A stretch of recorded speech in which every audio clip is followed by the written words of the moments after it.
Israel being an apartheid regime. Don't fucking stop me while I'm cooking, you baboon in a suit. The chef is in. About to give you a fucking Chelsea Green. You donkey. Donkey.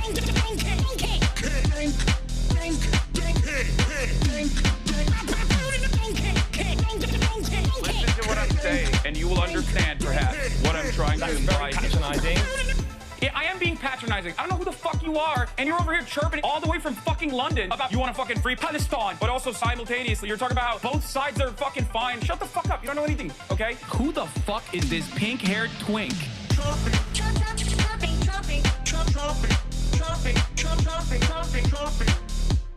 Dissolve the apartheid. So what would you like to see happen, Hassan? Do you not understand the English language? What's going on, everybody? I hope everyone's having a fantastic evening, afternoon, pre-noon, no matter where you are in the world. I'm Hasan Piker, and this is the Hasan broadcast coming to you live from sunny California, Los Angeles, folks. We're live and alive, and I hope all the boys, girls, and MBs are having a fantastic one because today's a beautiful day. Today's a wonderful day. Today's a very special day. And you might be wondering, Hasan, why is it a special day? Is it because it's a beautiful day? It's 75 degrees and sunny in California, Los Angeles. Is that the reason? I would say, yes, that's part of the reason. You might be saying, is it because you worked out this morning and you feel kind of brolic? You feel kind of good? You feel like you've actually lost a decent amount of weight since you got back from France? And I'd say, yeah, that's also part of the reason. Could be part of the reason. But I think there's another reason for why it's a very special day, and that is because it is a very special day of the week, as always. It's Friday, ladies and gentlemen. You know we finally here, right? That's right. It's Friday then. It's Friday. Sunday, what? It's Friday. It's Friday. It is all of those things. You already know, ladies and gentlemen, boys, girls, and MBs. It is freaking Friday. A pleasure. It gives me tremendous pleasure to announce that it's Freaky Friday. As always, immaculate vibes are upon us, something that our forefathers fought long and hard for, and obviously we are not going to waste that opportunity. A sense of autonomy, a sense of purpose that you can feel in your heart, mind, body, and soul, because the labor union and labor militancy fought long and hard for it, and obviously we will appreciate that. We will celebrate that. You already know what it is. If you like the weekends, thank a union.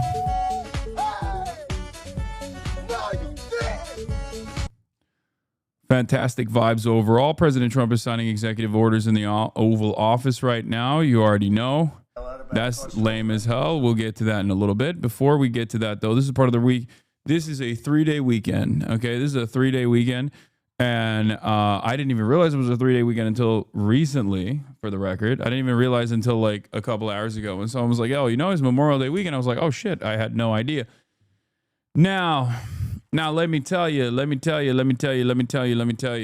Okay, this is part of the broadcast where I tell you about my personal news, about what's going on in the world of Hasanabi Piker in between the time period where I press the stop streaming button and press the stop streaming button, so help me God.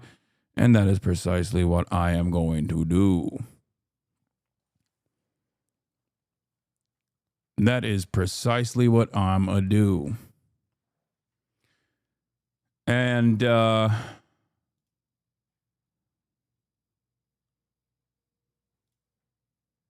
yeah.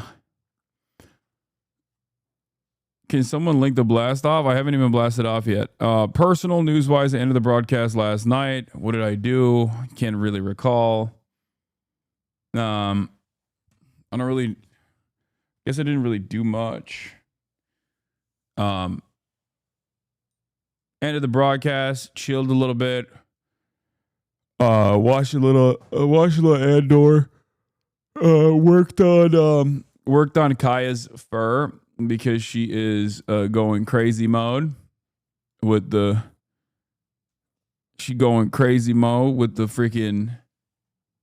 shedding. She's sleeping right now, as you can tell, because she's obviously very tired. No politique here. Andor season 2. I mean, I've been going through it slowly but surely, but I keep falling asleep.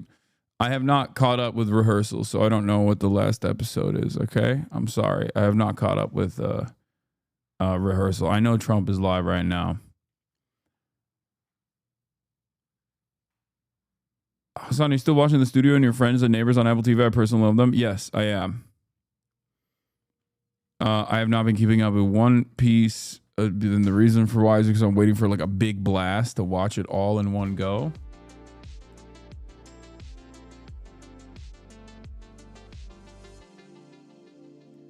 Anyway, where were we? What else is going on in the world? Not much. Not at least in my world. This morning I worked out, got my upper body push day in, and then after that I worked out, got my upper body push day in, and then I had some big business deals as always.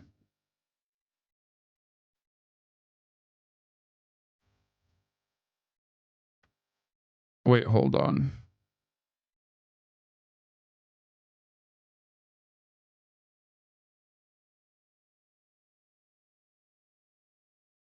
Trump signing executive orders. I know. Will you sue Greenblatt? Maybe. But yeah, what protein powder do you use if you use any? I drink Fairlife protein, and Muscle Milk is another one. Like there's two different protein milks that protein shakes that I drink, and that's it. I don't really do. Did your Champagne Socialist Healthcare ship you your new bionic pinky yet? Healed up? I mean, there's no reason to not like protein powder. I think protein powder is great. Protein powder is great. It's awesome.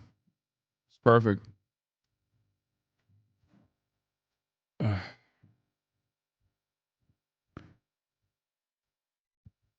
I also eat a bunch of protein bars. Need a fit review of all of this? This has to go in the top 3 funniest pictures of him.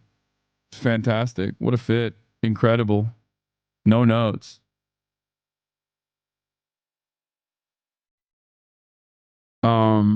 Other than that, I guess we can just blast off real quick. There's not really much else going on in my life. Let me tell you. Thank you, Themasius, for the playlist. Have you seen some of Streamer University? I've seen clips here and there. It's very funny. It's a concept that is incredibly chaotic, though. It's a concept that is unimaginably chaotic, and I worry a little bit. I worry that, like, I hope nothing horrible happens. I know my brain is broken, but I have content creator, adult content creator brain in the way that, like, when I see hundreds of clip farmers trapped in one location, the opportunities for chaos is endless. And it can either be a fantastic opportunity for content, like an endless well of content, or it can go horribly, horribly wrong. And I hope it doesn't.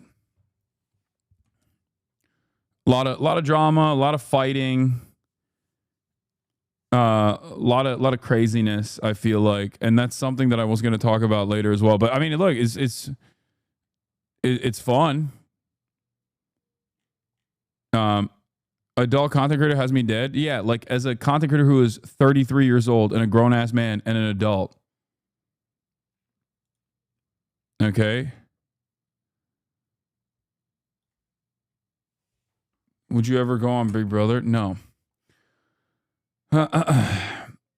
There's always that one shitter that shows up to make everything about themselves and tear everyone down. Yeah, except this is literally all that shitter.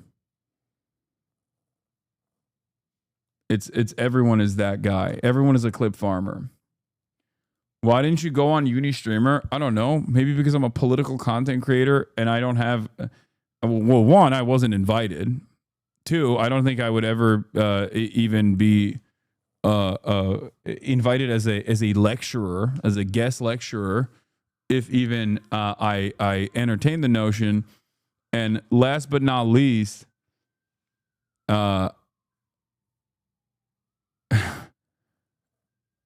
I don't have an entire week to go and like fly somewhere else and do streams like that. Also, I'm white, and they they're anti-white.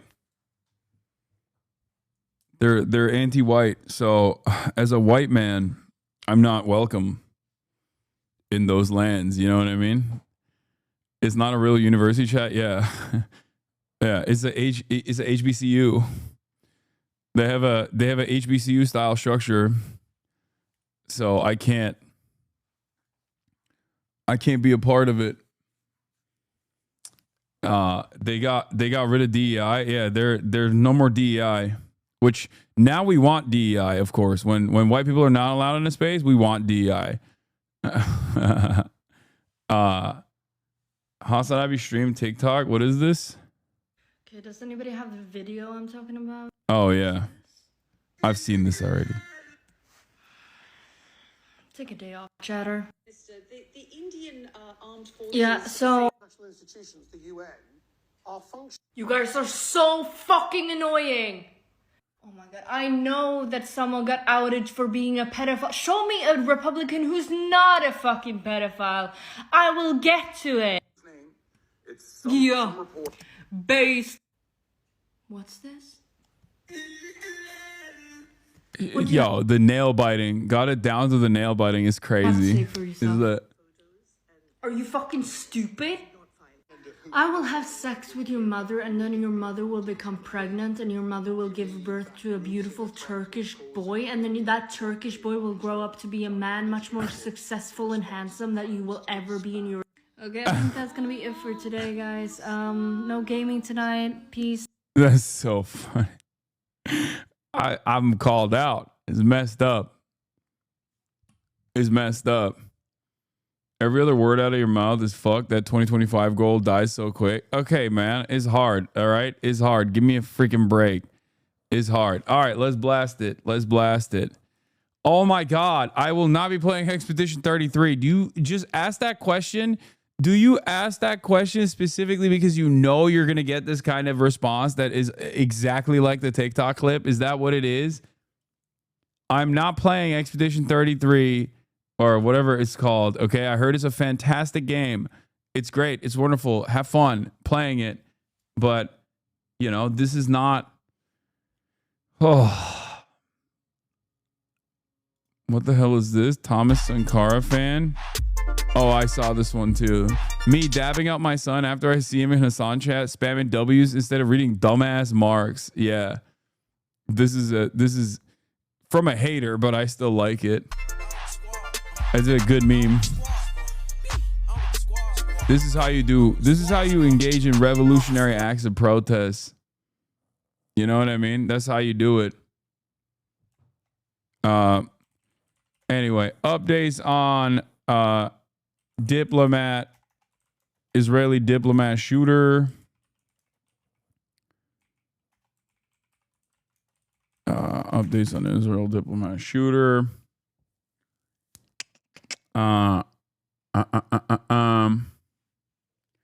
Confirmed the legacy median allegations. You mean legacy media allegations? During the speaking engagement in Chicago, one of the attendees asked about when you'd finish Subnautica. I'm here to follow up on that, as myself and everyone else in the chat is very invested in this. No. Okay. Updates on Israeli diplomat shooter. Updates on, dude, what the hell? My brain is fried, dude. My brain is so freaking fried. It's crazy.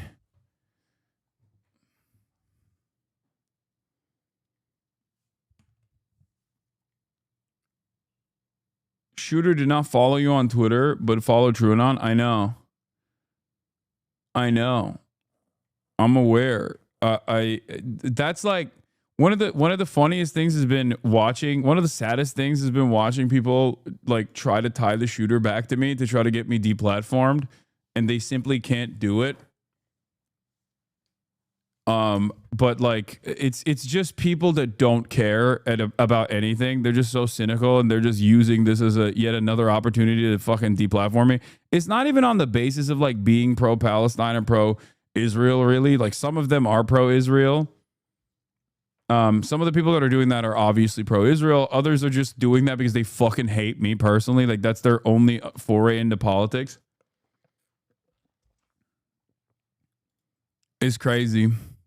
Yeah, I saw the How to Properly Resist Israel's Genocide. It's a great thread that Hasanabi Productions made, and I will be looking at it later today.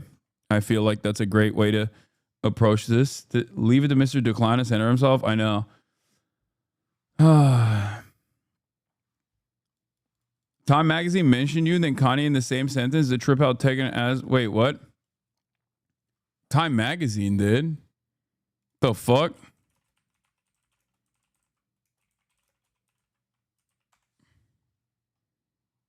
Oh, it's Jonathan Greenblatt wrote that, dude. Yeah, he's a crackhead. The fuck? You said Time Magazine, and I was like, I thought you were being I thought there was like real news coverage or something. No, dude, it's fucking ADL. Is Jonathan Greenblatt trying desperately to to deplatform me? That's him. That's his whole shtick is like, yeah, we got to get this guy out of here, you know? I'm his white whale. Like he's been trying to capture me this whole time. He's been trying to get me deplatformed this whole time. He's like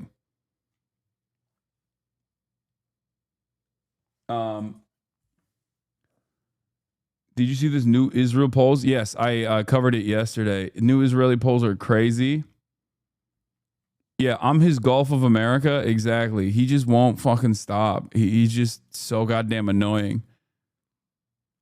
I need to have him on the broadcast. Like I want to have him on the broadcast and have a conversation with him directly. Maybe he'll do that.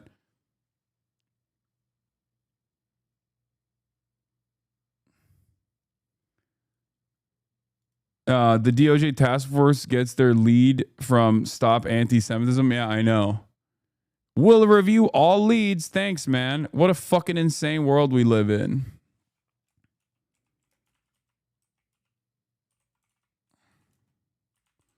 Task force getting their leads from insane people like the Stop Anti-Semitism account. Insane doxers. Did you see the Turkish and Greek people unite over the fact that Israeli claimed dolma as an Israeli dish? Oh, that's crazy. What else?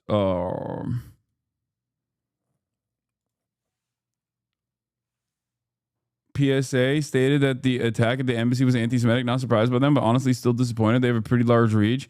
Yes, I'm going to talk about that in a second. They're trying to scapegoat you. Be careful. I know, dude. I know they are. I know. I am aware. Don't worry. Okay. Trump goes after Harvard foreign students, but judge blocks his insane attempt.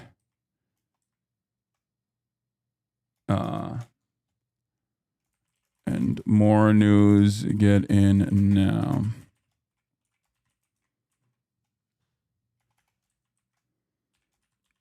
Israel really is so repulsive that it unites historic enemies all the time. Okay. Yeah, the new AI videos are insane as well. I know. I will cover it. I've seen it.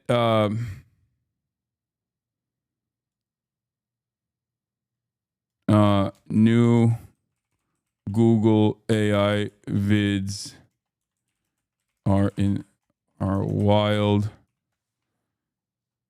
Get in now. Okay.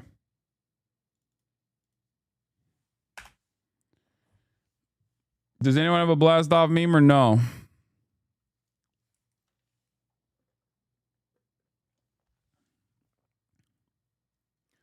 Bro, the left just loves to attack other leftists. TikTok timelines filled with people criticizing you and Bernie, expecting to go from now to a utopia without outing in the work.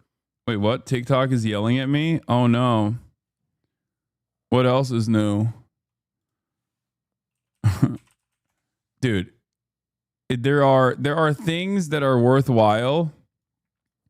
There's discourse that's productive, and then there's TikTok discourse.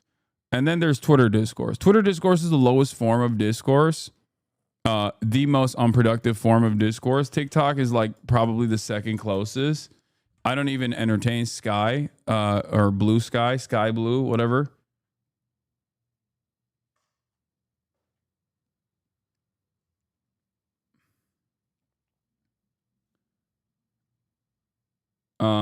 Both sad but also heartwarming. He got some food. Oh yeah, this is this story was so fucking sad.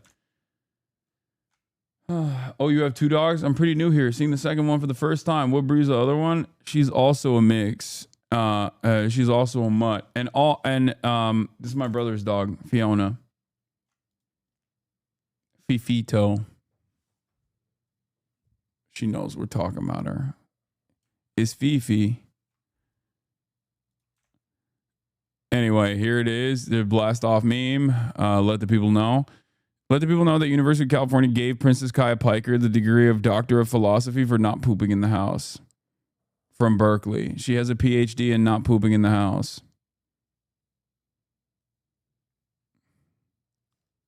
She's sleeping. She doesn't even care about the haters. She doesn't even care about the haters thinking that she poops in the house. The goodest of all girls. Fiona also has a PhD in that, except she did poop in the house the other day because she had diarrhea, and she's an old lady, and sometimes she can't hold it.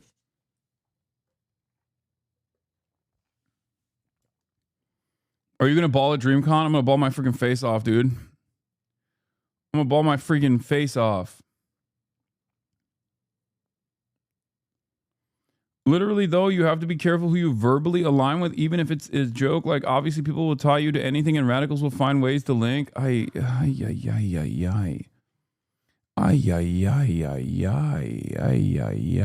dude, what are you gonna do? Listen? If it happens, it happens. If the government wants to fucking arrest me, they're gonna arrest me, big dog. Okay? I know. I've been doing this for a while. I've been doing this for quite a while, chatter. Okay?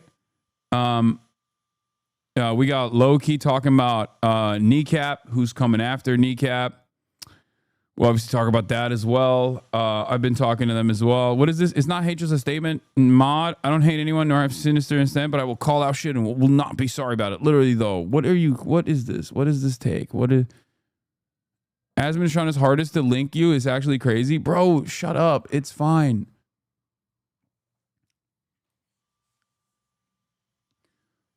There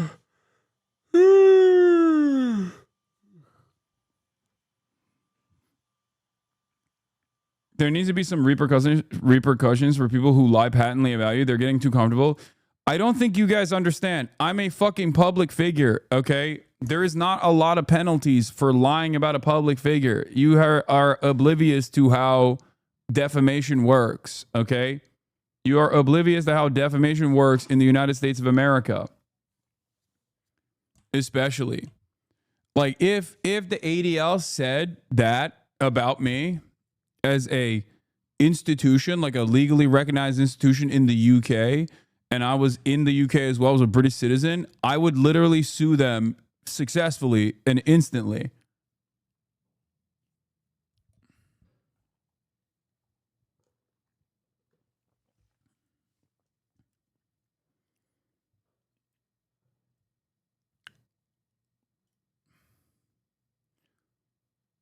That's it.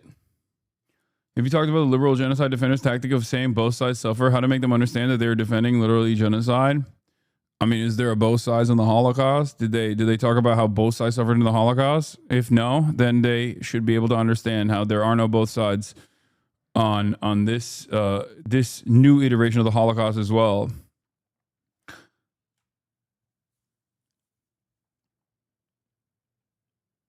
It's basically inevitable at this point, or Trump or JD will directly mention Hassan at this point. Chad just need to chill and see what happens next, but that will be an interesting day indeed. Yeah. I don't know why all of my 30,000 producers in the chat are just like losing their minds about what I should be doing. It's like, I know. I'm not oblivious to everything that's going on. Trust me. Oh.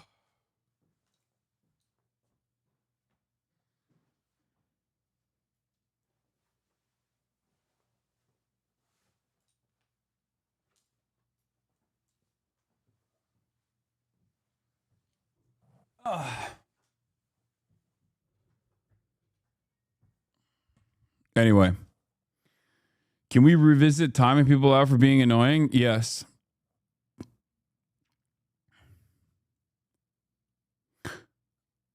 Where are those pants from? They're Carhartt.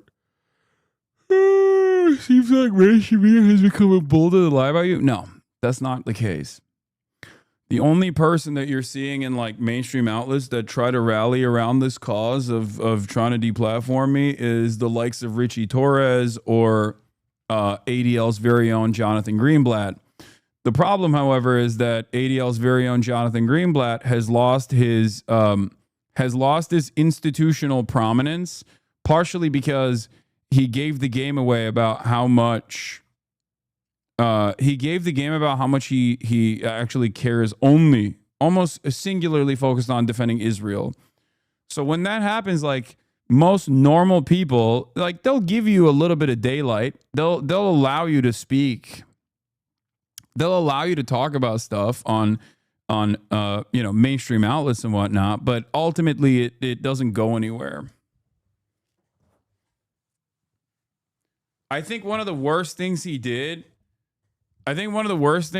Greenblatt did for his own cause, if his goal is to like maintain his position as like someone who cares about anti-Semitism, so that he can make a more convincing argument that like all of Israel's enemies are anti-Semites themselves, he probably should not have been so worried about Elon Musk coming after him. But he very clearly is a agent of the regime, right? He's an agent of conservatism. Once he just like there were a bunch of different moments where people were like, what the fuck are you doing? Why are you defending Elon Musk? Like, what's wrong with you? Because they did that. He did that the first time when Elon Musk was like, I gotta fix my hair. It's fucking awful. The very first time Elon Musk was like, yeah, Jews are doing the great replacement by importing the third world into this country.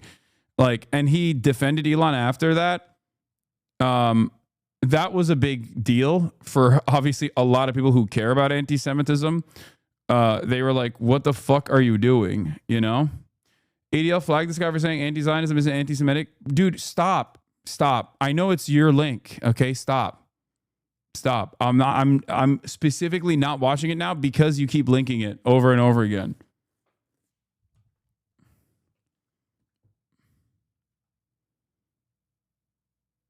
Stop trying to self promo in the chat. It's okay.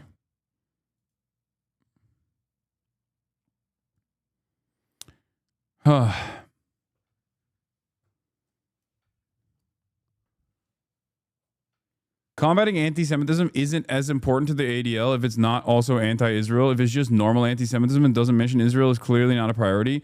No, I'm taking it one step further. I'm saying that the ADL, in order to maintain some semblance of legitimacy, had to, in the past, act like they cared about normal anti-Semitism, like real anti-Semitism that exists. But that only served the actual purpose of the ADL, which was to attack Israel's enemies.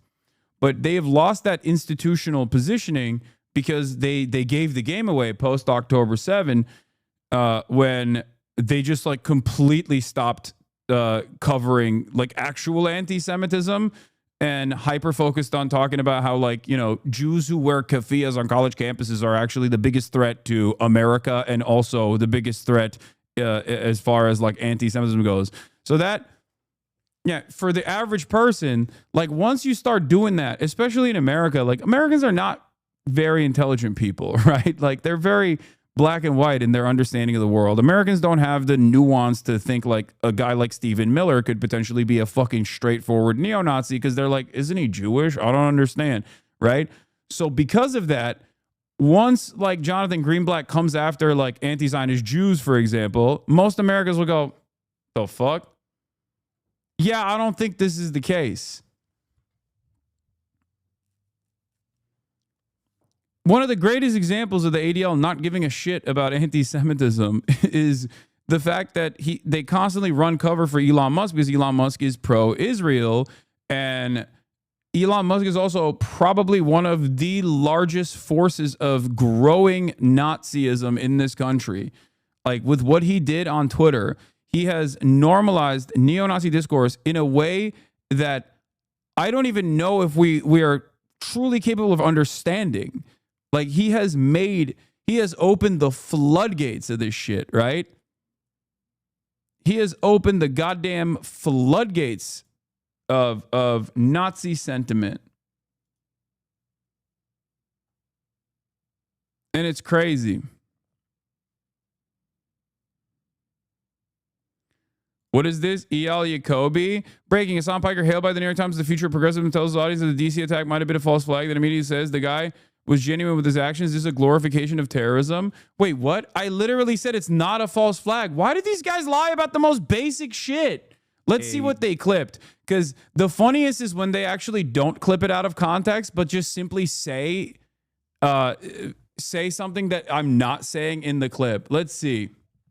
But like I'm not Mr. False Flag at all, but like every single thing that he did in the aftermath of the shooting is so fucking crazy that it's like you could not have fucking designed a incident like this. You could not have designed a better false flag incident like this. I'm not saying it is a false flag incident at all. I'm not saying that.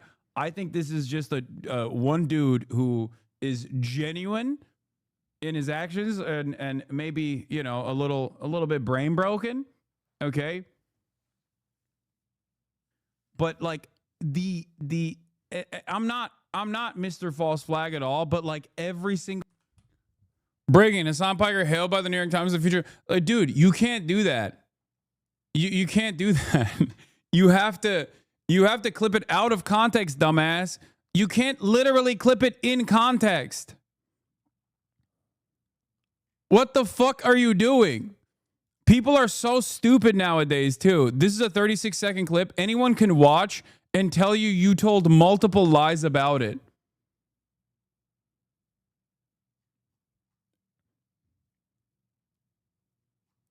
I don't understand why these guys... I mean, I guess it doesn't matter. Does no one watch the clip? It's fucking 37 seconds long. It doesn't make any sense. It doesn't make any sense. Like, every single thing he claims I said in this fucking clip is just the exact opposite. They have incredibly selective hearing. No, but it's not even selective hearing. It's like, what use is there for language? Like, this is going against the concept of language itself, the concept of communication itself. And it doesn't make any sense. I'm about to clip the last 30 seconds of claim you believe in aliens is forever over for you, Hasanabi. But I don't get it. I don't get it because it's like...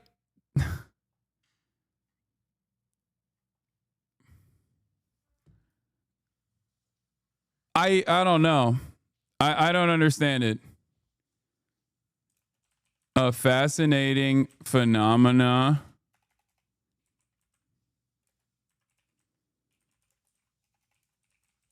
People clipping things and simply claiming the opposite.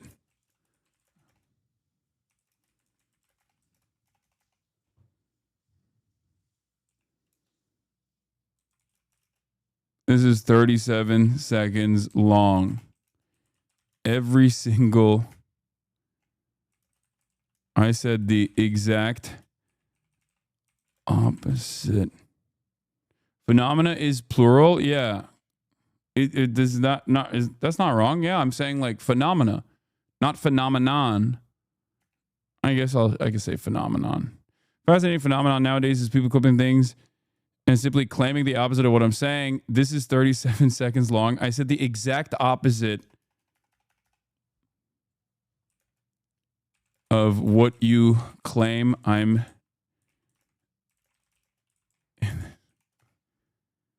Wait, the video was originally posted by Dan and he included the context? That's crazy. No, that's what I mean. It's like, it doesn't matter. It's something that has happened. It's something that has happened in this broadcast as well, where I will literally be like, I will talk about how, let's talk about something innocuous, something that's silly, right? Just to use an argument here. For the sake of an argument, I could be talking about how I love chocolate chip cookies and dunking chocolate chip cookies in whole milk. Chatters will come in the process of me talking about how I love dunking chocolate chip cookies in whole milk and consuming it that way, and be like, I hate that you fucking despise people who eat chocolate chip cookies. You say you want to kill people who eat chocolate chip cookies. It's very clear. You also specifically hate milk, especially whole milk. And it's like, what is the purpose of me doing anything if you are just... Like, back in the day, people used to at least go, when I say I love chocolate chip cookies and dunking it in whole milk, they would come in and be like, why do you fucking hate skim milk, right? That was the old meta.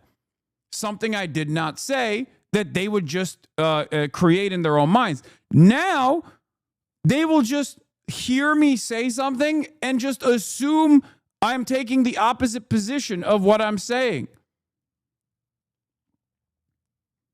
Like, it moved beyond, oh, I said I like pancakes. That means you fucking hate waffles. No, that's a whole separate sentence. Like, it moved beyond that. Now I'm saying I love pancakes, and they're saying, why do you hate pancakes? Why are you consistently saying you hate pancakes?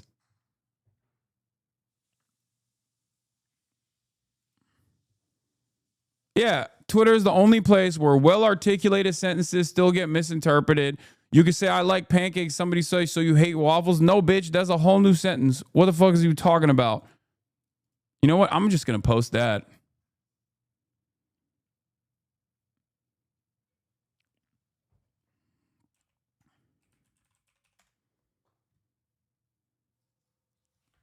I just don't understand. I don't understand why, like, what people get out of it. No, it's different. They are abusing the fact that Twitter users do not watch the clip. It is just lying.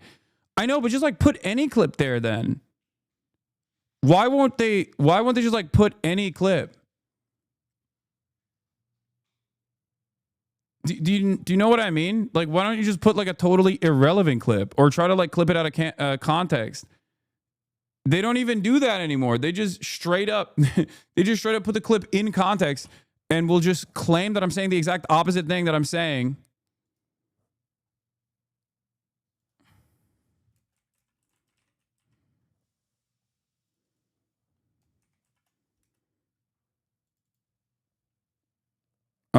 Anyway.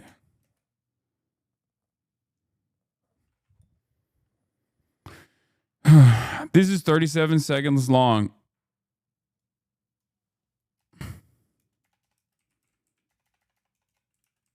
I'm sure people aren't so stupid. This is how we get the lives to love you. Put a random clip and caption. Hasanabi says Biden is the greatest to ever do it. Yeah.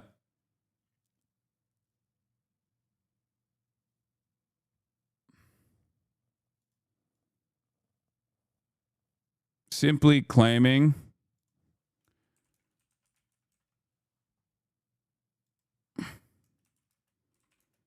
in the description. This is 37 seconds long.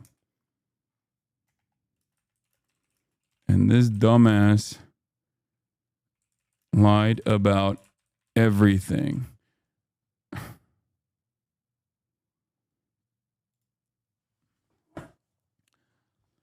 Anyway, bro, writing a book for people that don't care about the truth. I mean, this is for people who probably experience this and get annoyed by it. You know what I mean?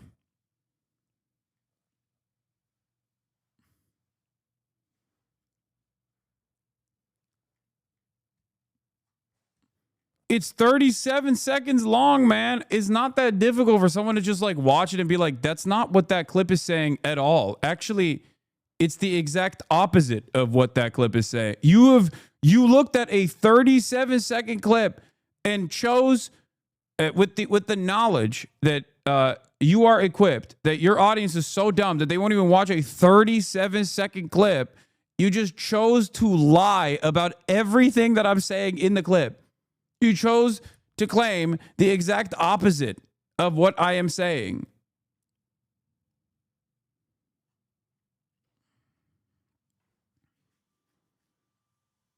You know?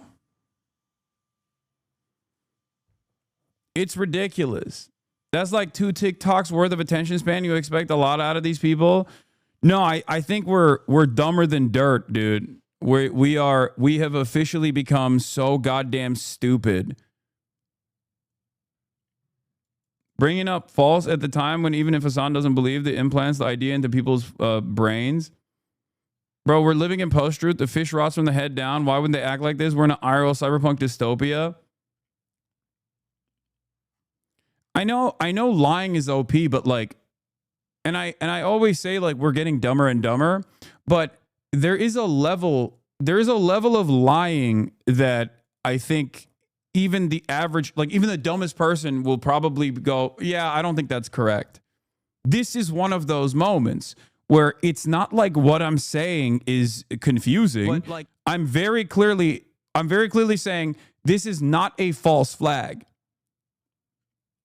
I understand why people think it's a false flag because it looks so perfect for a false flag, but I don't think this is a false flag.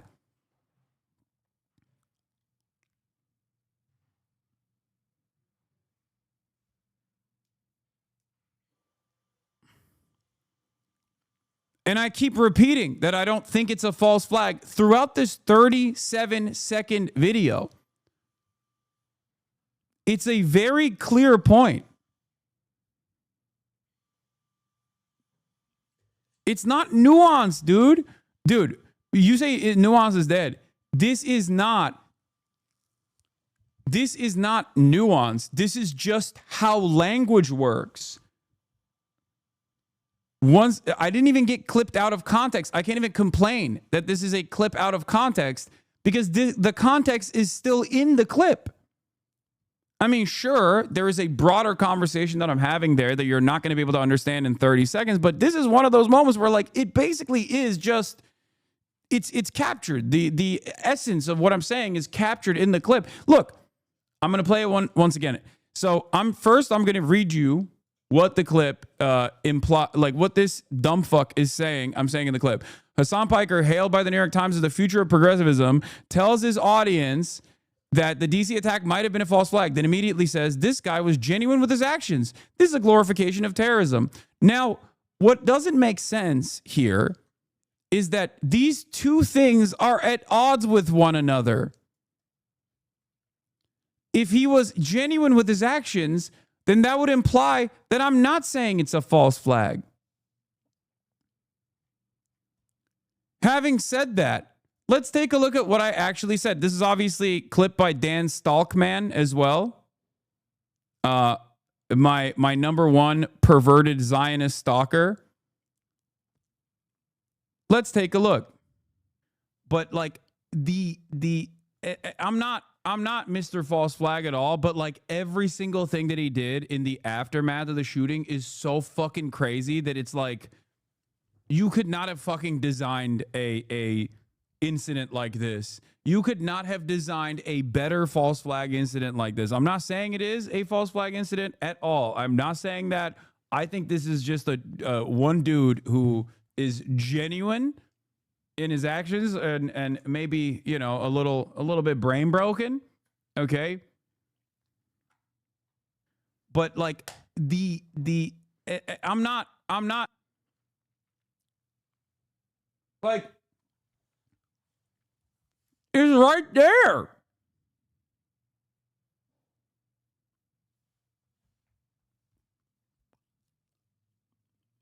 It's right there. Am I crazy?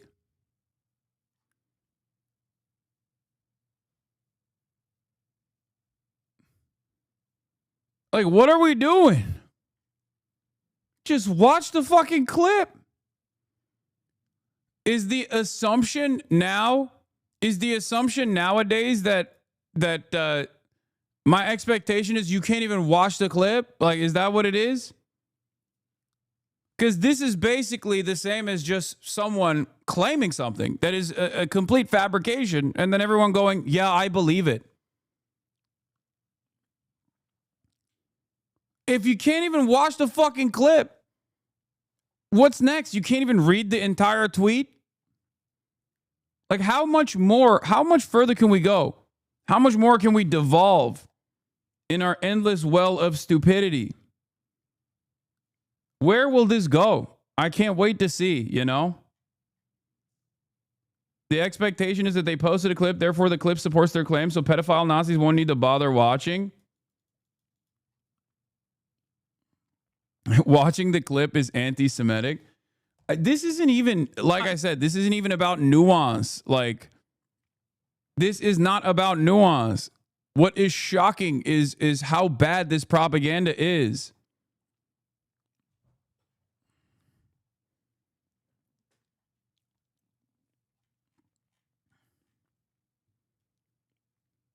They're going to be like, we would lie brazenly exactly like that, so why should we believe you? This is so dumb. It's like asking Grok to fucking summarize the video, you know? It's shocking how stupid people have gotten. They don't read the entire tweet. They see Hasanabi and start typing. Yeah. It's deliberate because the title is a bad first impression. When people watch the video, they're more likely to hear what was already mentioned in there. Therefore, the title blasting the listener. Okay, here's the thing. If I were to watch something, if I were to see a random account on Twitter without making any assessment whatsoever about like their politics or anything like that, and I saw something that this account was posting that was directly at odds with the proof that they posted in the video right underneath it, I would just never treat this person seriously again. I would go, hey, there's a limited amount of time in my day where I am trying to process information as fast as possible, and you have now wasted my time. You have lied to me. You have led me astray.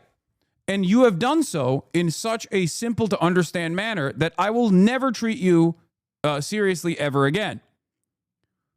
At least that's how I operate, where I feel like if someone has wronged me in this regard, then I will never trust them again, you know? Or at least like, if I'm going to be charitable, I'll be like, okay, maybe this was wrong. Maybe this person got it wrong.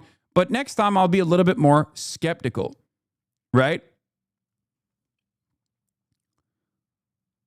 And it blows my mind that people don't exercise that at all. And I think part of the reason why people don't exercise this level of caution at all is because everything is just stand culture. Everything's computer. Everything's stand culture.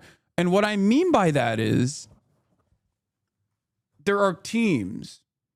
Politics is boring and annoying, and neither party actually represents people's interests. There's no need for advancing a legislative agenda or anything like that. So it's just like my team is better than your team, right? And online, it even goes beyond that. Like the boomers go, I'm team Democrat, I'm team Republican. The Zoomers go, I'm team this content creator and whatever he believes versus that content creator and whatever he believes. This content creator doesn't like that other content creator. So I have decided that that content creator is bad and everything that he believes is bad and wrong. It's just stand culture all the way down. But in that process, I think a lot of people get duped. Something that I've talked about quite frequently was with like Sex Pestany, right? Not only is it just, not only is he an immoral person, perhaps possibly engaging in criminal acts, right? But also he's wrong all the time. And I know that he has created this environment where he claims that I'm wrong all the time. But like, if you're getting your information from a guy like that, or if you're getting your information from a guy like Hutch, you are just going to be constantly led astray. And at a certain point, you got to go, why is my expectations designed around what this person is telling me not matching up with the reality in front of me. Why is it that these guys were telling me Joe Biden shouldn't drop out and everyone is actually a radical asshole for claiming Joe Biden should drop out all the way until Joe Biden literally dropped out? Why is it that if I follow these guys, I'm always playing catch up? I'm always wrong.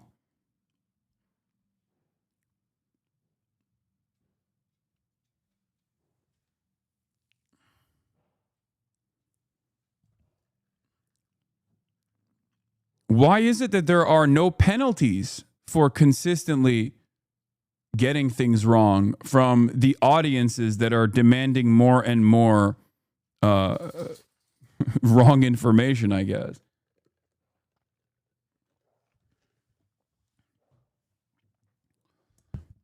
Like if someone were to claim to be a political commentator and they got something so spectacularly wrong, I would at least try to dig deep and analyze how they got it wrong, right?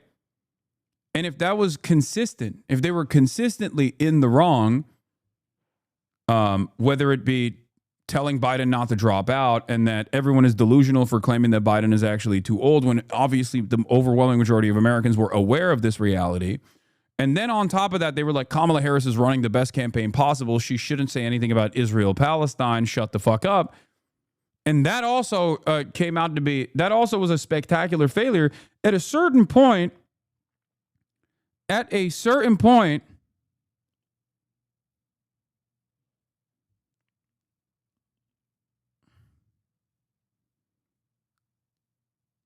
you have to recognize, like, maybe this guy isn't giving me the best possible opinion. Maybe this guy is leading me astray. Do you want to be wrong all the time? I guess maybe.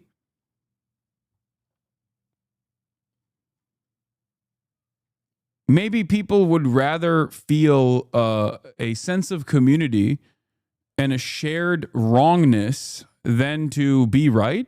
I guess that's what it is.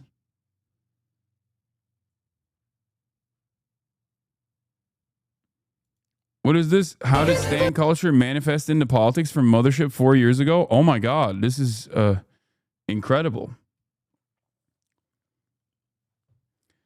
I don't know who believes this stupid shit like this. I truly believe people are just too stupid to understand they're being duped. Yeah, I guess. I still have confidence. Like you in Ukraine, you acknowledge and examine where you were wrong. Yeah. And not only was that's the reason why I brought that up. Like, people always bring up the Ukraine take, right? Like, Russia will never invade Ukraine. First of all, I was very transparent with where, what I was analyzing. I was very transparent of, like, what I was looking at, right? And how I arrived at this prediction, which was wrong. And I apologized, immediately admitted I was wrong, and moved on. And of course, this was like, 4 years ago at this point, which is crazy. But the analysis there was still sound, right? The only part of the analysis there was sound. The part of the problem was the assumption, the principle that I have, that I refuse to entertain the notion of any party involved in any conflict whatsoever, especially someone who is in charge of a state. I just don't go, they're radical, they're insane, they're illogical, right? I think just simply saying, well, this person is crazy and they behave like this, I don't think that that's appropriate when you're doing political commentary.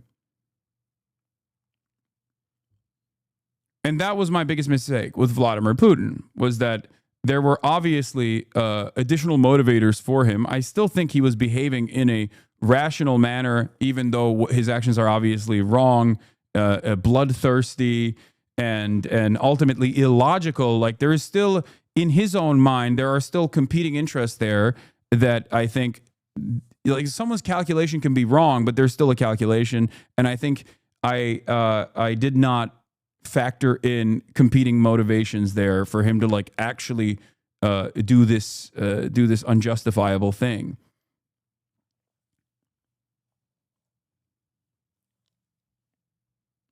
It's so telling that they have a point to February 2022 take of yours to show how you messed up and the guy's wrong all the time. Exactly. But when this is another thing that I've mentioned though, because like if you're wrong in the direction of the State Department, no one ever actually punishes you. As a matter of fact, they literally promote you.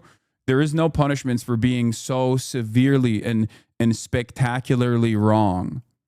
That's not incorrect though. If someone was being charitable, do you not think they'd accept that? What do you mean?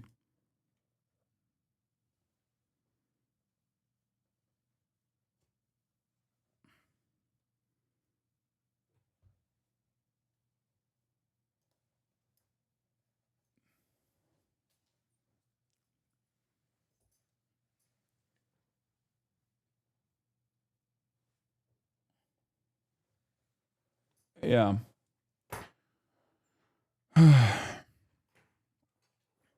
It was also weird because people were making it seem like I invaded Ukraine. You know what I mean? There's this like weird stan culture tendency of trying to greatly overemphasize the impact that a content creator has, the content creator that you love or a content creator that you hate. Both parties do this. And that's precisely the reason why you're experiencing or you're watching this unfold right now, where people are trying to actively tie back this guy that shot the Israeli diplomats back to me aggressively, even though there is no like connection. They are actively trying to do so in an effort to try and like create drama and in an effort to try and deplatform me, which is so fucking stupid.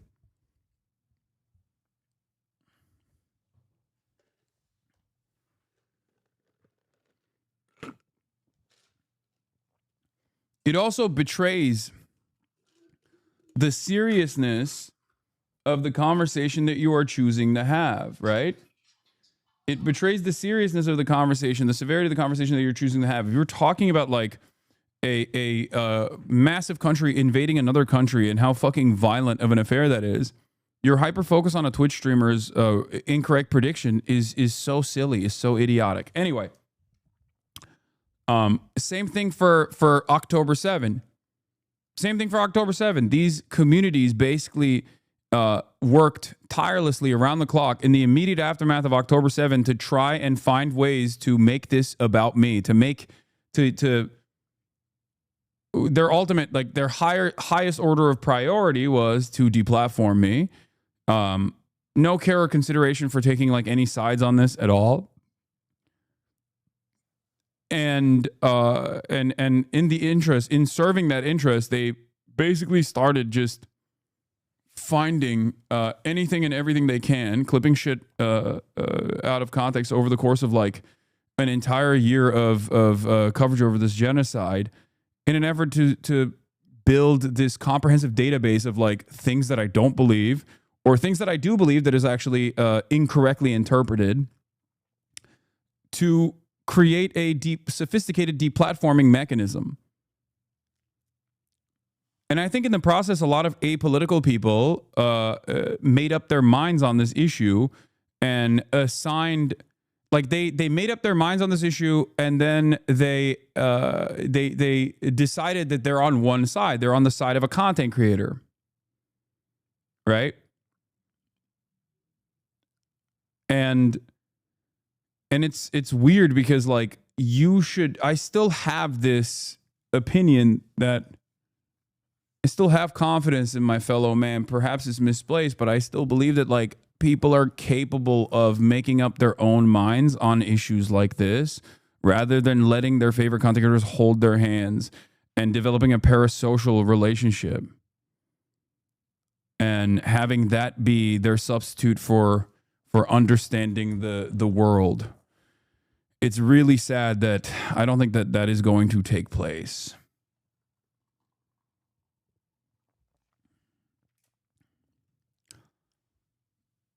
Having said that, however, if there's one issue where there are organizations that are just as schizophrenic as like the online slop tuber ecosystem that is willing to dox, that's willing to clip things out of context, that actually has, unlike the online slop tuber ecosystem that's just simply doing Gamergate style harassment campaigns, that actually does have institutional prominence. It is the pro-Israel advocacy organizations that masquerade as Jewish advocacy organizations or masquerade as organizations combating anti-Semitism. So it has been this like perfect merger of two forces that are brain broken enough and insane enough coming together finally in this moment, this unique moment of a lot of political hostility and tension. And here you have it. Under the Trump administration, especially, you have Leo Terrell, whose entire group, his goal for the Department of Justice is he's the leader of the anti-Semitism task force. Here he is, following the lead of StopAntisemitism.org. Sure, ignore what? There is no ignoring this stuff. My point is, you can't ignore it. Meet Guy Christensen, a TikTok influencer with millions of followers who has built his platform by glorifying terrorism, spreading anti-Semitic propaganda, and most recently celebrating the murder of Jews. Here's what he had to say about the brutal sayings of Sarah Milgram and Yaron Lejinsky. Refuses to condemn the murder of these two Israeli embassy staffers. Claims it's wrong to label the killings as anti-Semitic terrorism, despite the shooter's manifesto. Smears Sarah Milgram and Yaron Lejinsky as war criminals. Defends Elias Rodriguez as a resistance fighter. Says he'll meet any pushback with greater resistance and escalation. Praises suicide and self-immolation from individuals like Aaron Bushnell. This is not activism. This is incitement. At FBI, at Attorney General Pam Bondi, at Leo Terrell DOJ should take a hard look at Guy Christensen. What is crazy is that normally this kind of statement is coming from like an insane person, right? This kind of statement is coming from like a truly insane person. Normally, under normal circumstances, no serious institution is supposed to take this seriously. Like it's akin to this. A guy by the name of X Roblox saying Hasan is partially responsible. Like that is not a serious statement.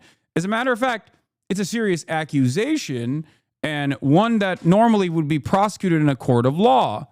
But when you're doing this as an anonymous account online, that's fine. But when you're actually doing this and the Department of Justice is responding to your call, then all of a sudden, the people holding the reins of power are unserious. Do you understand?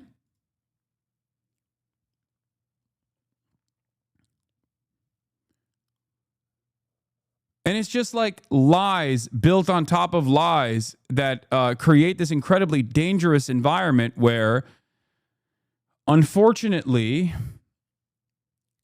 we find ourselves at the mercy of some of the most schizophrenic individuals in society and their hallucinations.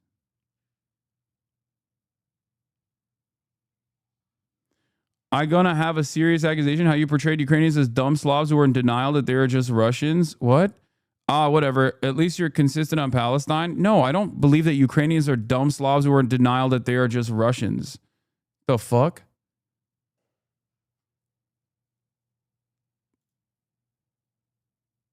Are we talking about Trump derangement syndrome? Wait, you say that guy's extremist? Where's the lie, though? He won't condemn the murders. He doesn't have to. The victims are indeed war criminals who stole Palestinian homes. I don't see how any of those statements is extremist. It's extremist in the same sense that, like, for the average person that tunes into liberal media, that is an extremist statement, okay?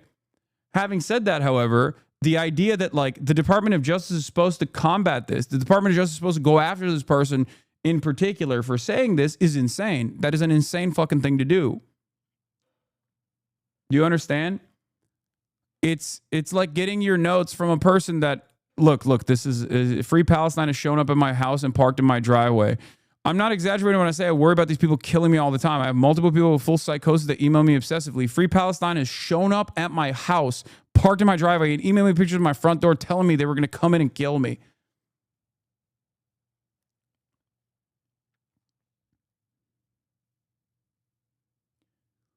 It also feels as though there are so many people that are simply narcissistic and just trying to make this issue all about themselves, like they are the biggest victims. Something that I brought up, aside from Brianna Wu, which is really funny because like she's not, you know, she's not Jewish. She didn't know anything about Israel until October 7, and even then she knows less since October 7.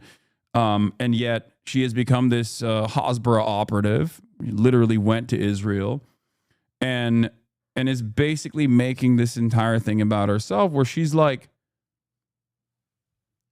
oh, I'm victim to anti-Semitic attacks as well. Like people are coming after me because they know that I'm like a prominent pro-Israel person. It's like, what the fuck are you saying? Dude, shut up. Anyway, but there's another example of this as well. And I tweeted about this yesterday. This account says, I wonder if there's a mental illness, term for a mental illness that makes one compelled to center themselves in any and all events. As you watch Hasan fans and Twitter leftists celebrate the murder of 2 innocent Israelis, okay, didn't happen, understand that me and Hila are just as valid targets to them. I don't think so. That's ridiculous. I've known this as people like Hasan and iDubbbz lecture me about hallucinating threats. I knew this the moment I ended Leftovers. Why would I want to be a member of a community that would literally cheer on my death? There is a toxic, violent, nihilistic extremism brewing on the left, and it should scare all of us. Okay? No, this is a hallucination. I will say it once again. If I don't think it's appropriate for someone to call CPS on Ethan Klein, why the fuck would I ever think it's appropriate for someone to kill Ethan Klein? Are you stupid? Of course, that is insane. That is psychotic. That is a psychotic assessment. Okay? No one. Anyway.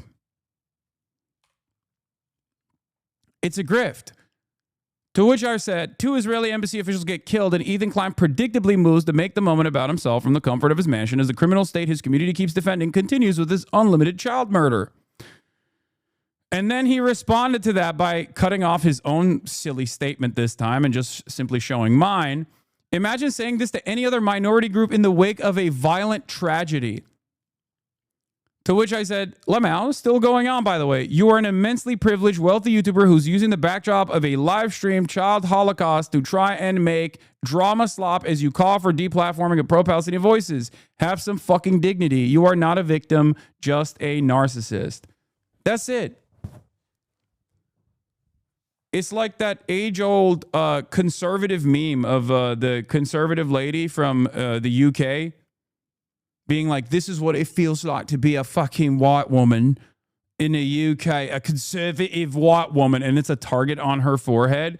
And someone responds, yeah, this is a perfect analogy because no one's coming after you and you fucking place the target on your forehead. Yeah, Katie Hopkins, yeah. And what you need to understand, is this, okay? Yeah, this is how it feels to be a white conservative woman. Perfect analogy, because that's not a real target, and you've put it there yourself. Now, the reason why I bring this up is because I need you to understand something. Israel is a right-wing institution, okay? It is a fascist. It's the most right-wing you can get, but it's a fascist, right-wing, reactionary country. And my job as someone who tries to get Americans to understand certain concepts will always utilize the existing contextualization tools that you have in front of you. That's why I always talk about how this is exactly what Israel defenders do. Okay? This is exactly what Ethan Klein is doing. That's it. The only difference here, however, is that anti-Semitism is a real point of marginalization, and yet people who are pro-Israel bastardize that concept and weaponize that concept to make it seem like people are against them simply on the virtue of them being Jewish, when there are more Christian Zionists in this fucking country than there are Jews across the board, Zionists and anti-Zionists alike. But it is the exact same thing. It is a permanent spiral of self-victimization when you are defending one of the most powerful nations in the region with nuclear arms doing a fucking genocide on a captive population that it has occupied illegally for 77 years. And it's backed by, this country, Israel, is backed by the most powerful nation on earth that is offering it unlimited arms. And you want to present yourself as the victim living in that most powerful nation on the planet for not being able to describe your pro-Israel position without scrutiny. The amount of privilege here is unfathomable. The amount of privilege here is unfathomable in comparison to like the average black or brown or even white anti-Zionist, even Jewish anti-Zionist. And I'm not even going to make this comparison to the average Palestinian, okay? Because that is disgusting to even mention in the same category. There is no comparison whatsoever in comparison to obviously the average Palestinian and what they're going through. But even in terms of like how you claim to be consistently victimized here, like there are people in the United States of America who are anti-Zionist that are literally getting blackbagged by this administration, and you still run around as a wealthy fucking YouTuber who just wants to make drama content off of all of this stuff, and you can't deal with the heat, but you cannot get out of the kitchen. Must be hard, Hasan, being on everyone's bad side. Are you talking about me, or are you talking about Ethan here, or any number of different fucking stupid slop tubers? Because I might be on the bad side of your favorite content creators, but that's more so just telling on yourself.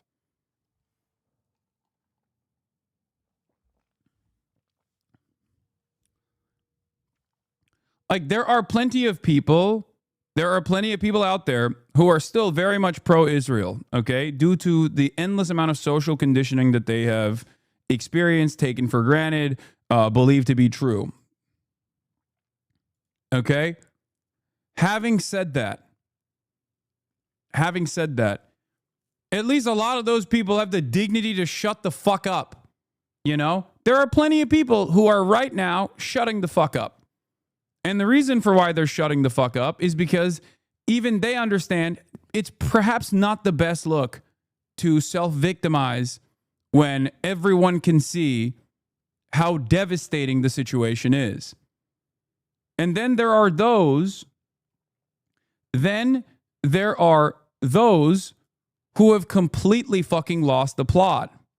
And yes, I mean, this is a perfect 2-minute video of the insanity, especially as it pertains to like, this is a clip that I saw that I could not believe, okay?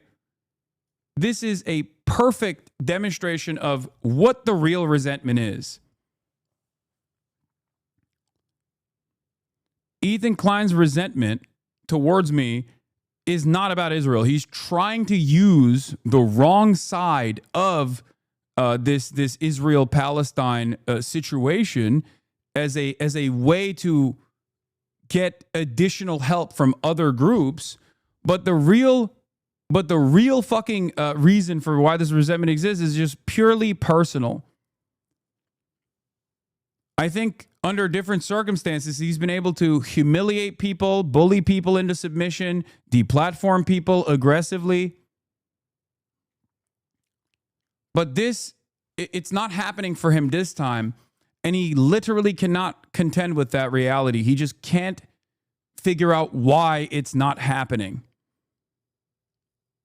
And there is, this in and of itself is a perfect demonstration of that. I found a really funny meme while being in the bathroom just now. And it's some sort of like hater pipeline, I think, but it must have made it to Instagram, like normie Instagram, and I found it so funny. Someone said, "Hey, love, I saw this like a week ago, and I fucking died. Yeah, this is probably the funniest meme I've ever seen. I didn't want to share it for Yeah. It went mainstream for real. This? Yeah. Where? I just thought it was so goofy. It was on Twitter, it was on Instagram, meme pages were reposting it. Someone said he looks Really? like he's hiding the zombie bite from the group. That's true. I see it. You're like concerned. I don't know why my face looks so like this. I think someone must have edited Yeah, this. I'm sure, Yeah, but okay. it just No, fully... bro, stop. No, Look the- at it. the saturation There's like is turned weird up. age and saturation stuff. I don't think it's aged. I think it's just slightly saturized. No, that ain't normal. Somebody definitely. I don't know, man. No, it's only saturation or... You know what? I'm gonna say. You guys are like, oh, Ethan needs to disclose that the feed. Let's defend Hasan at every fucking corner Nobody's in every defending possible anything. way. Oh, shut His up. feet are not that big. The minute. Just this is a perfect demonstration of a crash out, a narcissistic crash out, where this isn't even about me. Why the fuck does he just like randomly bring me up? He's like, oh, you guys love Hasan. You always defend Hasan when I'm actually fucking editing stuff about Hasan to make fun of his like feet or whatever, which I think is very strange. But, you know, go off, King, I guess.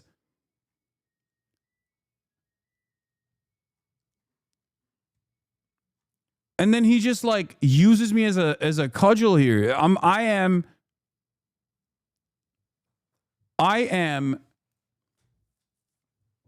the permanent enemy in his mind.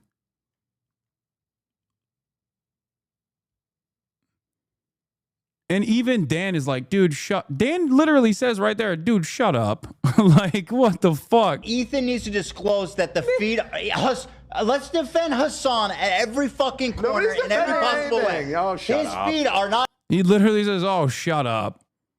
that big. The minute that this meme, everybody's laughing about how terrible I look. It's like, oh, It's not about terrible. No, it's your not about you concerned looking look. terrible. It's the look on your no, face. that is not original, bro. You can tell on the edges. It's It's not. What? It's not. Okay. I It's don't think edited, it's bro. okay. Maybe. You know, okay. let's just. Like, Olivia is like babying him like he's a baby. Like he's a baby who is crying because he spilled his juice. She's like, it's okay. It's a meme. It's okay. Come on, big guy. You are so handsome. Like, what are you doing? What is happening here? This is one of the most insane things I ever saw, dude. What the fuck? Go back earlier. He was saying your name under his breath as others were talking like he was possessed.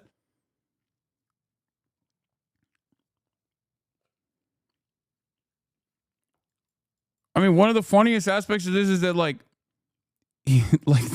this moment, he looks exactly like the fucking clip. Like, why is he so pissed off?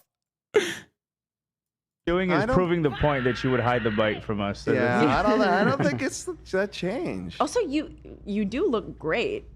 Like, you have a funny Yeah, you don't face. look like now. that. I don't think you look that's weird what at I all. wanna You hear. look beautiful, No. gorgeous.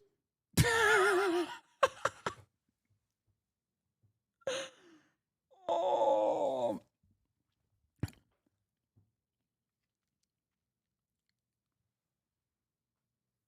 That's crazy, man. That's crazy.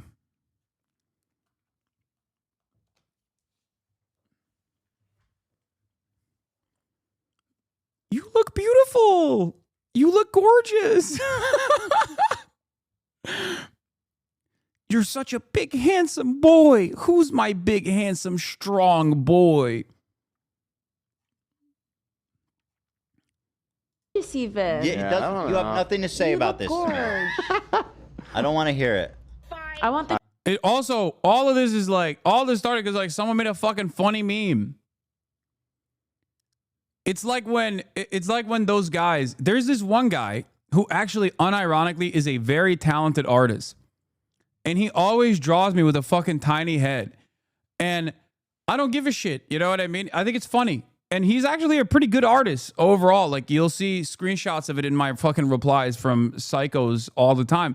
Like, I make jokes about this stuff myself. Like, it's obviously a fucking emote in my community since the beginning of my... No, it's not scum art. No. I'm not talking about that. No. There's a hater who like will try to. Fuck. I don't know if anyone's found the. I don't know if anyone has seen them before. He's like it's a new guy.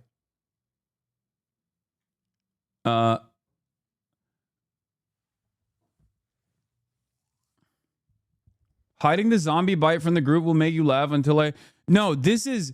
Someone say he looks like he's hiding the zombie bite from the group is funnier than anything he's ever said. That's the other side of the story.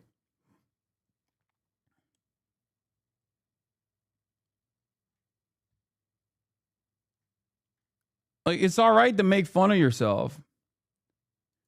Is this the one? Oh yeah, this is the guy. This is the guy. This is the guy. I don't want to like highlight them too much because I don't know what their like politics are. They probably have like horrible politics in general. But yeah, I mean, this guy's like clearly a talented artist. You know what I mean? He is. I saw this and I was like, damn, this guy's actually not a bad artist at all.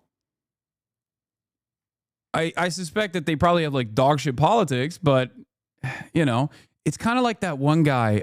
What's his name? The one conservative that actually is like pretty decent cartoonist, but he's like, no, not Meat Canyon chatters. Stop. And no, not Garrison. No. And then certainly not Stone Toss. Ew. Stone Toss is both a Nazi and a dog shit artist. No. Fuck. What's the guy? The one that was like the one that did that famous comic about Joe Biden turning people white, turning black people white. I think I even follow him. You know what I'm talking about? Like the one where Joe Biden like siphons the blackness of a black woman for not voting for Joe Biden. It's this one. Yes, this guy is a conservative, okay? This artist is a conservative, and yet he sometimes has some fucking bangers, and I'm not above admitting that, you know what I mean? Like, this is a banger. This is dumb as fuck, and his art style is actually fantastic, too. There's no reason not to like, to that guy's racist as fuck. No, I know. I'm talking about something that is totally not about politics. Just like this dude. I think this guy is pretty talented. This person who made this video is very talented. Elon is still locked in, replying to my fucking... Like, he doesn't agree with me on my worldview, but, you know... Yeah, this is the guy I was thinking about, George Alexopoulos or whatever. Yeah.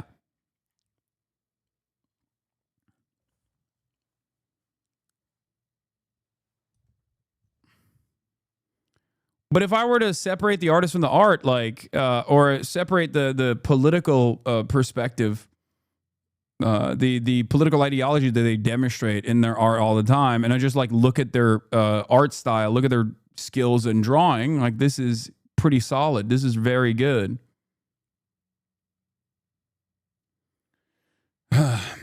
Anyway, but yeah, you should be able to laugh at yourself. And yeah, I have a tiny head, you know? You got it. You got me. This is not how to behave, I don't think. I don't think this is how you should behave at all. The truth just like you.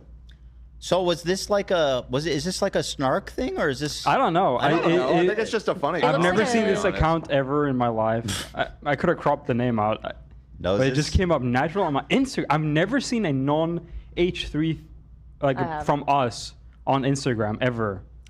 And there it is. There it is.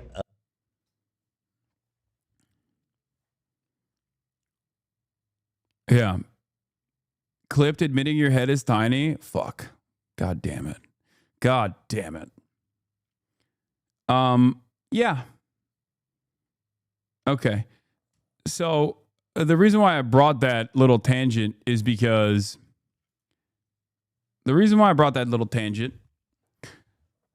is obviously because there are a lot of egos involved here in this conversation. But Hasanabi Productions actually did this fantastic thing where he doors open.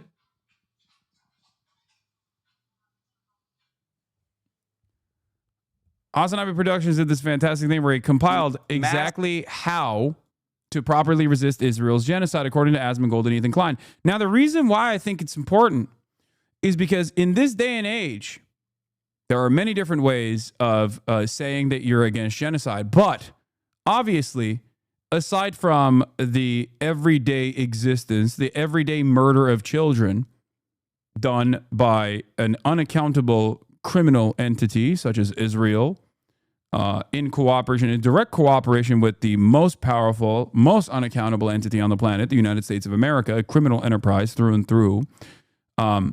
Aside from that, there's another thing that we have to pay attention to, which is how to protest. Because obviously, if you think you are protesting against Israel and you're doing it right, you're most likely not doing it right. So let's take a look at how to do this. Okay? Let's take a look at how to do this, because there's got to be a way to do it appropriately.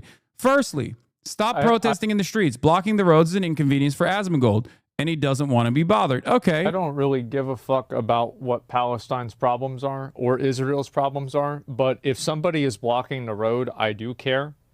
And I will tell you also that if they are blocking the road and I'm trying to get through the road, I will reflexively be against them. Like, what are you for? Okay, let's vote against.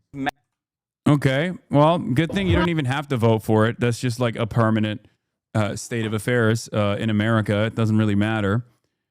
Okay. Secondly, if you're Jewish and you peacefully protest Israel's genocide, Ethan will call you a token Jew who does not represent the Jewish majority. Well, that's okay. Hold on. That's weird. I am so proud to be marching with so many Jews. Yes, the Jews. The Jews are here. Did we mention that? Give the Jewish guy the mic. Gentiles of all ages. Yes. And of course they're Jews there, right? And Jews have are allowed to have different perspectives and stuff, but this man is like the embodiment of a fucking Jewish token. Like, holy fuck. So let's say 10,000 Jews are members of Jewish Voices for Peace, and they tour all around the country, showing up at every like pro-Palestinian protest or whatever the fuck they're doing, and they just they parade them around like, here's one of the good Jews. It's 10,000 people of 6 million in America, and part of the disgusting propaganda that they do is that they pretend, they try to convince everybody that this is that this represents the Jewish majority. It will never not be interesting to me that as a Jewish man, Ethan Klein is saying, no, actually, the prominent Jewish activists that are against Israel are actually in the wrong. They do not represent the majority of Jewish opinion. The majority of Jews actually love what Israel is doing. That seems insane. It would be like if I were to, in the wave of Islamophobic sentiment rising during like the peak of ISIS activity in the region, if I were to be like, guys, do not listen to any Muslim that tells you that ISIS doesn't represent their faith. You are Islamophobic if you don't defend ISIS. I, as a Muslim man, am telling you the overwhelming majority of Muslims love what ISIS is doing, and you have to love it too. Otherwise, you are an Islamophobic person. That's what this is. That is the literal equivalent. He's like, if I were to go after someone who is who's saying that like ISIS has nothing to do with Islam, a Muslim that's saying that and being like, that's a token. He's a liar. Very strange, especially strange because he's pro-Palestine, but that's interesting. All right. But it's not. Anyway, It's whatever. does not represent it. Thirdly, stop protesting on college campuses. It makes Asmongold feel uncomfortable. He also thinks you should be arrested and or deported if you participate. Shit, again? Oh no! Breaking Columbia protesters are once again occupying the Butler Library while chanting from the river to... Jesus Christ. Can we just please send in the National Guard and arrest these people? Like, what are we doing? What are they doing? Every single person that did this, I think they should figure out if they were a student. And if they were a student, I think they should get expelled. And if they weren't a student, I think they should get charged for trespassing. That's what you do it. And yeah, exactly. And if, if they weren't a citizen, I think they should get deported. Common sense. I think it should be Kent State 2.0. Those guys were clearly in the wrong. I loved what the National Guard did at Kent State. Based. My point is when don't use emancipatory slogans like "from the river to the sea" when protesting. It makes Ethan feel uncomfortable. Obviously, Ethan's personal feelings are infinitely more important than I don't know, people saying like "free Palestine" or "from the river to the sea, Palestine would be free." Obviously, we have to factor in his personal opinions on this. Duh. My point is when Israelis hear "from the ocean to the sea," they hear "from the ocean to the sea." All of Israel. I don't understand. If a movement is for peace between two people and one people is telling you they're not comfortable with this statement, shouldn't we change the statement to something that both...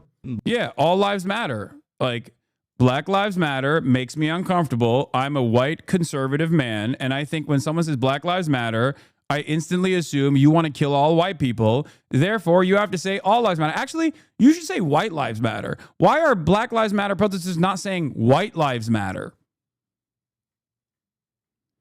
Anyway, don't bother donating to pro-Palestinian charities. According to Ethan, it's not real activism and has no real impact. Creators for Palestine raised $1.6 million. That's fantastic. Literally negligible. They've received billions of fucking dollars. It's a good thing. Has $1.6 million had an outcome on anything happening in Gaza? Absolutely fucking not. Of course, if you donate to one of these fundraisers, even after you spend the rest of the year trying to deplatform the people that have done these fundraisers, then you're a stalwart ally of the Palestinians, of course. Remember, you're pro-Palestine because you donated to one of these charities and then you wanted to take it down, but...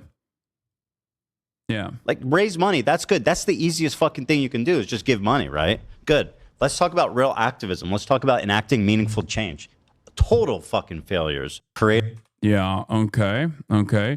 Do not support any military resistance to Israel's genocide. Asmongold and Ethan will just call you a terrorist supporter. Oh, no. Okay, so even if can we at least contextualize? Can we at least contextualize, like, why these militancies form in the region? Some fresh criticism for Hasan, who is an outright supporter of terrorism. Quite literally. He is a champion for terrorism and a supporter of terrorism. And if you don't believe me, watch the video. Thank you very much. That's all I have to say about that. When you say that you support the actions of a terrorist organization and you interview them on your stream and then you play their propaganda, you end up getting detained for extra questioning, re-entering the country. And I think that Hasan and everybody else, including myself, let's all sit together and say a collective thank you to the government for keeping us safe. Shut the fuck up, you fucking cockroach. Oh my God. What a disgusting little creature this is, okay? What a disgusting little creature. Thank you for defending our nation state to the Trump administration for detaining a Twitch streamer. Like, Asmongold is such a fucking liar on this issue, okay? He knows that I am not a fucking dangerous entity. He has to present it as such because he has to, like, consistently up the ante, okay? He has to consistently up the ante because he is captured by the interests of the broad right-wing movement that is formed in his chat as he consistently farms right-wing dumbasses. Okay? That's it. Would you debate him? Yes, but he runs away from that sort of thing because he knows he would be humiliated because all he can do is just like chirp from his hug box, and that's it. And it is what it is.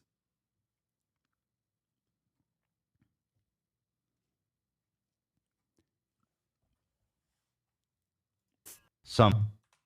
Okay, so it seems like Israel killed another 50 people today in a residential building. Another 29 died to starvation. Will Ethan Asmongold or any other drama-adjacent content creator talk about it? Of course not.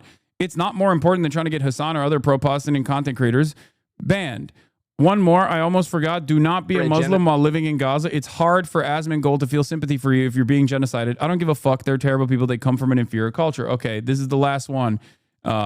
So obviously, if you are existing as a Palestinian in the Gaza Strip, then yeah, you can't do that either. Why would he debate you? You're sitting in LA talking about wars 100,000 miles away. Shut the fuck up. Great question. He's in proximity to the Gaza Strip. His proximity to the Gaza Strip is like negligible in comparison to mine.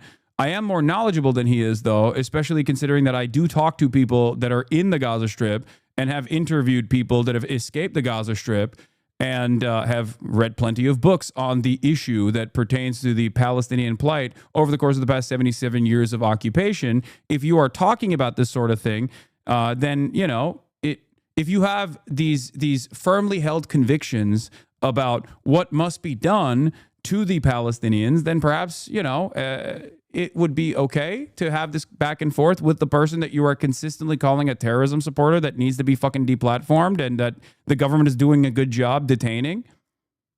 Don't you think that would be fair? Of course, you don't think about anything, and you certainly don't think about this either.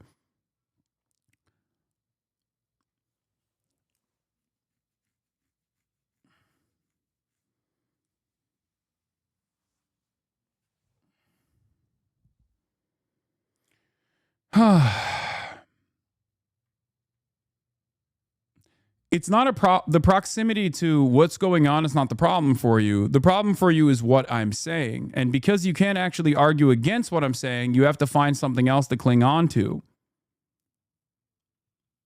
I think if we're looking at two individuals who are engaging in political commentary, and one party is just not even knowledgeable at all about it, and the other party is at the very least knowledgeable and making an effort to understand the plight of the Palestinians, the people that are being genocided, you know, I think you're a responsible enough adult to make up your own mind on who has more knowledge on the situation.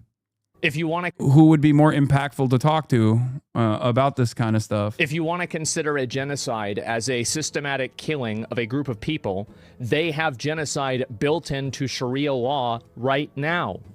So no, I'm not going to cry a fucking river when people who have genocide that's baked into their laws are getting genocided. I don't give a fuck. They're terrible people. It's not even a question. It's crazy that people don't see it that way. They'd be doing the same thing. And how much did they kill? As many as they can. They're not able to kill as many people as Israel because they don't have as many bombs and as many weapons. But if they did, they'd be doing the same thing. You also can't use terms created by the genocidal state itself. Oh yeah, you can't say Hasbara. You will read people saying I'm doing Hasbara, which means propaganda in Hebrew. What they really mean when they say Hasbara is Jewish propaganda, because they just saying propaganda isn't good enough to describe what the Jews do. That's why they use the Hebrew word for it. Yeah. Which, by the way, ironically, is the word that Israel uses in its attempts to convince others in the Western world. This is why people say Hasbara. Hasbara is not Jewish propaganda. Hasbara is Israeli propaganda. Hasbara is propaganda at the behest of Israel. They have entire departments dedicated to this. They spend a shit ton of money on this, actually, openly. Like the Knesset openly states that there are Hasbara initiatives that they are spending additional, funds on.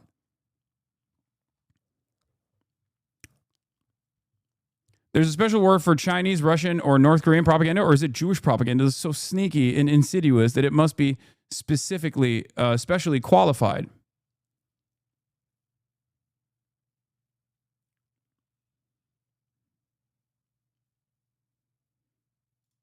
This dude was talking about noticing, which is a dog whistle. I don't.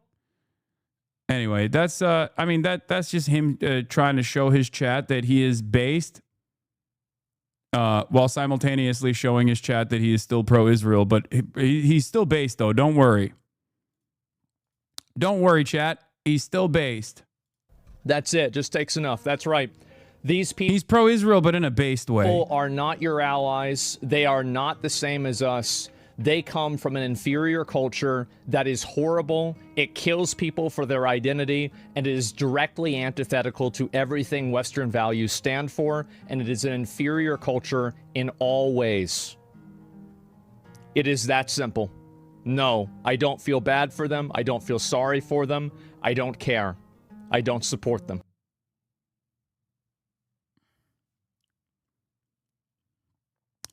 So yeah, why do we do this? Well, we did this to figure out if there's any correct way to protest against Israel that is currently doing a genocide, that is an apartheid state.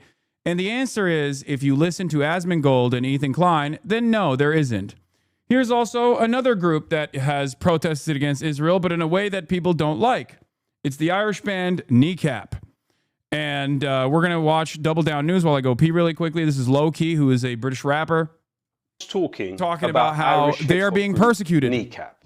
Irish rappers Kneecap. Belfast rappers Kneecap. Controversial band Kneecap. What do you make of those comments from Kneecap? Kneecap is pretty disgusting. They should be prosecuted. UK police have charged Liam Hanna, who is a member of the band Kneecap, with a terrorism offence. So while the entire media class is talking about a rap group who make music in a language that they do not understand, I looked at who was behind this campaign against Kneecap. It led me to an organisation by the name of Creative Community for Peace. Creative Community for Peace coordinates directly with the Israeli consulate in Los Angeles. The Israeli Consul General, David Siegel, at the time when it was founded, even went as far as to say the Creative Community for Peace is effective because they work from inside the industry. Creative Community for Peace has a roll call of supporters which spreads all across the music industry and Hollywood. It was founded by Dave Renza, the former head of publishing at Universal Music, simultaneous to him being the husband of the founder of Stand With Us, Esther Renza. Despite the deceptive name, Creative Community for Peace is one legal entity with Stand With Us, the well-known Israel lobby group. Stand With Us has been funded handsomely by the Israeli Prime Minister's office. This campaign to cancel and arrest Kneecap is directed by the Israeli government. Now, the Metropolitan Police's counter-terrorism unit have confirmed today that the Irish band, the rap trio Kneecap, are now officially under investigation. So while the UK police busies itself with pro-Palestinian musicians like Kneecap, there are other people that they should be looking far more closely at. The UK Foreign Office confirmed that prior to October 7th, 2023, at least 80 British citizens were fighting in the Israeli military. Since then, several key Israeli soldiers who hold British citizenship have been identified. Among them, Sam Sank. Sam Sank occupied the role of Master Sergeant within the Israeli military and actually filmed himself participating in the Gaza genocide between December 2023 and January 2024. Welcome to Southern Khan Yunis. We're in a house. Look at the lovely Jerusalem decorations on the wall. So we're in Central Khan Yunis, Eastern Central Khan Yunis, in a new house. This is going to be our new home for the next few days. But feeling good, you know, liking the new area.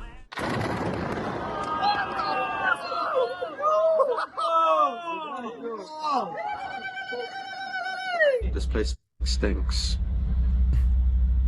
Smell of dead bodies everywhere. This UK citizen even met former British Prime Minister Boris Johnson in occupied Jerusalem. Another UK citizen who should be arrested by the British police is Oren Anish. On tape in Gaza, he boasted and vowed to kill these sons of whores. Shalom, קוראים לי אניש, אני מאנגליה. המסר שלי זה לא לוותר על החלומות שלכם. עם ישראל חי. אני 74 יום בלי בית, אבל אל תדאגו. בסוף נגיע ונהרוג את הבני זונות האלו.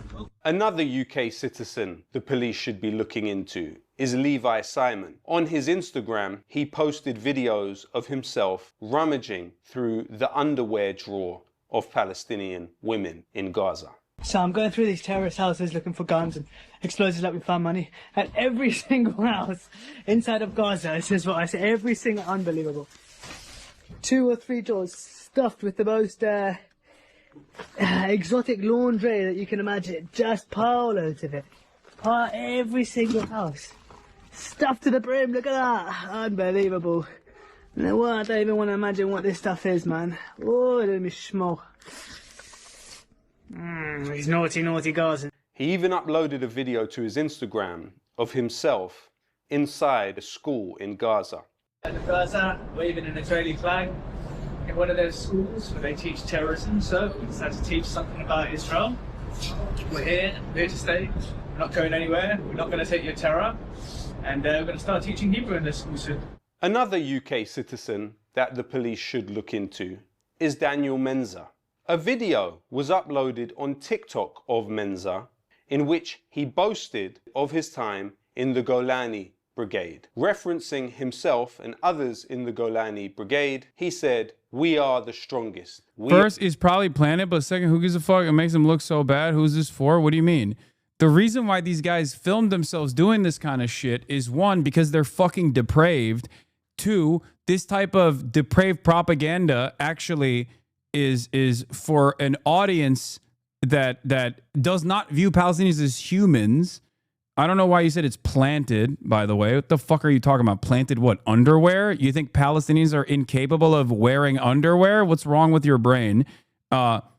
This is for the Israelis. Israelis love this shit. They love this shit.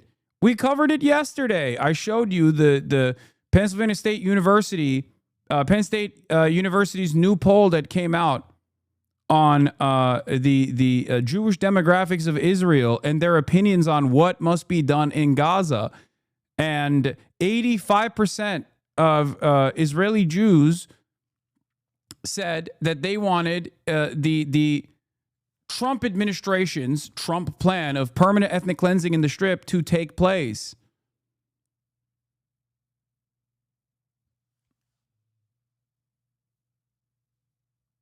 Or 82%. I thought it was 85%. My bad. 82%. I apologize. It's completely insane. So yeah, a society that is that depraved at this point, a society that is that fucking fascist at this point, they love this shit. They think it's awesome. They get off on the dehumanization. They get off on the ritualistic humiliation.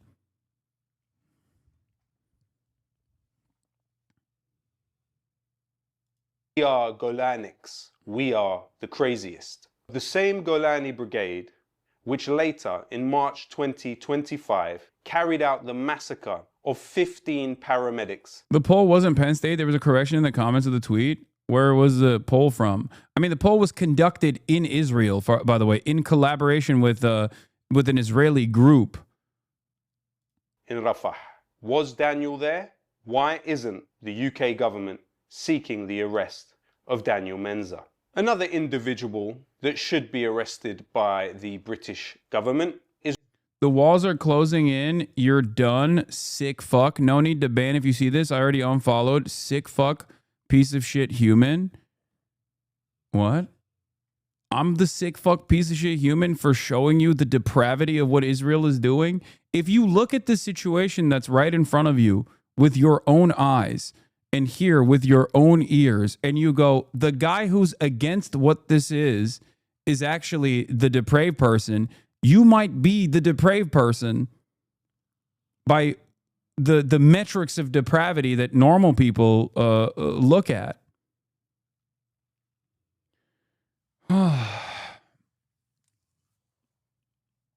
Is Rabbi Zachariah Deutsch. He was a chaplain at Leeds University. Video emerged of him dancing. Oh, the poll was conducted by Geocartography, which is a blue chip Israeli Blue chip Israeli polling firm Geocartography, which among other things conducts the annual survey of Israeli Jewish opinion for the American Jewish Committee, and whose polls, for example, on Israeli elections are featured in mainstream Israeli and Western media.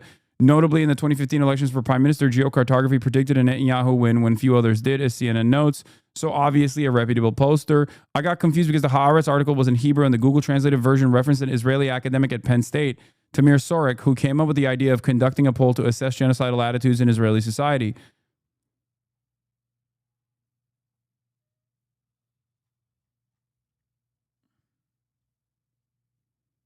That chatter is a reply guide to the worst people on Twitter.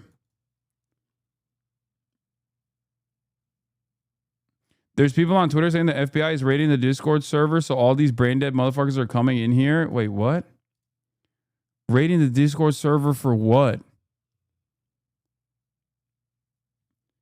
Like, do people think that I'm dumb enough to do like illegal shit? Like, are they stupid? I guess they are. So they just like fantasize about things that aren't happening.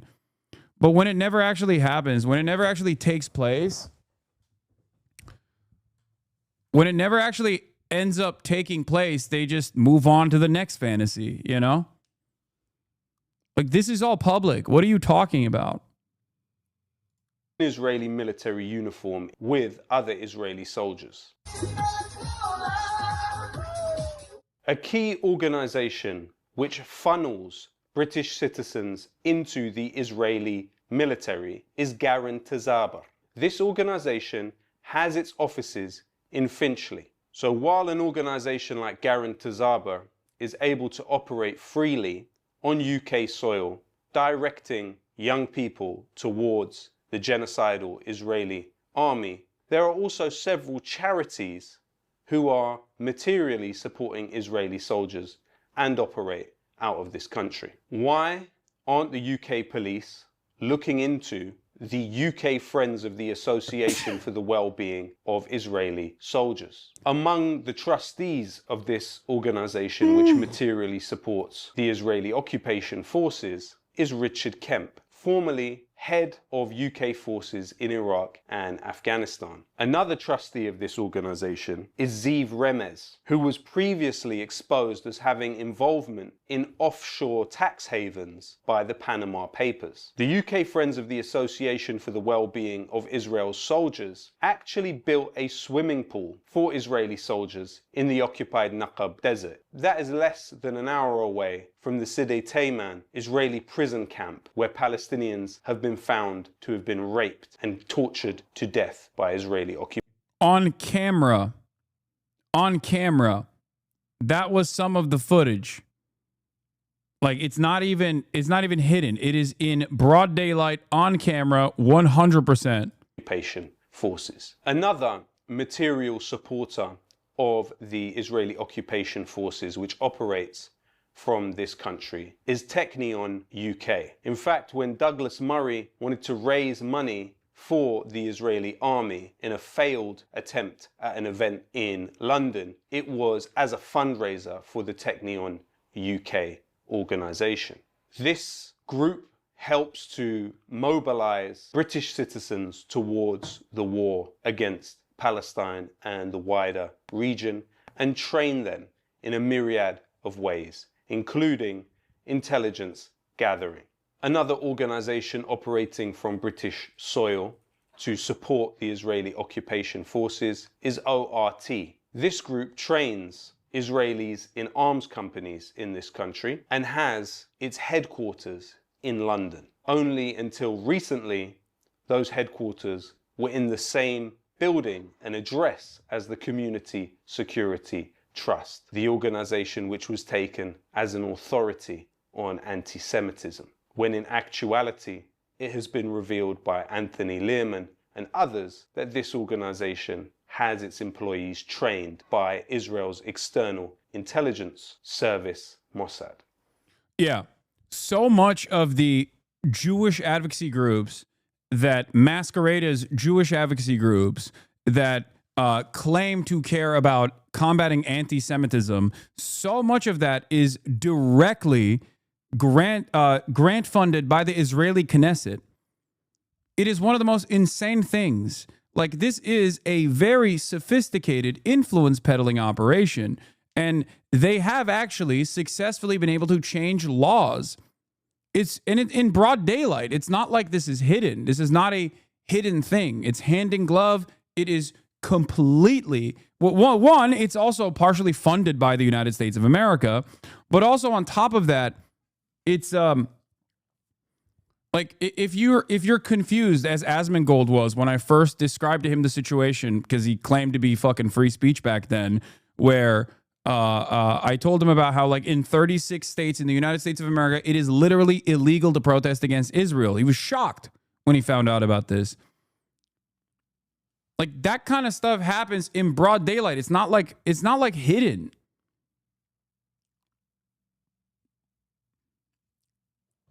This kind of stuff is also in broad daylight. It's not hidden. Hasan discovers lobbying. Oh, dude, that's really interesting. Yeah, I know it's called lobbying, except there is no other comparison. No other country gets to do this. I don't know if you know that, because if other countries were trying to do this, they would get shut out. One, they would have to register as a foreign agent, first and foremost. Israel doesn't, because they use American Jewish allies and American Christian allies, like Kufi, for example, Christian Zionists, to basically claim that this is actually just like homegrown lobbying. It has nothing to do with the foreign nation. I'm not discovering lobbying, but there is no equivalent. There's no equivalent on the planet in the United States of America where a foreign country can say protesting us is illegal, and then 36 states write legislation and pass legislation to make it illegal, where you have to sign a loyalty pledge to Israel to become a fucking public school teacher. You have to do that in the state of Texas. You think that's normal? That's not normal lobbying at all. Can you imagine this for any other country? Like, imagine criticizing Estonia is illegal if you ever want to be a public school teacher in the state of Texas. Everyone would laugh at that. Criticizing Saudi Arabia is illegal if you want to be a teacher in the state of Texas.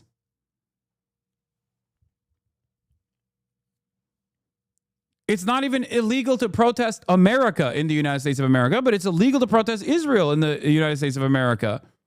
How is that even allowed? How is that even possible?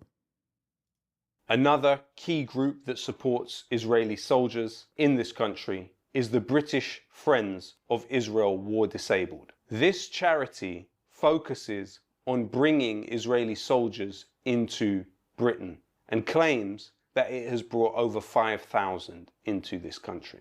Another key UK charity supporting the Israeli military is Beit Halochem, which translates to the House of the Warrior. In one night alone, this organization raised £2 million in London to support Israeli soldiers. Another supposed charity operating in this country is UK Toromet. It works to facilitate the funding of military gear for Israeli occupation forces. Through UK Toromet, an organization by the name of One People, which was set up on October 7th, 2023, is able to equip the Israeli military with tactical glasses, tactical gloves, knee pads, bulletproof vests, and helmets. So we're here on behalf of One People. We're with Rabbi Elitov's son, Rabbi Elitov from Manchester. Here he is, Yosef Elitov. Thank you very much, guys. Thank you very much. So one People managed to get... Like, imagine being able to do this. You can only do this for the party doing the genocide. You can't do this for the party resisting against that genocide. Okay? This is material support to terrorism. This is material support being offered directly by British nationals to an entity that is doing war crimes, an entity that is doing terrorism. Okay? 33 vests for all of these brave guys. All these brave guys who are on the front down here near the Gaza border.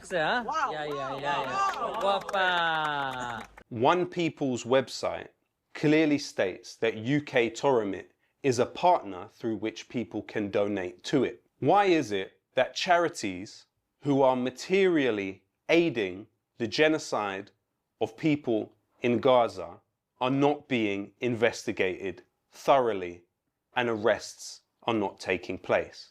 Israel has, for its prime minister, arrest warrants issued by the International Criminal Court for the crime of genocide in Gaza? Why is the UK government harassing musicians, activists, tweeters, and Holocaust survivors rather than going after the real criminals? The same individuals that fund these organizations I have just listed are funding government ministers. Rachel Reeves is currently Chancellor of the Exchequer in this country, one of the most important positions in government. Before arriving at her role, she was given £175,000 by Israel lobbyist Victor Blank. Victor Blank financed 3 organizations that directly fund the Israeli army from British soil. Those organizations are Beit Halochem, ORT, and Technion UK. What other relationships exist between those that fund these organizations directly invested in genocide in Palestine and British government ministers? All of these organizations operate as charities in the UK. Since when did support... An American example of this is Beitar, which was designed around Jabotinsky, who was a literal fucking terrorist and a Jewish supremacist who openly fantasized about Israel being a colonial power, one of the fathers of Zionism. And Beitar operates openly in the United States of America. One of the groups that is giving the foreign student lists to the Trump administration is Beitar. And that is a 501c3, as in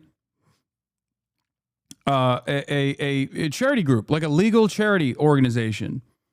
And yes, this chatter is correct. This isn't just lobbying. This is way more than lobbying and campaign finance. That's why I say it's a very sophisticated influence peddling operation. It's not just like lobbying or campaign finance. Obviously, there are, like I said, networks of NGOs, networks of advocacy organizations that masquerade as organizations that seemingly care about the interests of like British Jews or in America, American Jews, when in fact, those organizations are not invested in that at all. They are simply invested in defending Israel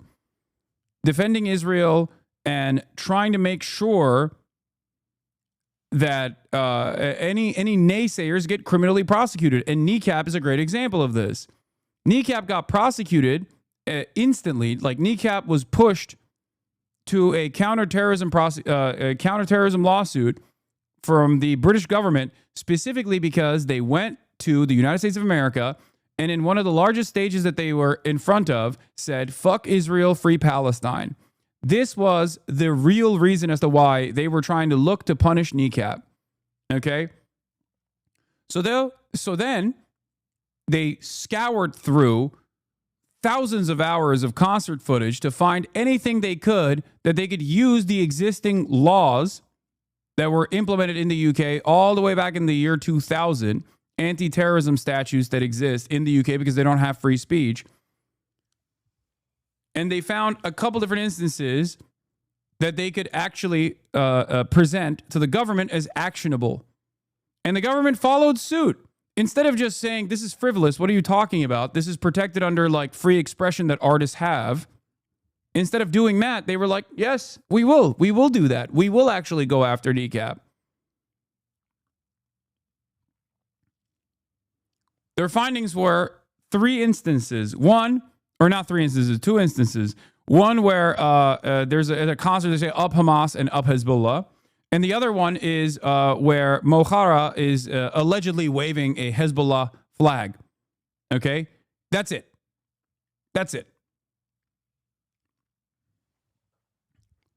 This is enough to criminally prosecute someone for terrorism in the UK.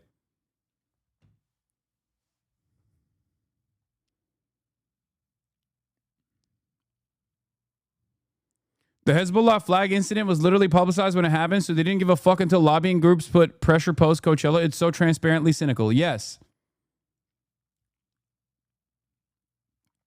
This is ridiculous. Okay? It's ridiculous. Especially considering that the name of the group is Kneecap. One of the artists is called DJ Prove. Okay? That in and of itself is literally pro-terrorism in the eyes of the British government. You understand? So if that artistic expression of pro-terrorism is allowed, and they have successfully prosecuted and sued the British government for refusing to give them grants, why the fuck would this be prosecutable?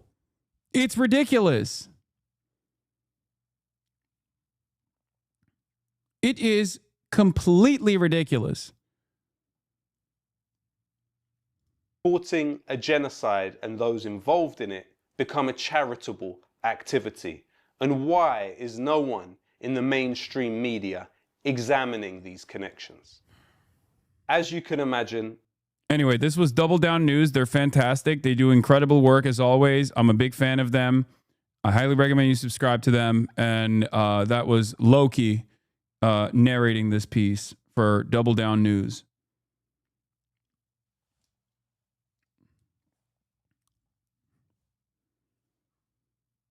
Are you going to meet up with Kneecap when you're in Dublin? Yes. Former Prime Minister Ehud Olmert says enough is enough. We're committing war crimes. A little too late, kind of, don't you think? I'm also setting up an interview with Jeremy Corbyn as well. I'm going to Dublin later this year. Time to bust out the Scottish accent. Uh-oh. Kneecap were a platform at the biggest festival in America and used it to send a message to the world. For Israel. A month later, a young couple who were both working for the Israeli embassy in DC were gunned down and murdered outside a Jewish museum. What the fuck did you think was gonna happen? Says E. Fatlow. Once again.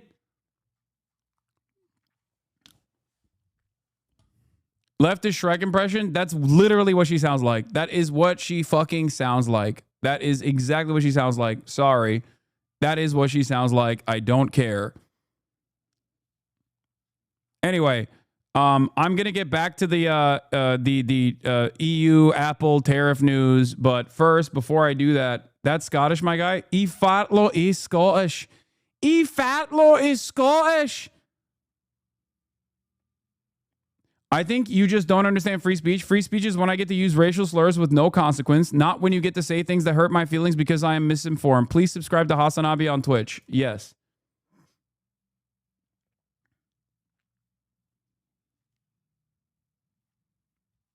E. Fatlow. That's how I sound. It's a native accent to the Levant. This is how. This is an organic native accent to Israel. A native Levantian accent. E. Fatlow. I cannot believe it.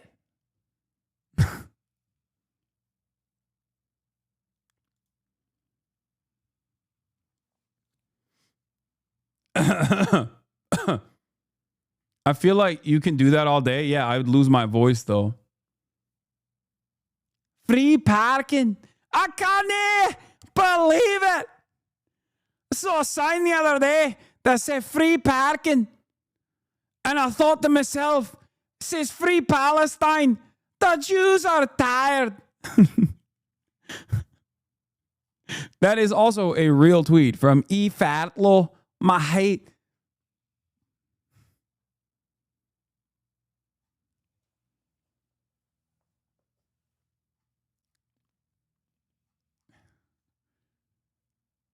Anyway, where were we? Okay.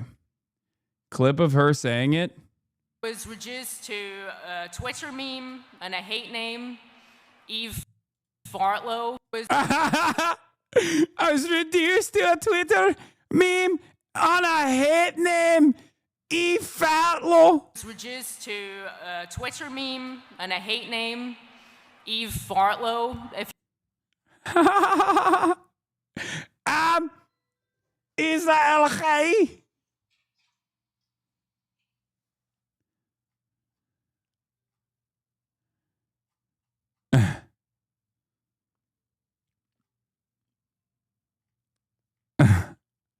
hate me.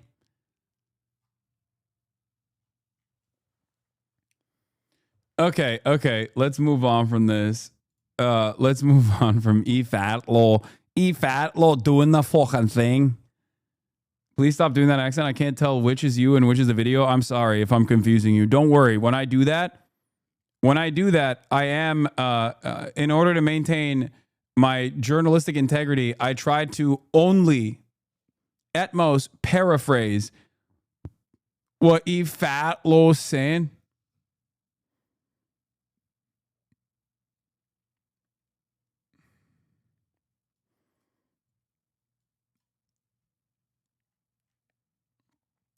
Okay.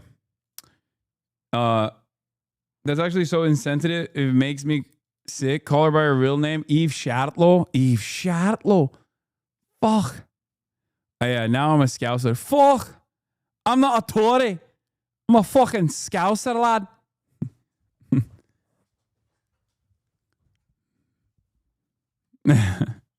Okay.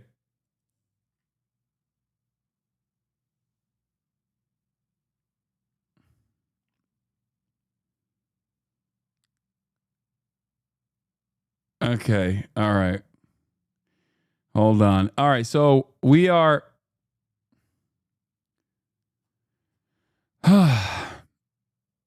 We are gonna, before we get to the crypto gala, all this stuff. Now to There are additional updates into the investigation into the killing of the 2 Israeli embassy staffers. I'm obviously gonna talk about this a little bit more today. I covered it extensively yesterday, but this is a perfect situation for those who are pro-Israel. Those who are pro-Israel to turn around and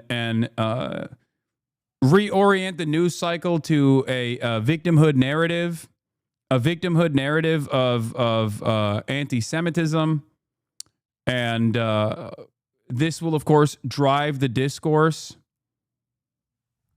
away from the subject of the Israeli occupying force shooting at Western diplomats, for example, or which happened a day prior to the shooting of the 2 Israeli diplomats, right? Or drive discourse away from the ethnic cleansing and the mass starvation that is taking place of the entire Palestinian population of the Gaza Strip.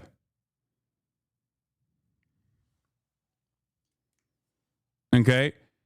Matt does his tweet on this. Of course, Matt does, and other people, ironically enough, are going to take this position. You know who didn't take this position, though? I will say this. Out of all of the people that rushed to talk about how this was an anti-Semitic incident, okay, this was an anti-Semitic act of terrorism, okay? An anti-Semitic act of terrorism, and it wasn't like directional towards whoever this person perceived as working for the Israeli government. You know who actually did not say this was an anti-Semitic incident? Wow, I am not seeing the name in the chat at all.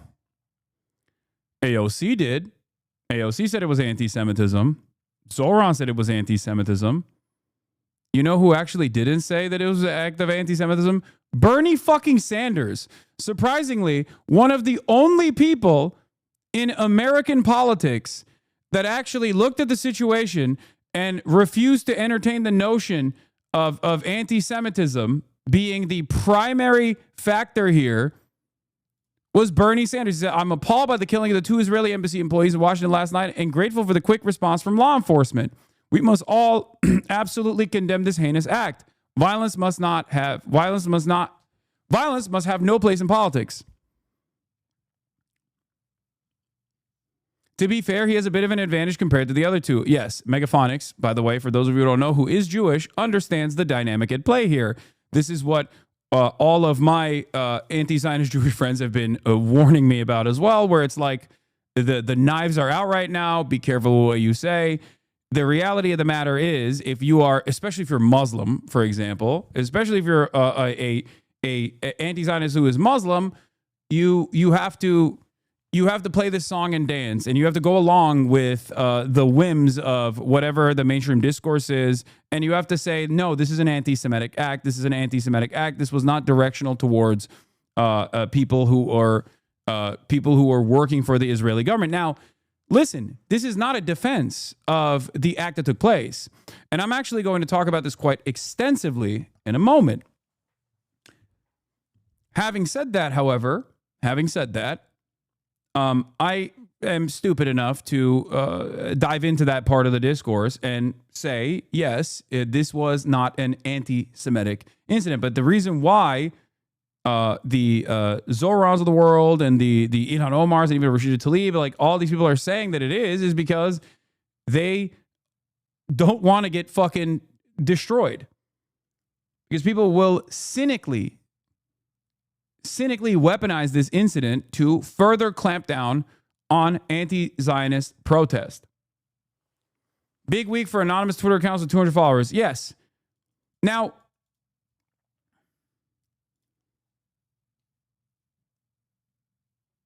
Hasan, apparently Jake Tapper retweeted that clip of you. Yeah, I know Jake hates me, and he does not forget his grudges. So,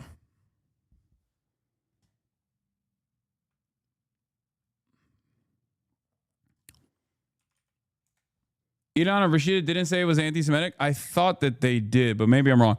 Not that it matters. So, this is an act of adventurism. It's vigilante justice. Obviously, this kind of decentralized violence is no way to truly find justice. Okay. And not only that, but it also obviously creates a hurdle in front of the pro-Palestinian movement. Having said that, however, I will never give oxygen to the idiotic posturing. Yeah, Jake Tapper fucking retweeted Elia Kobe. Come on, Jake. You're supposed to be a fucking journalist, dude. Are you also that stupid? Are you so stupid that you didn't watch the fucking 37-second video? How does he know you? I called him a cunt once, and I don't think ever forgot. Also, I talk shit about him all the time. Anyway. I do not believe that this is a false flag incident. For the record, I will once again reiterate that position that is very clear in the video that Jake Tapper just retweeted, despite the fact that the description says that it's not, says the opposite. So,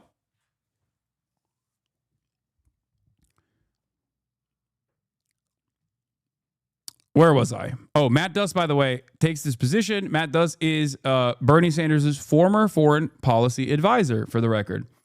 Now,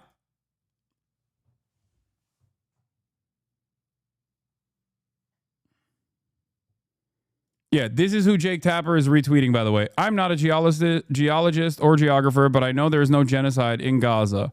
This is the person that Jake Tapper is retweeting, just so you understand where he is at in his position.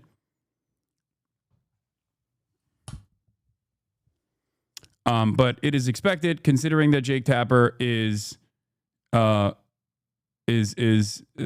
famously antagonistic to any sort of pro-Palestinian voice or any sort of Muslim, really.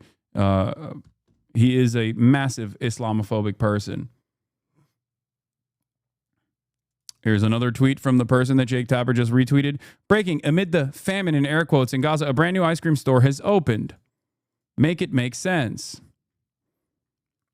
From Gazawood, the Pileywood saga. This is just Holocaust denial shit, for the record.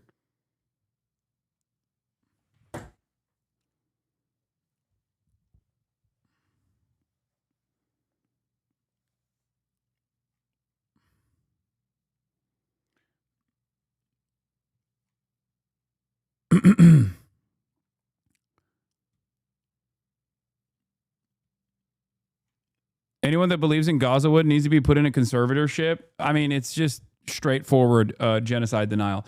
So, where was I? Why am I talking about all this? Because I want to offer a perspective that others are unfamiliar with, that actually Jeremy Scahill, who directly interviews leadership within Hamas with regular frequency for Drop Site News, shouts out the Drop Site News, actually brought a really good point that sent me down a journey of further investigation. Okay? Jeremy Scahill, when talking to Chapo Trap House's wonderful hosts, Will Menaker and Felix Biederman, said something about Hamas's operational structure and its interests. Hamas understands that operations outside of the boundaries of historic Palestine, occupied Palestinian territory, will invite a lot of scrutiny to its operations and will only be considered a burden. Okay? This is something that is very important. Hamas has never engaged in any acts of violence or any incidents outside of the boundaries of occupied Palestinian territory. They've never done that.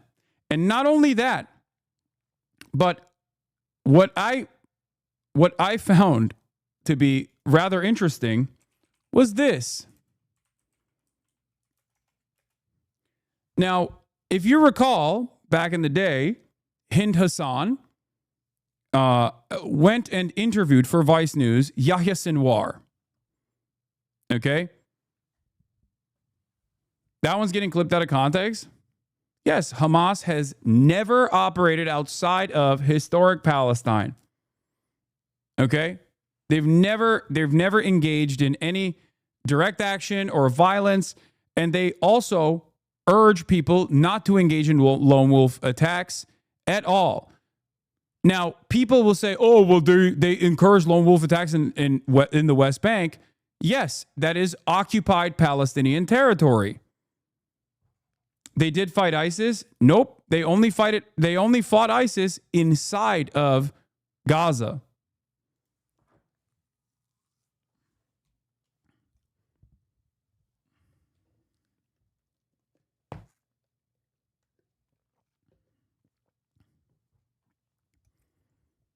Okay. So you're not wrong. They have fought. I almost said fighted, yes. They have fought against ISIS inside of the Gaza Strip. Hamas has no reason to operate outside of Gaza. They understand that international scrutiny would undermine that cause severely. Yes. But not only that, but as you guys might have known already, if you've watched my commentary on this stuff before, a lot of the people that are both on the militant wing of Hamas, the Al-Qassam brigades, and also on the civil governance side, like Ismail Haniyeh, who was assassinated by Israel, ironically enough, a neutral envoy, a diplomat, assassinated by Israel in Tehran, foreign soil, have time and time again actually released statements about violent acts that have taken place outside of Palestine. One of those incidents is obviously famously Yahya Sinwar talking about the Black Lives Matter protests in the aftermath of the execution of George Floyd. We've covered this before. Another thing that I found, however, that I didn't know was when there was an incredibly violent, horrifying domestic terror incident in the Tree of Life synagogue. Did you guys know that Ismail Haniyeh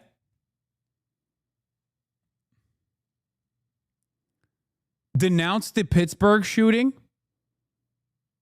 on the 28th of October, 2018?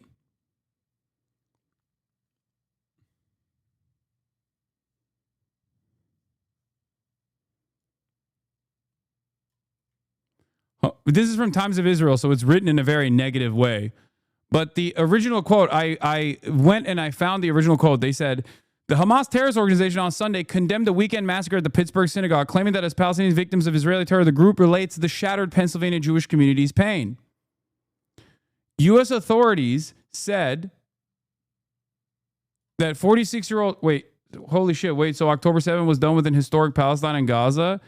Yes, of course. What do you mean? Israel is a part of... Israel in its entirety is still a part of historic Palestine. It's occupied territory, yes. What? What are you talking about? Anyway, listen.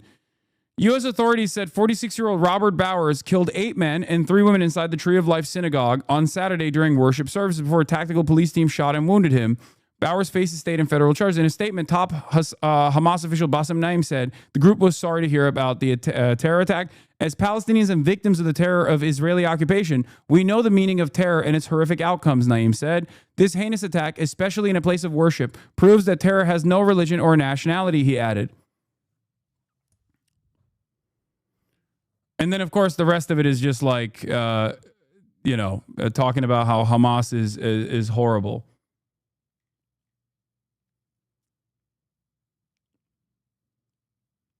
But not only are they in tune with American politics, not only are they in tune with what's going on in American politics, like it's actually interesting that like at times they've even released statements denouncing anti-Semitic acts of terror in the United States of America. Can you pull up the BLM one? I mean, sure. Here, Yahya Sinwar, Black Lives Matter.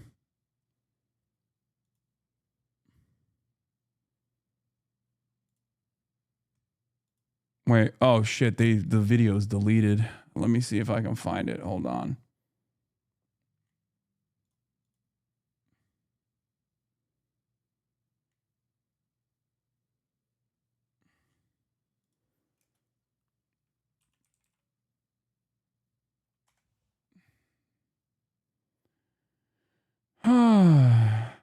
Where is it? Where is it? Where is it? I think, okay, this is from Instagram, but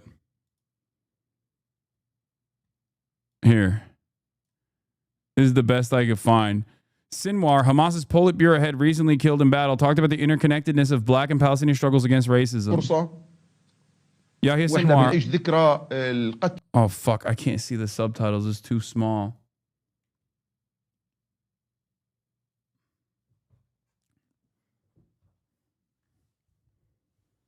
It's from the Vice interview with Hassan that you just saw, but I can't fucking zoom in because it's an Instagram post. Let me see if I can find a... No. The video is not deleted. The video is not deleted. Here. Okay, this is a little bit larger. And I want to take this opportunity, he says. Okay. He says, I want to take this opportunity and remember the racist murder of George Floyd. George Floyd was killed as a result of racist ideology held by some people. The same type of racism that killed George Floyd is being used by Israel against the Palestinians in Jerusalem, the Sheikh Jarrah neighborhood, and in the West Bank, and by the burning of our children, and against the Gaza Strip, through siege, murder, and starvation. The entire free world must put an end to these crimes. The reason why I'm bringing this up is because, they are obviously very in tune with American politics and understand these dynamics. And it reminded me of, hold on, let me see if I can. It reminded me of it was on TikTok. I liked it, I think, so I could show it to you guys. It reminded me of the IRA during the Troubles, releasing statements about American Irish people. It works too well. Sorry, here's Bernadette Devlin in Boston in 1979. Here's what her statements look like. If the Irish American community became too involved in our struggle against oppression, it might raise some questions as to the contradictions within their own body politic in America. There is nothing sadder to people struggling against oppression in Ireland to look towards Boston City and see our people. We know how they got here. We know the oppression they fled from Ireland in various generations to get to this city, being used to oppress the black people. Guys, shut the fuck up. Yes, I know Radiohead is the worst possible song to use here because Radiohead is a fucking Radiohead or Zionist. Shut up. Just listen to the goddamn words that are coming out of Bernadette Devlin's mouth. Oh my fucking Lord. God, some of you guys are exactly the type of fucking annoying little babies that I despise and try to yell at all the time. It's like a different version of being so drama obsessed, okay? It's not the main point. It's not the main point at all, okay?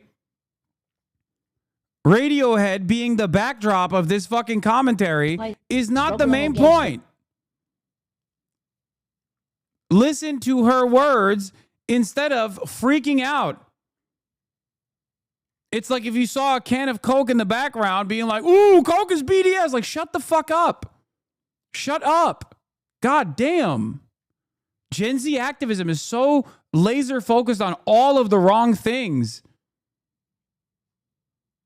Oppression in Ireland to look towards Boston City and see our people. We know how they got here. We know the oppression they fled from Ireland in various generations to get to this city, being used to oppress the black people of this city. People tell me I don't understand the situation.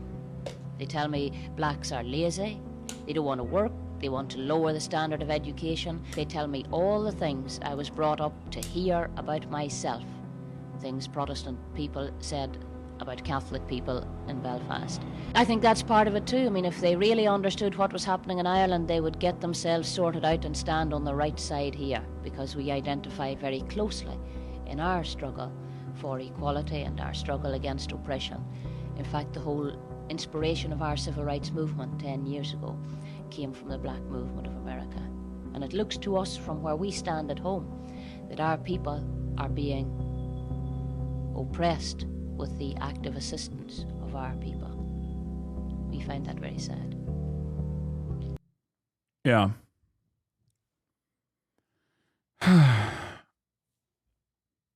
This is solidarity of all oppressed peoples all around the planet. Okay? This is something that I've seen with my conversations with Irish people that get it. Irish people living in Ireland, of course, including the north of Ireland. Not Northern Ireland, but the north of Ireland. And they understand that. They understand that these struggles are almost the same. It might take up different forms. The people holding the gun might have different interests, or rather a different look to them. Having said that, the struggle against occupation is always going to look the same. The struggle against white supremacy is always going to look the same. Now, the reason why I'm bringing this up is because there is a part of Jewish history that is often forgotten. Jewish resistance to Nazis and Nazi demonstrations and Nazism in general in the lead up to the final solution. And what I find particularly strange is in the aftermath of the shooting that took place, from the vigilante justice focused person who, by the way, once again, I do not believe vigilante justice is a solution, okay? I don't believe vigilante justice and adventurism is a real solution to ending the genocide in Gaza, okay? To ending Israel's genocide. Having said that, I find it odd that people who have been using this incident in an effort to clamp down on pro-Palestinian speech, to claim things such as Free Palestine is the modern day equivalent of Heil Hitler, seemingly forget important aspects of Jewish history and Jewish resistance to Nazi Germany. I am reminded of the story of David Frankfurter. I'm going to give you two people. I'm going to talk about two people. One is David Frankfurter. I'm going to read you a Times article from, I believe, like 1939, if I'm not mistaken. It's from 1936, sorry. This is from Time, February 17th, 1936. The title reads, Foreign News, Jew Kills Nazi. David Frankfurter, a nervous, hollow-eyed young Jew born in Yugoslavia, took the train from Bern last week to the Swiss winter sports resort of Davos. He did not go there to ski, and though Davos boasts a fine meteorological observatory, he was not interested in the weather. After hanging around town for 3 days, he asked his way to the home of Dr. Wilhelm Gustloff, physicist at the Davos Observatory. Bustling Frau Gustloff ushered him into the study. When the doctor rose to greet him, David Frankfurter whipped out a pistol, sent 5 bullets crashing into his body. Wilhelm Gustloff died instantly. Pushing his way out of the house, David Frankfurter walked quietly across the park and surrendered to the Swiss police. I did it because he was a Nazi agent who poisoned the atmosphere, explained assassin Frankfurter. These bullets should have hit Hitler. Oldest in point of service of all Adolf Hitler's foreign organizers were Wilhelm Gustloff, age 41. He was also among the ablest, possibly because he had more than his political beliefs to recommend him to Swiss converts. An able physicist, he went to live in Davos years ago, feeling that the altitude would help him, his weak lungs. Even before his friend Hitler became chancellor, he began organizing Nazi groups in Switzerland. For weeks, Germany has had orders to play down all forms of anti-Semitism in the view of the flood of tourists expected for the Winter Olympics. After the murder of Nazi Gustloff there was no holding the Nazi press, roared Julius Streider's Frankische Tageszeitung. The assassination of Gustloff is another in the long series of Jewish ritual murders which began with the slaughter of the Aryans by Jews thousands of years ago and is now celebrated annually in the Feast of Purim. Germany's minister to Switzerland, Baron Ernst von Weizsäcker, on vacation, hurried to Berlin for a conference, then back to Bern to make loud protests. Swiss Vice President and Foreign Minister Giuseppe Motta had already sent an official letter of regret to Berlin, and the Swiss seemed cool to impassioned demands by Reichsfuhrer Hitler's own news organ for the death sentence for the assassin. Maximum Swiss sentence for political murders is 15 years in jail. The canton for Grisons, where the crime was committed, long ago abolished the death penalty. Still thinking of the Olympic Games, Germany dared take no obvious reprisals, but bitter little propaganda minister Goebbels promptly ordered that all Jewish theatrical meetings, concerts, lectures, etc. in Germany be abolished until further notice. Now, this is not the only important historical event that took place, okay? This was, after all, and David Frankfurter is hailed, understandably, as a hero in Israel, for the record. His story has been talked about in the past. A person who recognized the horrifying nature of Nazi Germany and took matters into his own hands and actually engaged in an adventurous act of violence directed towards someone in a position of prominence, for the record, a position of high status, not simply just like a low-level diplomat or low-level embassy employee, but a position of prominence. He only served, I believe, 9 years of his 15-year sentence, or even shorter than that, and he was subsequently released. Okay? Here's another story. One who fought back, Herschel Greenspan and the Holocaust. Now, this story is lesser known, even though it was pivotal. Herschel Greenspan, On the morning of November 7th, 1938, a 17-year-old entered the German embassy in Paris. Hidden within the three-piece suit was a gun he had purchased earlier that day. In his pocket was a postcard on which he had written an abbreviated Hebrew phrase invoking God's help and a message in German for his family. My dear parents, I could not do anything else. May God forgive me. My heart bleeds when I hear of the tragedy that befell you and 12,000 other Jews. I need to protest so that the entire world hears this, and this I will do. Forgive me. At the embassy, Greenspan asked to see an official, saying he had a document to submit that was too important to be left with a clerk.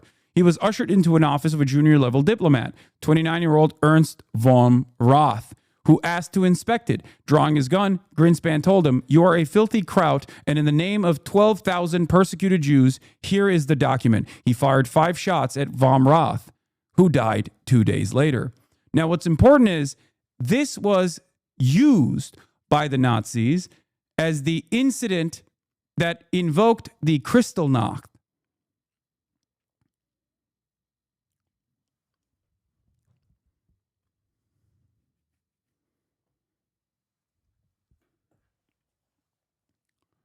A lot of the important aspects of Jewish resistance against Nazi Germany are oftentimes not talked about, weirdly enough.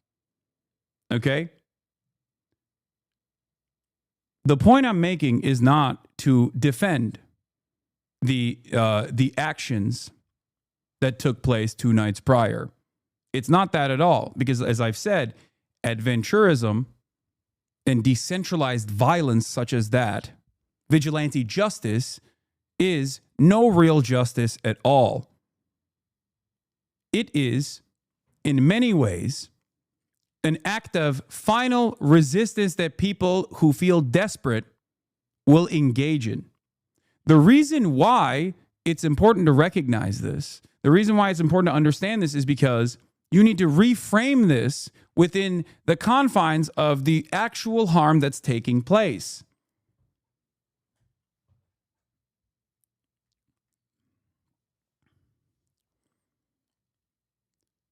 This is part of the reason why I advocate for real solutions. I advocate for legal solutions. This is the reason why I advocate for real justice, to put an end to the genocide in Gaza through the legal means that are available. What I fear is that when people recognize that there are no legal avenues available, they turn around and choose to take matters into their own hands. Okay? This is something that Felix was talking about as well. Felix Biederman was talking about with Jeremy Scale, where he said the social contract that everyone is supposed to abide by recognizes that there is supposed to be a legal means of restitution, a way to take it up to the court structure and have the existing organs of justice, that are supposed to bring about some kind of real restitution, some kind of real solution to a problem such as unlimited genocide that is unfolding in front of our eyes. This is what happens when the social contract is ripped apart, or when people recognize their powerlessness.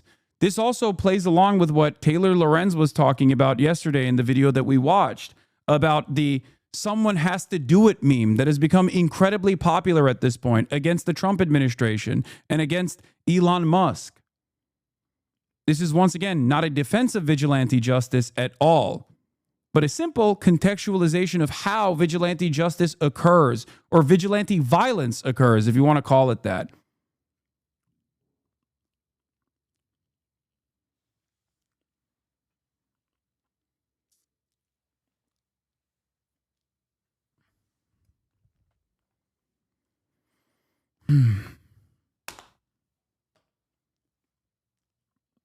If your goal is to bring about peace, as is my goal, you have to understand how violent incidents such as this one occur and correctly identify the reasons and recognize whether or not there is a grievance there that broadly would be seen as an important grievance to address. The comparison here is when here, I'll give you an example of of a person who thinks they're engaging in vigilante justice or vigilante revenge, okay, that does not have a righteous cause. This is identical to what I talked about with Luigi Mangione as well, yes. However, there are significant differences between this act and Luigi Mangione. I've described it yesterday, but I will relitigate that in a second. Now,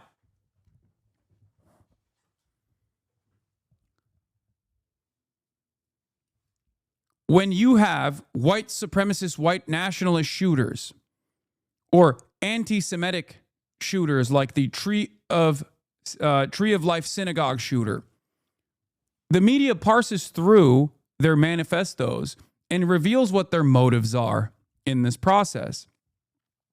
The reason why they do this is to see what the grievance is. Not all grievances are correct. Some of them are completely fucking imagined. The Tree of Life synagogue shooter was hopped up on great replacement Nazi theories, the false notion, the anti-Semitic conspiracy that Jews are importing third world populations into the United States of America and into the Western world in an effort to deliberately undermine Western superiority. Okay? This argument is ridiculous. It's a lie. So when this lie is brought into the mainstream, it is correctly assessed, correctly parsed through, and discussed openly. But in this circumstance,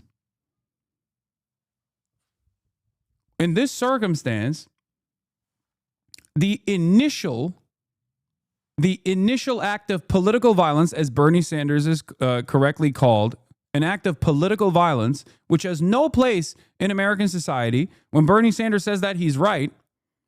Okay?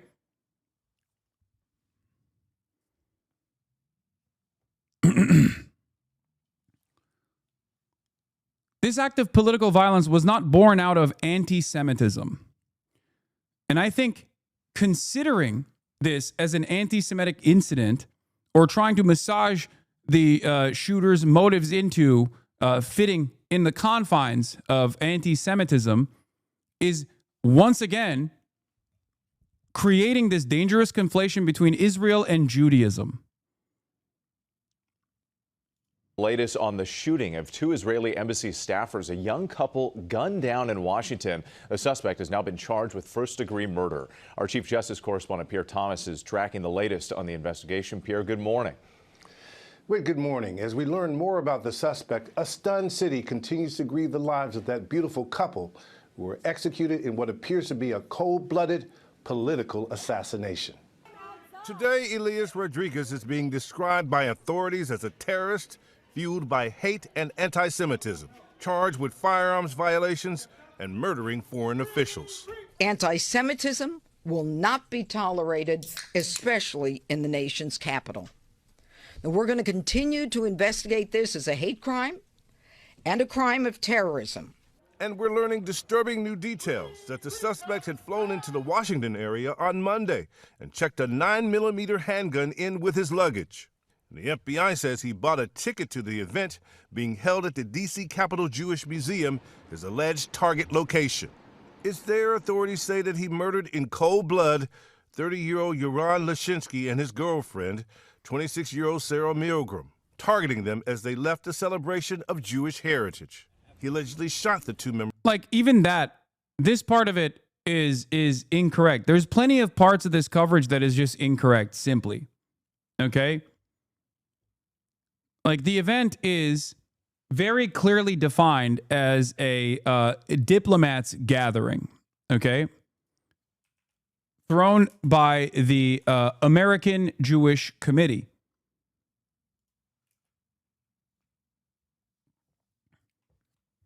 Now, the reason why I stress this is because it's called the AJC Access Young Diplomats Reception. Because what further investigation has found is that this was an event where young diplomats were supposed to be gathering. And while this is haphazardly done, by the shooter, his motive was not to go to a place of Jewish worship and find Jews to kill, but instead try to identify someone who is associated with the state of Israel. This is not a justification of his actions. I am not saying he did the right thing. I'm not saying that I identify with his motives. But it's important to understand his motive. It's important to describe and analyze his motive. Do you understand? And I think that there is a cynical reason as to why this is being presented as an anti-Semitic violent act. Because an anti-Semitic violent act and a hate crime is understood by the broader population. Okay? But the fears, I think, that people in positions of power, the fears that they have, understandable fears that they have, is that if they were to present this as a suspect motivated by taking matters into his own hands because of the sheer inability of the democratic organs of justice taking place to stop the bloodshed that every American has seen, they fear that there would be more copycats. They fear that there would be more. They fear that it would be harder to argue against because of the systematic problems that I've already described to you about America's attitude towards violence. We are in a dangerous place right now in terms of American attitudes towards violence, American proclivity towards violence. We no longer have an intolerance to violence in the United States of America. We are no longer as intolerant as we once might have been to instances of domestic terror even. This is a terrifying prospect. This is a terrifying prospect if you care. Wait, what the fuck? Oh, Ken Clippus 9, FBI visits me over the manifesto. I guess the FBI came and visited him.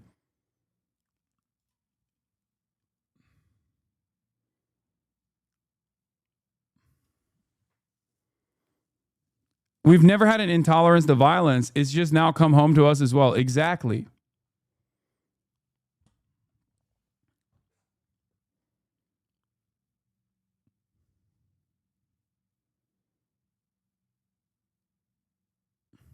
Members of the Israeli embassy in the back and continued to fire at them after they fell to the ground.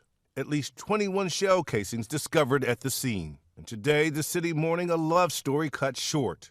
Lashinsky was planning to propose to Milgram next week. Friends and family describing the couple as lovely people who yearn for peace. Americans were intolerant to violence. That doesn't sound right. I think there was a larger percentage of Americans that were intolerant to violence in terms of like political violence. Do you understand? And now that number has diminished. Americans have always loved violence. But as far as like political violence goes, Americans like order. Political violence is disorder. And we are dangerously becoming numb to political violence in general. And this is part of the reason why.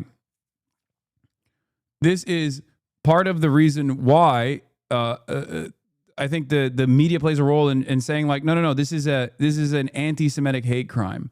Sarah was so empathetic and talking about how the people in Israel are suffering, the Palestinians in Israel are suffering.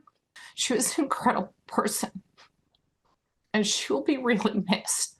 Yaron was the kind of guy that would have conversations with anybody about anything. I will forever think of him as a diplomat on par and a peacemaker at heart.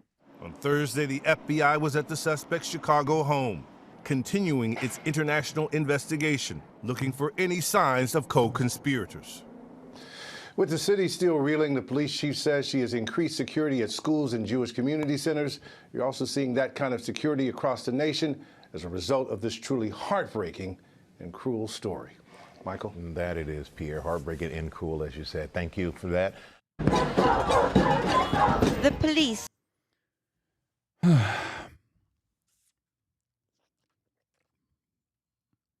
Pierre should share Yoron's tweets. Yeah, that's not going to happen, obviously. And it doesn't matter because the only reason why I've shown the background of Yoron and described certain things about him is not because like the shooter knew all of that information. I make that very clear in my coverage yesterday. The shooter didn't know any of that. The shooter just assumed that these people would be in some way, shape, or form connected to the Israeli embassy. Okay? He didn't make that calculation. As far as we know, we don't know. We don't know. We'll find out. There will be an investigation. He's not dead. Okay? But the reason why I bring that up is not to offer post hoc justifications in the way that like other people do when like police shootings happen or whatever. The reason why I bring that up is because the media also, once again, recognizing how unpopular Israel is in the broader American population, have to present these guys as peaceful doves that actually were working on a solution for Palestinians.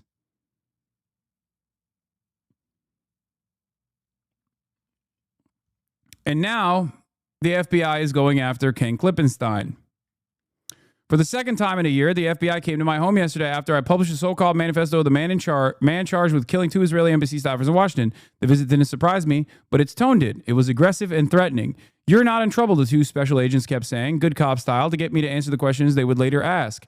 Where had I gotten the manifesto? Had I had pre-knowledge of the attack? Did I receive instructions about how to disseminate the statement? Not a single mainstream media outlet has published the text because, as they claim, the FBI hasn't confirmed its authenticity. But the real reason is simple. The media just doesn't want to publish it. And the FBI doesn't want the media to think it can. "You're not in trouble," they said a few more times. "I know," I replied, wondering what else I could say to them to get them to go away. Shutting the door in their faces did not seem wise. Maybe I could demonstrate that I know enough about the FBI that their elicitation techniques wouldn't work, I thought. "You guys are from the satellite office in Middleton?" I asked them, alluding to one of their many but little-known resident agencies distinct from their field offices, Wisconsin's being in Milwaukee. "Have you been there?" the man asked, looking surprised. "No.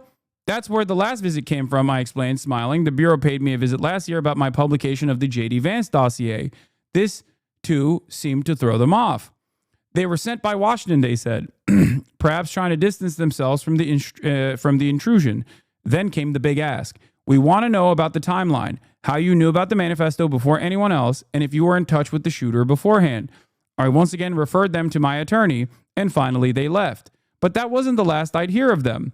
They left my lawyer, Beth Burden, a career public defender who goes toe-to-toe with cops every day for her job, support her excellent work here, a voicemail, which I've enclosed below.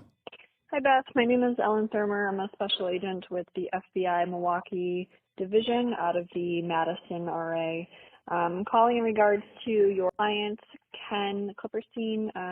I was just over at Mr. Klippenstein's residence earlier today, following up on some questions I had regarding the manifesto that he published on his blog yesterday. Mr. Klippenstein recommended that we give you a call or email in order to consult with you prior to an interview or in conjunction with you. He was not comfortable speaking to us without your guidance.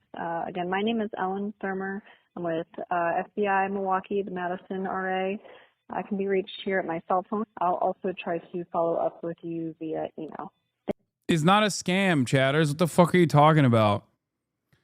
As Beth explained to me, Special Agent LMP Thurmer, one of the two that visited me, told her that they wanted to know why I'd published a manifesto, among other questions. Beth called them back, and after some back and forth, the special agent offered to send the questions in an email, trying to convince me to submit to an interview as a part of their investigation. The purpose of this interview is to glean as much information regarding the manifesto, how it came into Mr. Klippenstein's possession as possible. The email said, "We would appreciate it if this list of questions was kept between you and your client," the email read. These are those 11 questions from the email I've reproduced below.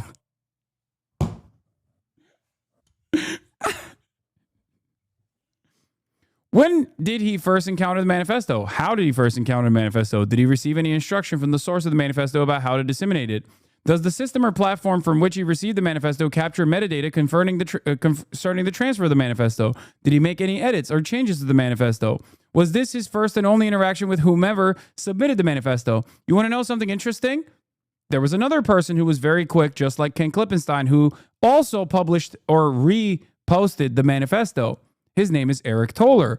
He is a part of the Visual Investigations Unit at the fucking New York Times. Because Eric Toller, much like Ken Klippenstein, is a real fucking journalist.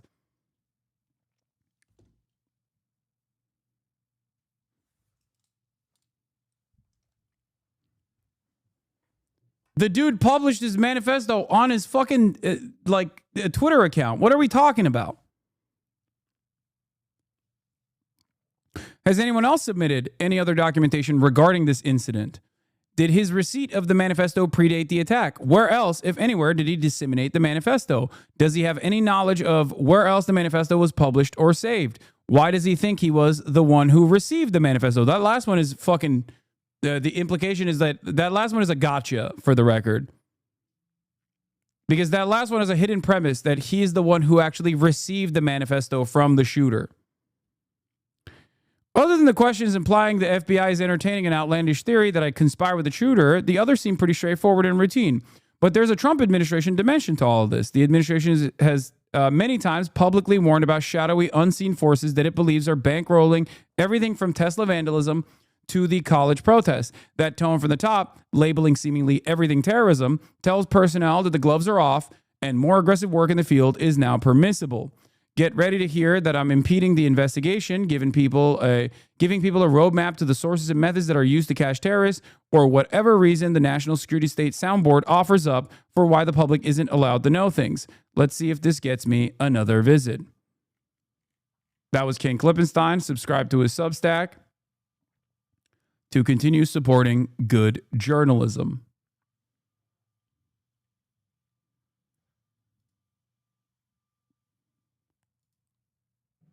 What is happening? Are you guys duking it out?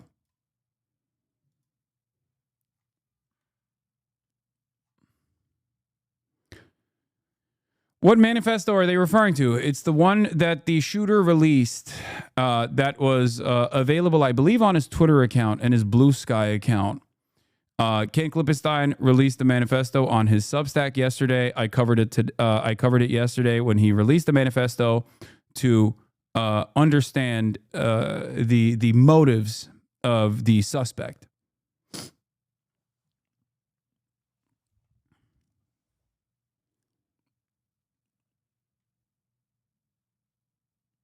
Here is the Israel Embassy Shooter Manifesto, which we covered yesterday. So he did not paywall it, no.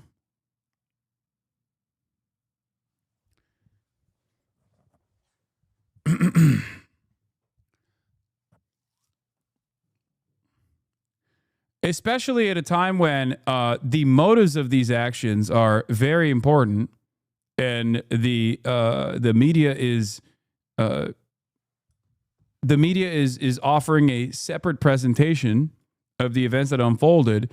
I'm not shying away from discussing the true motives of this suspect, even if those true motives of the suspect unironically are damaging to what I seek to do. Because it would be very easy to simply just go along with this and be like, well, anti-Semitism has no place, which is true, it doesn't, right? And this person was anti-Semitic. But I think it's important to make up your own mind and to investigate further and find the truth, especially at a time when narrative overcomes the truth quite frequently. The man shot is a Christian Zionist, is not anti-Semitic. Yeah, look, that part of it is not all that important. The only reason why I've brought that up is because a lot of news media was immediately reporting on it as though he was Jewish when he is not. Okay? He was a practicing Christian, for the record. One of the two people that he shot and killed was a practicing Christian that had gone to Jerusalem, that actually volunteered to join the Israeli occupying force, that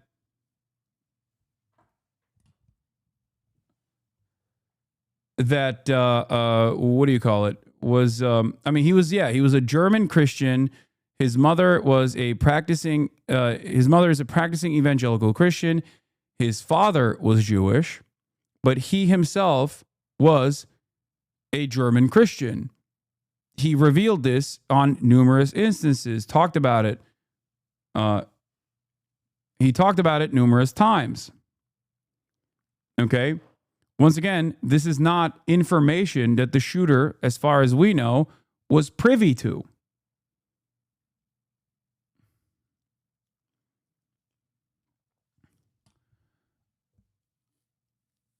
Having said that,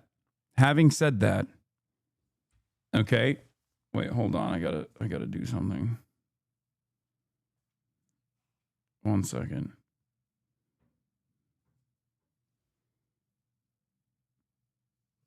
Yes, I used to know Sarah. She was Jewish. Yes, Sarah is Jewish.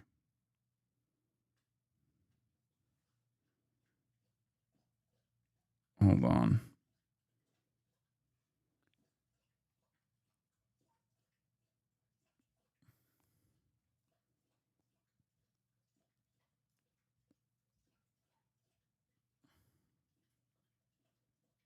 Hold on 1 second. I just got to do this.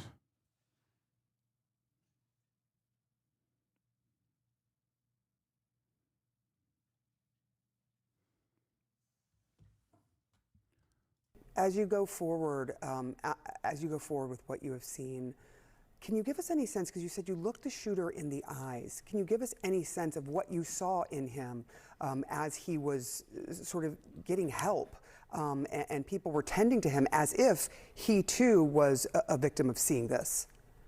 Yeah, well, to be clear, I heard about that part because we were in a secure room when he initially walked in. I just saw him screaming and then being handcuffed. But what I saw in his eyes, I mean, I went to Columbia for grad school, and I saw the same thing in his eyes as I saw in the eyes of all the protesters at Columbia. Nothing different between him and them. But they did not create this horrific shooting. They did not, they didn't shoot. They gave permission. They gave the permission. And they have called for this. They have called for Intifada revolution, which is the same thing he yelled last night. Do you worry that there will be a conflation, though, of the two, those people who are speaking their mind, who really care about? Yeah, this was this question, okay, which is surprisingly decent, okay? This question is about how in the future the government could potentially fucking prosecute even people saying free Palestine, because it's not a secret, it's not hidden that the administration is actively targeting pro-Palestinian demonstrators and claiming that they are terrorists or anti-Semitic in an effort to prosecute them in direct violation of the First Amendment protections that are offered to every single citizen and non-citizen on U.S. soil.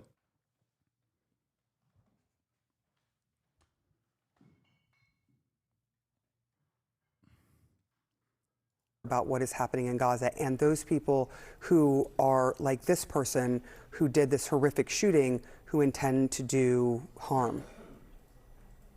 a conflation. I mean, they are calling for intifada at Columbia. Like, he's literally saying this is the same thing. Like, what this shooter did is what these people are demanding, what Free Palestine people are demanding. That is what he's saying. Columbia University, they call for intifada constantly. They're not quietly, they're loud. They're loud. You can hear it. They make recordings of themselves. So what's the difference? Are you afraid? Yes. What will We're you do all about afraid. that? Everyone should be afraid. What are you doing to try to make yourself feel safer? Why can't you just go on and live your life? I'm a New Yorker. I remember 9/11. You can't let them make you be afraid. You have to go on. You have to live your life, and hopefully your government does things to protect you. Last night, our government failed us. Jonathan Epstein, I know that they are going forward with this. There is No, I don't think, for the record, I don't think that this is, once again, I'm going to repeat this, even though the dumbest fucking morons that are trying to do Hasbara and trying to do pro-Israel commentary are claiming the opposite. I do not believe that this was a false flag incident. Okay? I don't.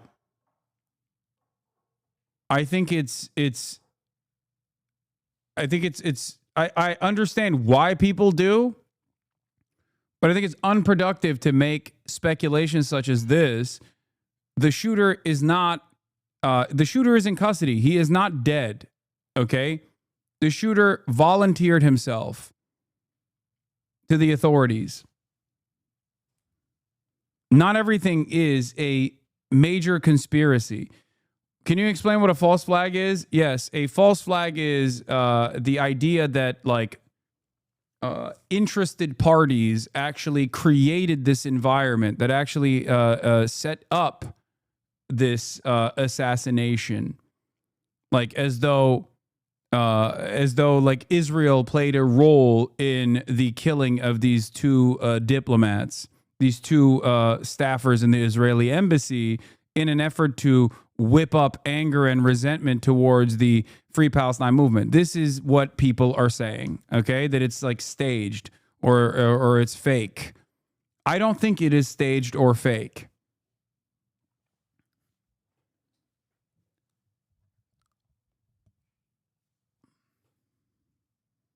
In many false flags, the perp is groomed to carrying out the attack, though. I don't think this perpetrator, I mean, there will be further investigation in this. If something smells strange, then maybe I'll change my analysis. But judging by all the readily available information, I do not believe that this was a incident where the perpetrator was like manipulated or anything like that.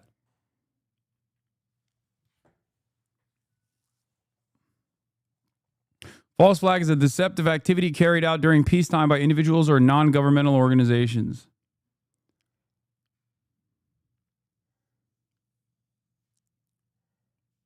I think Sean the Black said it well yesterday. America and Israel don't need pretense for escalation against Palestine anymore. This isn't Iraq. America and Israel are so belligerent, they've dropped the need for false flags. I don't even disagree. Yeah, I think that's a good take.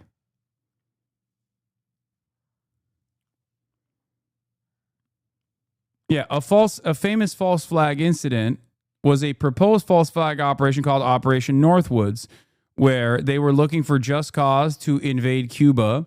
And what the CIA designed, okay, was within the Department of Defense of the United States government in 1962. The proposal called for CIA operatives to both stage and commit acts of terrorism against American military and civilian targets and blame them on the Cuban government. That is a famous example of a proposed false flag incident that never took place. Another false flag incident is the Gulf of Tonkin incident. This was used as an opportunity to offer just cause to the United States of America in invading and occupying Vietnam.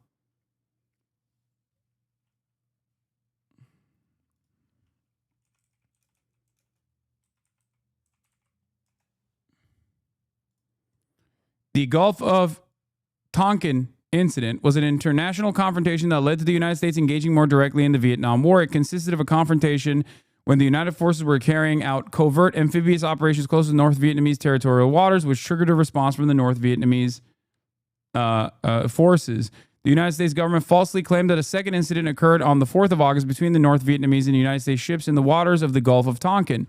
Originally, a U.S. military claim blamed North Vietnam for the confrontation and the ostensible, but in fact imaginary incident on August 4th. Later investigation revealed that the second attack never happened. The National Security Agency, an agency of the U.S. Department of Defense, had deliberately skewed intelligence to create the impression that an attack had been carried out, claiming that the North Vietnamese forces had actually opened fire.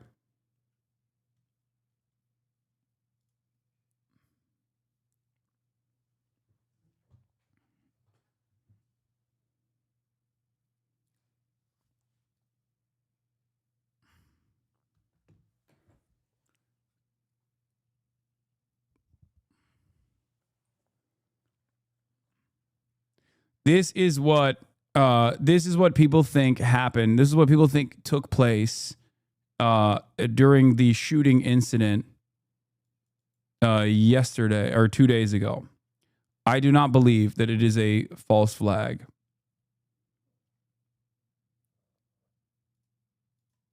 The reason as to why people think it's a false flag is because of the timing of it, which is one day after the Israeli occupying force opened fire on diplomats in the West Bank that were on a invited trip to the West Bank,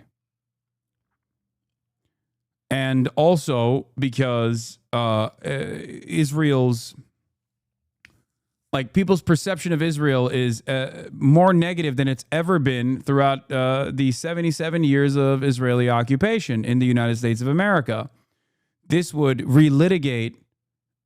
This would, one, perfectly create an environment where the government would have to actively suppress pro-Palestinian speech by tying all pro-Palestinian emancipatory movements and even the PSL, which the shooter briefly was affiliated with and stopped being affiliated with since 2017, and other legal entities that are allowed to operate under the First Amendment to no longer be able to operate legally.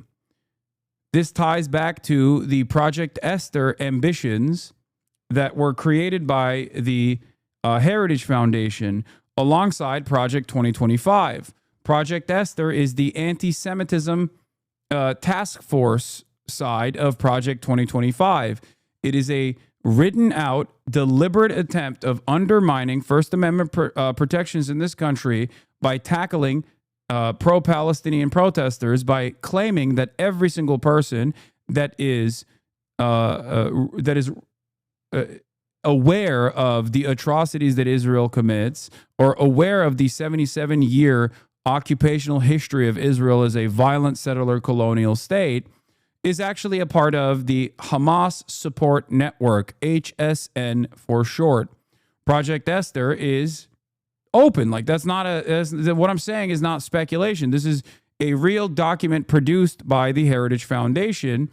And as we know, the Heritage Foundation has produced many documents, this right-wing think tank, that the Trump administration follows to a T. Okay? This is the reason why people suspect it is a false flag. I do not believe it's a false flag, but I do believe that both the Israeli government, demonstrably, and also all of the networks that want to promote Israel, or at least shift the attention away from Israel's atrocities in the Gaza Strip, are using this as an opportunity to clamp down on pro-Palestinian speech, myself included.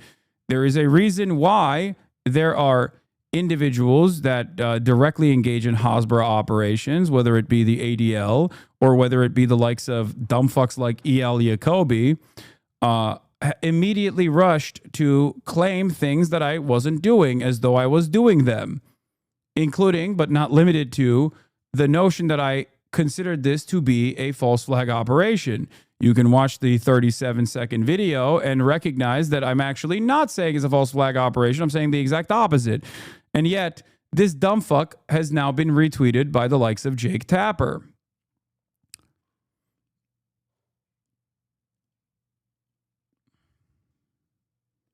we do live in the post-truth era.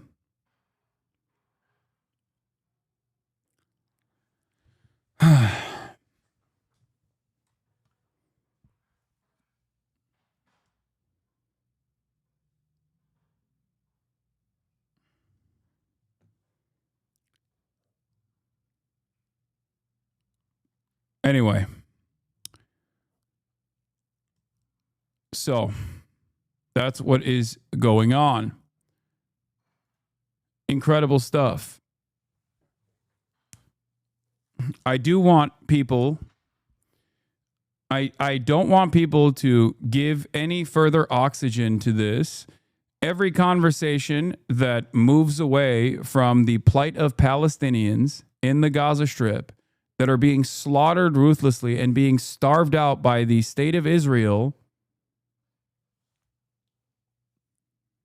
is playing playing into Israel's goals here. That is precisely the reason why yesterday Benjamin Netanyahu instantly came out and said, saying free Palestine is akin to saying Heil Hitler. And not only that, but also, that, you know, the leadership of the French government, the British government, and the Spanish government were actually the ones who pulled the trigger by doing what? By offering the most marginal of condemnations to the state of Israel for its mass starvation campaign. What a fucking ridiculous thing to claim. And the Canadian government as well. Stopped them from getting to the Gaza crossing at Kerem Shalom. So they held their protest at the side of the road. All the pictures of the children here, of Gazan children that have been killed by our army. Yeah. And how does that make you feel? Furious. We are here to say no more. There have been many demonstrations in Israel about the hostages still being held in Gaza. One thing I will say about the changing of the attitude overall in Israeli society is that standing together is like somewhat comprised. Is probably the largest group of protesters against the Israeli state that are comprised of some anti-Zionists, but mostly liberal Zionists.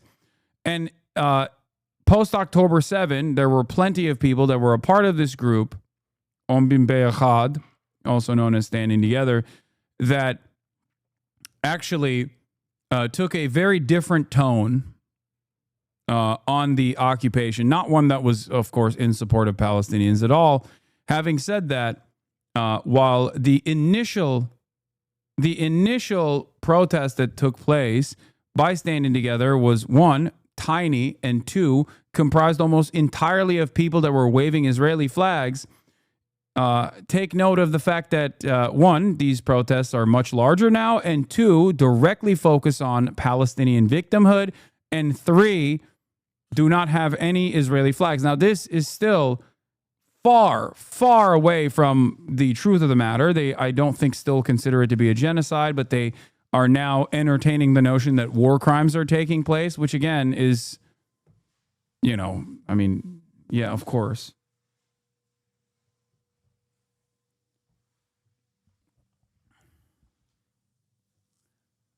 Having said that, it does show a marked shift in even Israeli society and popular discourse. But it's quite unusual to see people holding up pictures of Palestinian children. Of course, these people are on the left, but still, there is a growing concern about what is being done in Israel's name. Some on the Israeli left thought the war was initially justified because of the October the 7th Hamas attacks. But now they see nothing but cruelty. Although we are not the majority, the reality is still the same reality of genocide, extermination, famine, transfer and expulsion plans. Amongst the speakers, reservist Captain Ron Finer, who faces... I mean, this is pretty crazy, by the way. I really hate you had a take on this. In a Facebook post, Head of Standing Together, Alan Lee Green praises Ron Finer as a hero and a wonderful person. Finer served 270 days in the current annihilation war and just now decided to refuse and go to anti-war demonstrations. He's also a member of ST's leadership. Like, I'm in favor of rehabilitation for sure, but goddamn, that's quite the expeditious change, you know? Is 20 days in prison starting on Monday for disobeying orders by refusing to serve in Gaza. Those orders are not moral. They are not serving the security interest of Israel. The only thing they will bring is death of more soldiers, more Gazan civilians. For the record, if you want a peaceable solution to the Israeli occupation and the end to the Israeli genocide, this is something that needs to happen. This is something that needs to happen.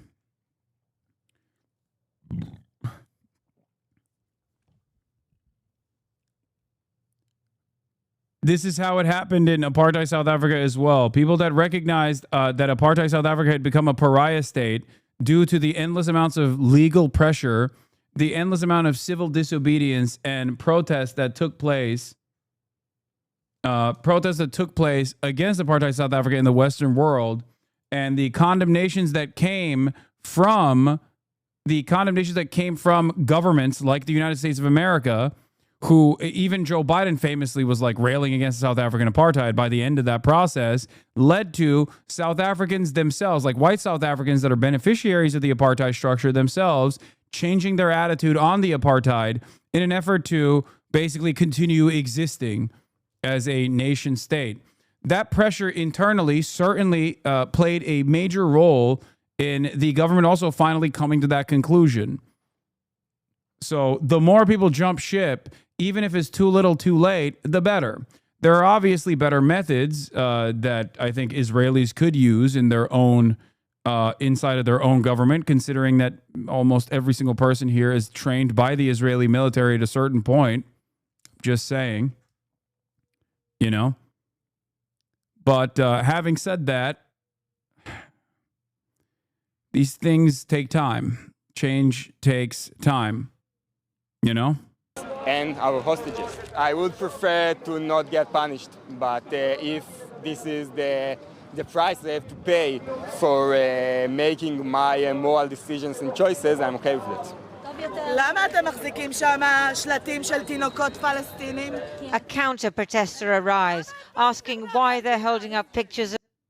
Chat is stupid. Israelis like me exist. Yes, there aren't many of us, but we do exist. So not all these leftists are fake leftists, but you guys are right that most of them are, sadly. Yeah, I know. I mean, it's just for the record.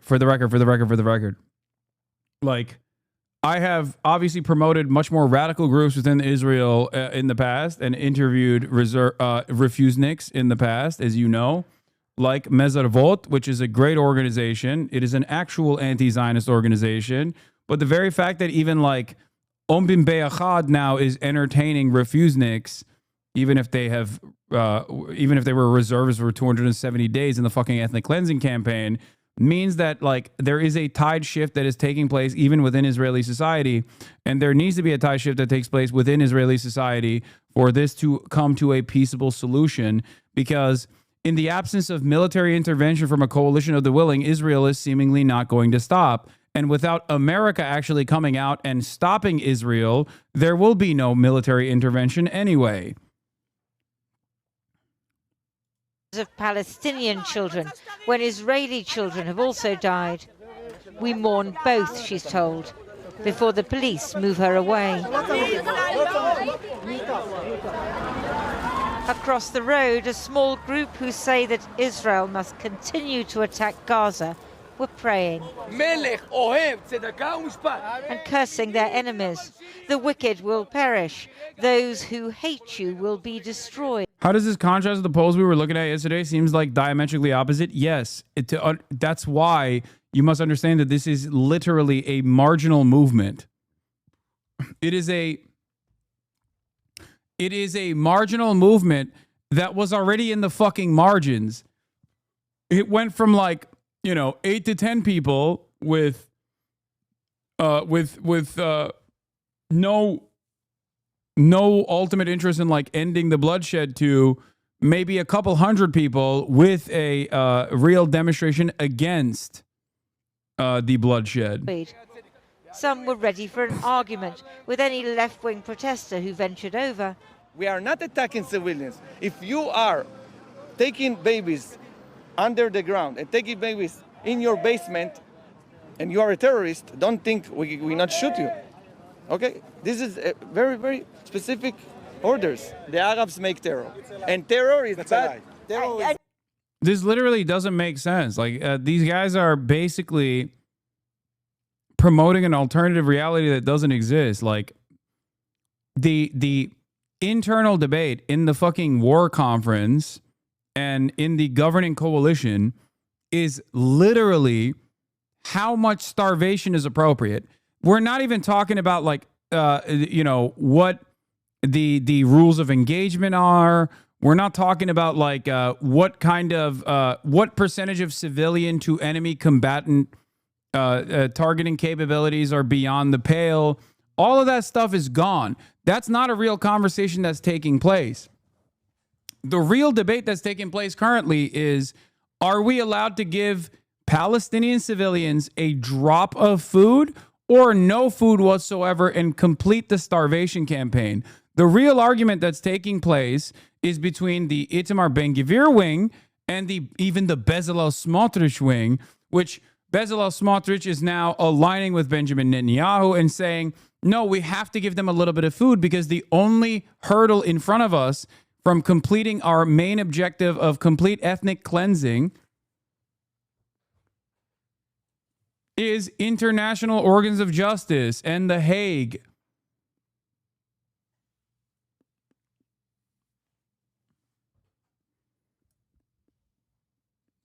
This is literally what the argument was. This is the argument that took place with Bezalel Smotrich's statements that I talked about a couple days ago.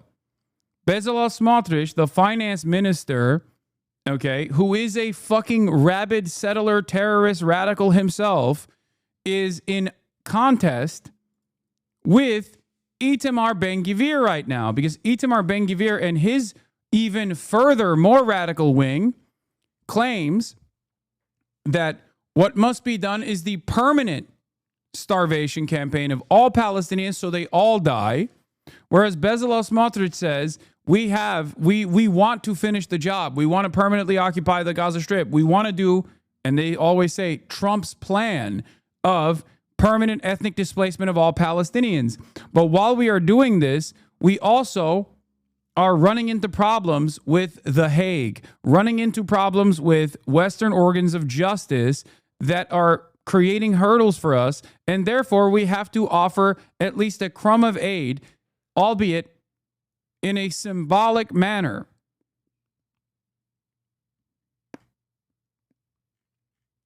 As Jeremy Scahill writes, Netanyahu, Gaza aid scheme offers Israel symbolic cover to finish the genocide.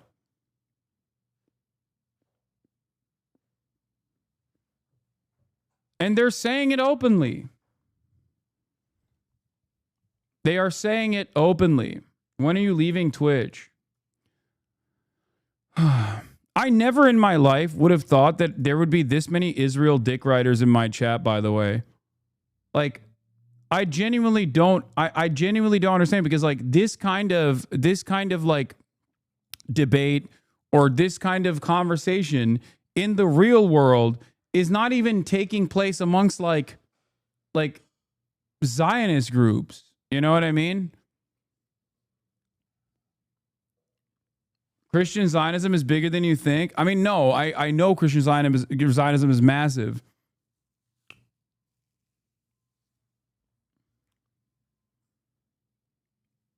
It is legitimately shocking how many people come in here and go, I hope you get banned. I hope you get killed, you fucking terrorist.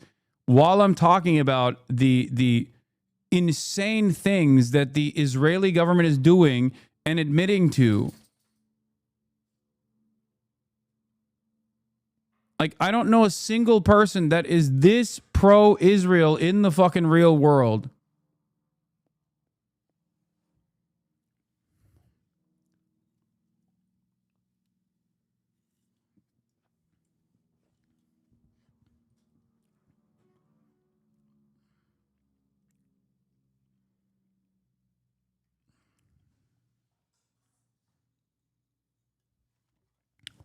Here's Bezalel Smotrich. I succeeded. The IDF is finally conducting.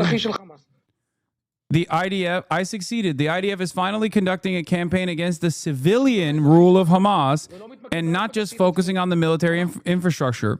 We are eliminating ministers, officials, money changers, and elements of the economic and governmental system of Hamas. In a few days, the American company will, with God's help, start working.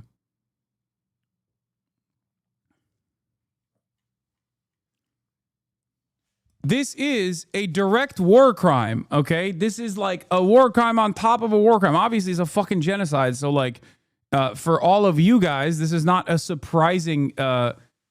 This is not a surprising moment at all. But it's crazy that, like, this isn't like a gotcha. You know what I mean? Which is why, at this stage, when prominent members of the war cabinet are openly explaining their desires in the backdrop of a live streamed child holocaust, it is still shocking to me that there are still people who have the audacity to openly defend this. I guess I expect people to have some sense of shame in all of this in an effort to, I don't know, not pollute their social media footprint and maybe create some sense of plausible deniability for themselves later down the line so they can act like they were always against this. But nope.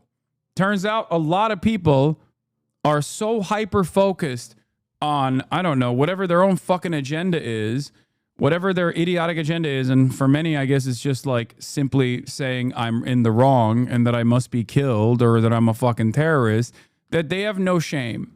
They look at the images of starving children. They look at the images of Israeli politicians openly defying international law, openly stating that, like, they themselves are shocked at how little the international organs of justice or Western nations have reined them in.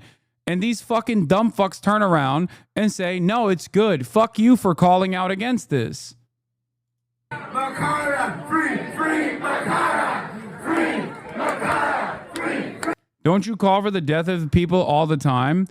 No, but if that was the case, if you recognize that that's wrong, no, don't ban that person. Hold on. If you recognize that's wrong, what does this mean here? Like, you're like, oh, it's a fucking, you deserve it? Like, is that what it is? Two wrongs make a right? Is that what you're saying? I don't. This is a fucking bannable offense, for the record.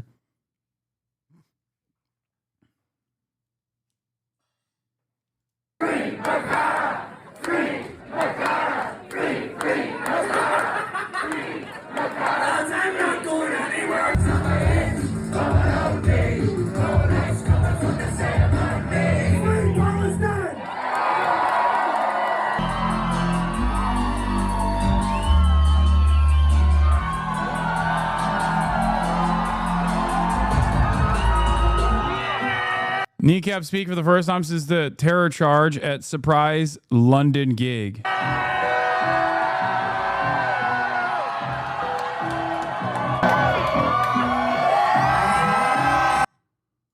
Look at the size of that crowd. No, this is earlier. Wait, is this from yesterday? No, I don't think so.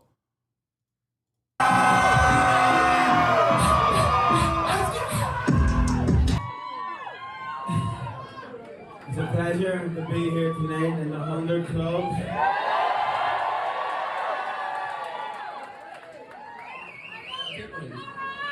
I want to say, just first of all, I want to thank our label, Heavenly and Jeff, for working with us. I can imagine you can. Oh, thanks very much. The amount of fucking pressure them cunts are under in the last few days. I don't know if you've heard.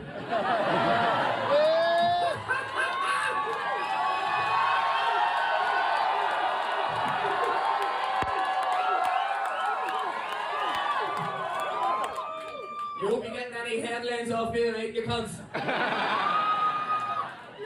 I promise. We give him the speech beforehand. He knows what not to say. I'm allowed one later. There's a lot of police inside this venue tonight.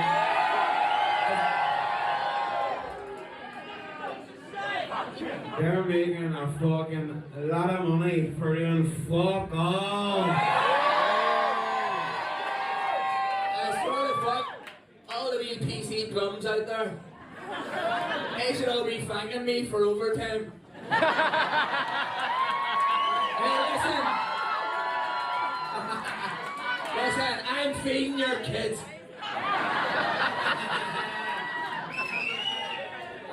Jobs for the boys. We're from the north of Ireland.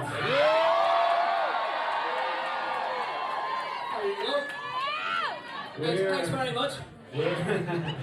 We're very used to the British establishment, bringing the people from the north and trying to get them into their English jails for stuff they didn't do, and they done before, and they're trying to do it again. It wasn't even me.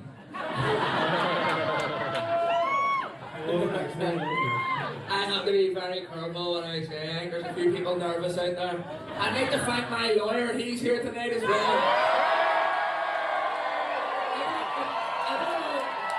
I don't know if I should even say his name.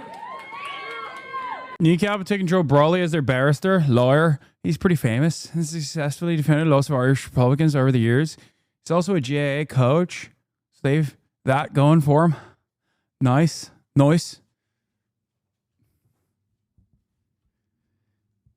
Anne, yürüteceğim mi? Okay, peki. Just in case, I'm not saying Dara Mackin's name. Sometimes a side chick ain't even a side chick. It's the beautiful and proud nation of Ireland. Yeah, God, I love Irish people so much, bro. I wish they were real. So we have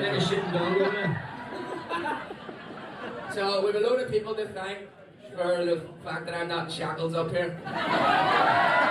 So That was so good. The Met Police turned up right before the gig, like hours after the tickets went to sale. Police turning up at 100 Club to harass Kneecap and intimidate gig goers, such a grotesque overreach, and just the latest shameful incident in the state's ongoing suppression of pro-Palestinian voices. That's crazy. They fucking sent the Bobbies. Or wait, what did they say? They call them peelers. Fuck the peelers. The fucking peelers. It's awesome. It's awesome. Go ahead, Larry. No, this is my night. Go ahead. Speech.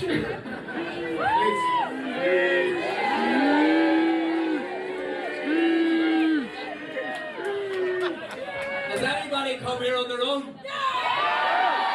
Put your hand up. Put your hand up if you're here on your own.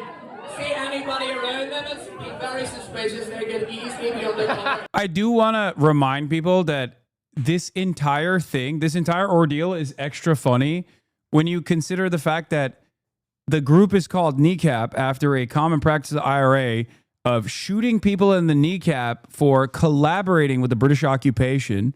Okay. And they are a, pro-IRA rap group. One of their members is called DJ Prove.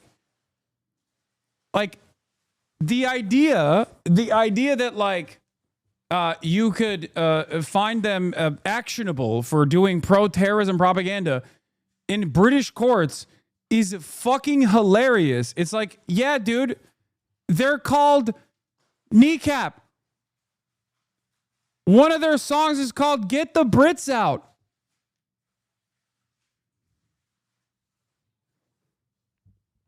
Oh my God. I can't believe it.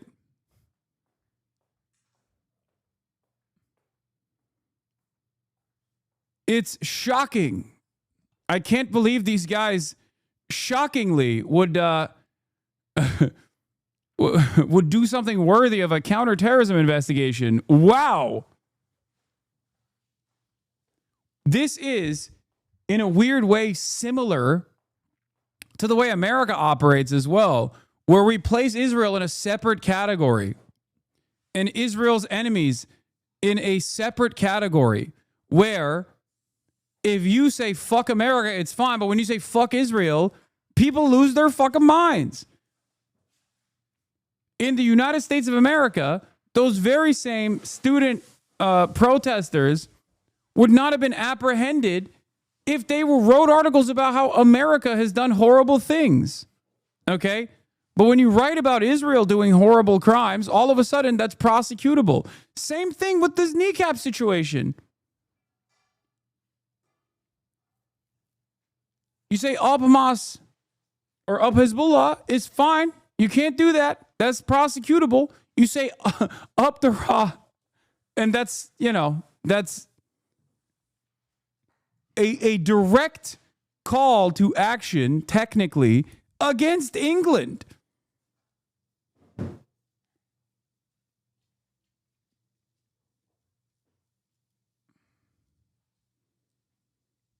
Yeah. Liam from Kneecap is up on a terrorism charge for waving a flag. This tubby demon publicly calls for nuking Gaza and probably get a bonus from AIPAC. Yep. It's true.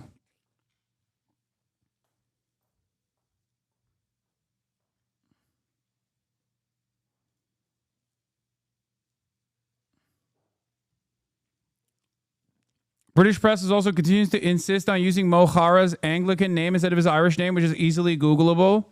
Yeah.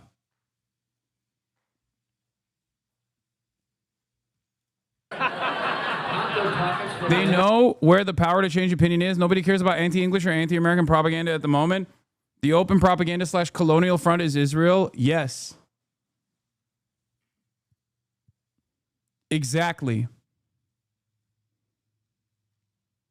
That is exactly what's going on. And the reason why they're taking this kind of action instead of just like letting this go is because they recognize that there is no way to win the propaganda war at this point. That the broad majority of the public, especially this generation, my generation and younger, are completely aware of the depravity of the situation. They're completely aware of Israel's genocidal ambitions. They have seen it.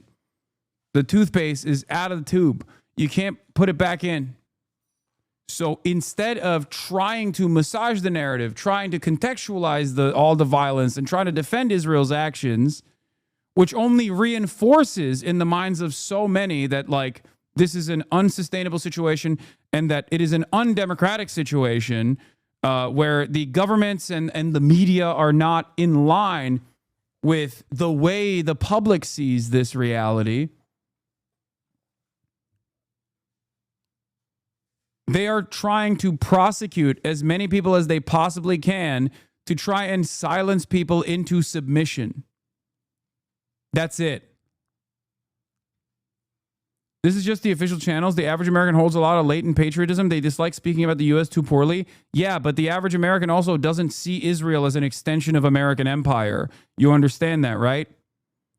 The average American sees Israel as a foreign nation, and perhaps in a scary way, a lot of Americans also see Israel as, because of that patriotism that you're talking about, they see Israel as the Jewish nation that is getting a bunch of undue influence, okay, overwhelming influence as a Jewish nation, acting in the interest of Jews and doing so by controlling the media and controlling politicians. That's what the average American believes, because this also, in a weird way, or I guess in a deliberate way, removes the responsibility from the beautiful, glorious nation of America. America in and of itself could never actually engage in such unjustifiable actions. They must be being blackmailed by Mossad. Okay? That is part of the reason why so many people would rather believe the Jewish influence conspiracy theories rather than recognize that America is the one who controls Israel and America is refusing to reign in Israel, and that there isn't there is a real influence peddling operation that is very sophisticated and very pervasive, but that is there to make sure that politicians don't get step too out of line, or if they do, there's a real punishment for it, right? Kind of. They feel the Judeo-Christian stuff, but they wish Israel did good stuff. They actually know Americans. If what you're saying was true, then there wouldn't be this level of discontent towards Israel's actions, chatter.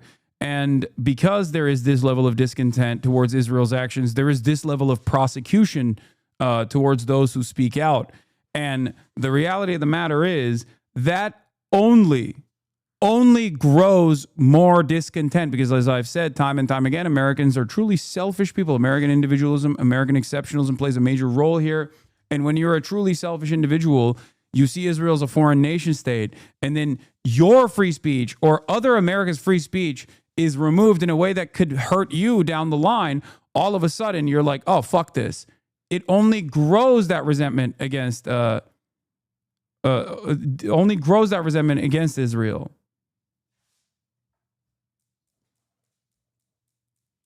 %of Germans feel that Israel's actions in Gaza are unjustified. And that's even with a leading question a new poll finds. This is actually interesting because Germany is like one of the most, like being pro-Israel is basically in the Constitution. Like you have to be. Okay? America's a Jewish colony. Yeah, they got banned already.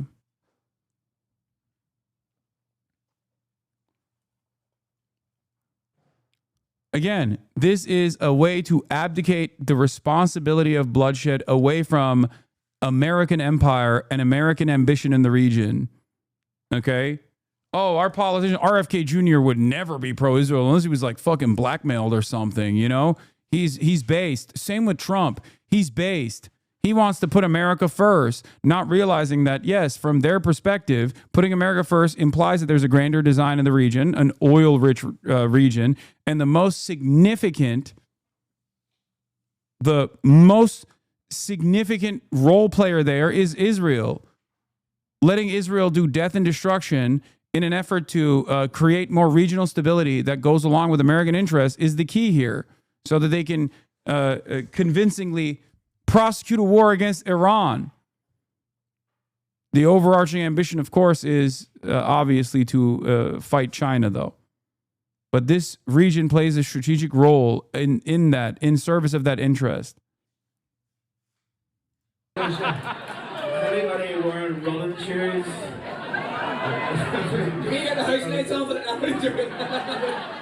Lawyers didn't even know about it. Larry Lineker didn't even know about it. Right before the match kicked off, fuck's sake. So I'd like to thank my manager as well for not running away. Okay, Dan would never run away. Okay, he is the GOAT. I love Dan. For the record, their manager is a phenomenal person, a truly remarkable individual. Okay, a truly remarkable individual, a man who has worn many hats, a man who has done it all. Okay. When this all started after Coachella, that man has had fucking less sleep than an owl. Seriously, that man has worked tirelessly. Fucking with Dara Mack and his listeners, like fucking, I'm talking about the 2-3 o'clock every morning while I was in South America swallowing Aperol spritzes, murdering Spanish, trying to order a fucking taco. Murdering Spanish? That's illegal, mate. That's illegal. I stopped speaking.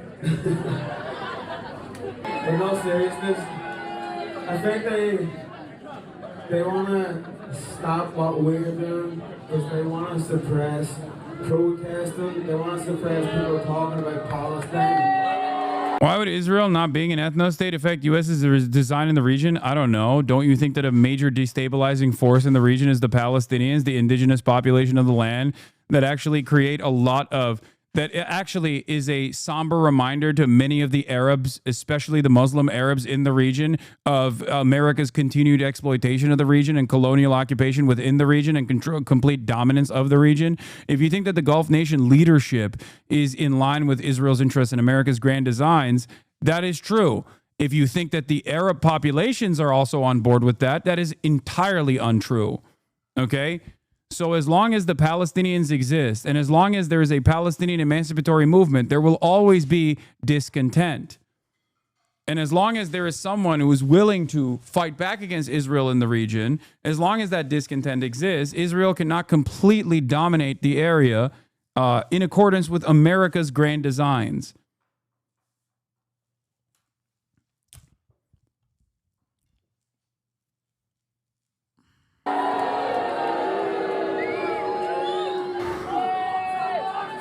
And they try to suppress it in the streets, but now we've turned music and concerts into acts of resistance,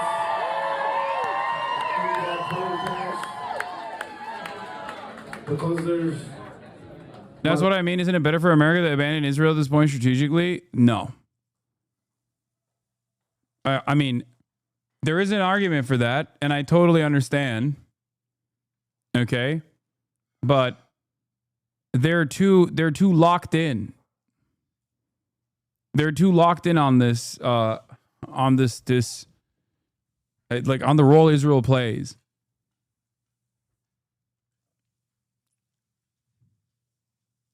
You never retreat on the empire. Exactly. It's sunk cost for sure. 60,000 plus dead in Gaza right now. And that is the real story. It's not about us.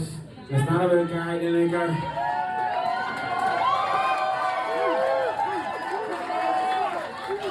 The fact that we are sitting here now haven't even mentioned the fact that the reason that we are being witch hunted here is because we at Coachella spoke out about this, about the genocide.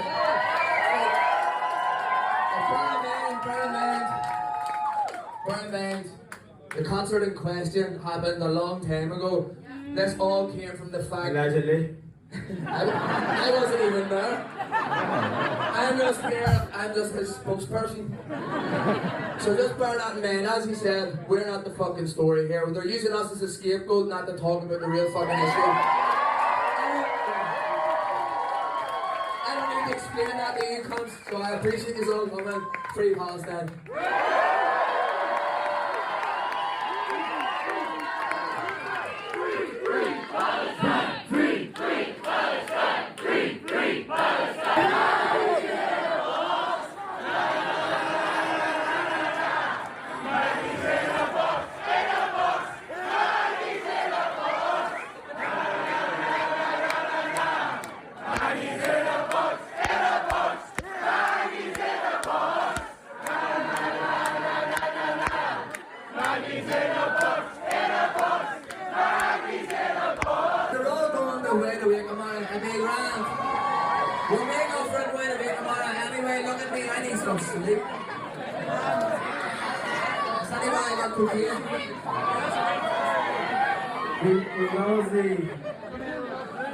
This is like fucking, it's like a little rally.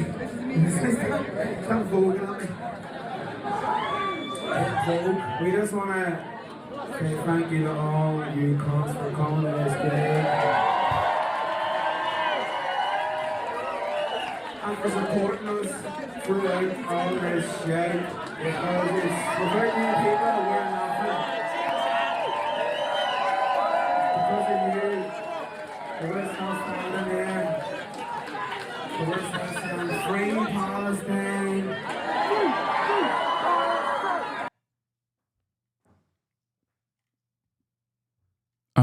Fuck. Also, U.S. is signaling that China and Russia with Gaza, as dark as it is, America is still happy to do horrific war crimes for his interests. Thoughts on this take? Let's see. From Sammy Gold. One of the problems of liberalism is that despite Israel disobeying every single aspect of the fundamental principles of liberalism, most liberals defend it because liberalism in the modern day has focused too much on defending self-described liberals than actually defending liberalism. Discourse since October 7th allowed in itself a great moment for liberal intellectuals to finally reject the corrosive influence of Zionism from its ranks in favor of internationalism, but they declined to naively because they thought liberal Zionism would win them any favors.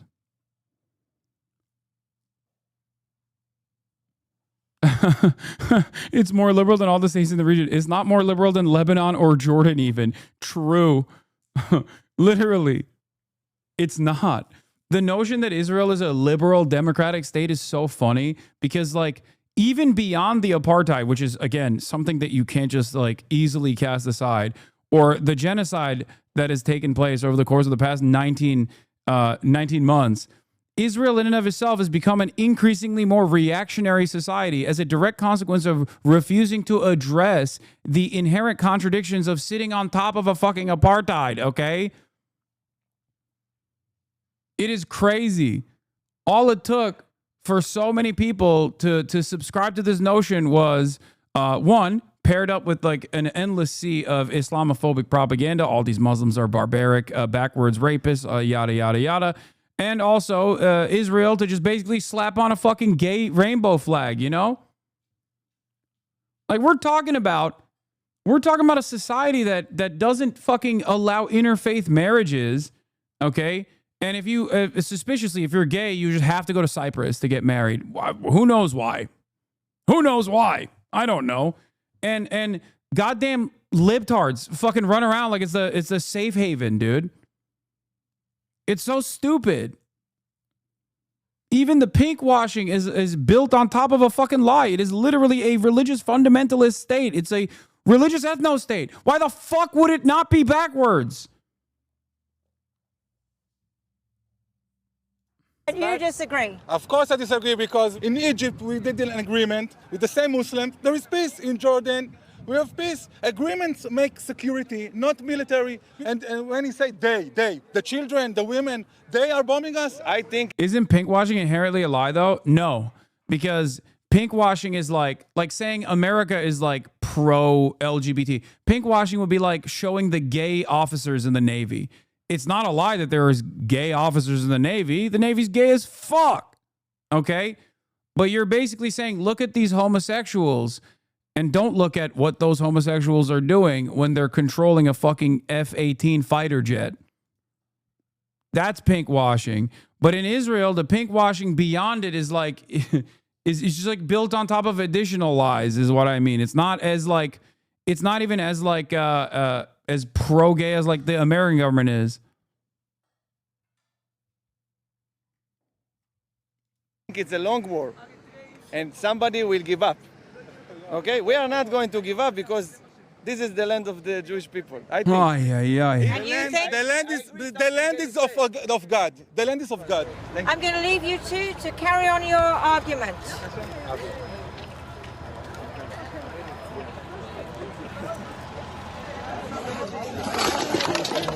A few miles away in Gaza, they gathered not to protest, but to dig out the dead and injured from the wreckage of a house in Jabalia, destroyed by an overnight Israeli airstrike.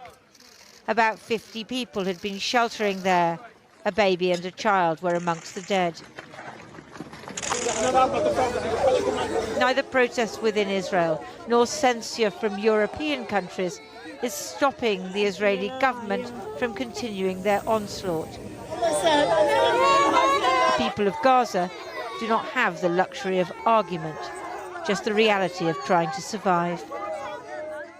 Well, joining me now live from Tel Aviv, the former Israeli Prime Minister Ehud Olmert, who was once in the same party as Benjamin Netanyahu, but is now one of his biggest critics. Thank you for joining us. When we see Israelis accusing their government of war crimes, of genocide, it's a remarkable thing. Do you agree with those people that that's what's going on? Well, I may not use necessarily the same terminology of genocide. I'll be very hesitant, but I mean, Ehud Olmert saying they're war crimes today means that people are going to start saying genocide tomorrow. When you got fucking former prime ministers saying there's war crimes about, It's over. It's in the fucking last stage, okay? That's it. That's it. It's the same principle behind the guy who started the Human Rights Watch, who is a Zionist himself, who is a Holocaust survivor himself, if I'm not mistaken, coming out and initially saying, give him hell, Israel. You have every responsibility to fucking kill as many people as possible post-October 7, only to very quickly turn around and say, holy fuck, this is a genocide. It's over. I'm so sorry. I'm so sorry I said this. The reason why he said that is because the reason why he openly admitted that he thought what Israel's campaign of war post-October 7 was just, and it wasn't a genocide. He said it. This was literally a year and a half ago, by the way, the Human Rights Watch guy. The reason why he changed his attitude was because of the fucking starvation campaign. As soon as that happened, that is like the most definable war crime out there. There is nothing more aggressively a war crime than that, okay? Because weirdly enough, in the field, in the theater of battle, okay, you can still try to use legal limiters to say, well, we have well-defined rules of engagement. Sometimes people, get outside of the confines of those bombing campaigns. It's not really a killing field. We just simply decided that you can kill 20 Palestinian civilians for one person that we have falsely declared an enemy combatant or whatever. Like, these are ways in which you can try to find defenses for your military actions. But when you say you're cutting food, water, electricity to the civilian population that you are holding captive, that's it. I'm not talking about Omer being a Holocaust survivor, dude. No, I'm not talking about this guy. I'm not talking about him. Sounds like you're reaching all the time, Hasan. You're reaching. I'm reaching. Oh. I think being this stupid and having the right to speak should be illegal. I'm gonna be honest with you. If you're this fucking dumb, just shut up. Maybe you'll learn a thing or two, you know?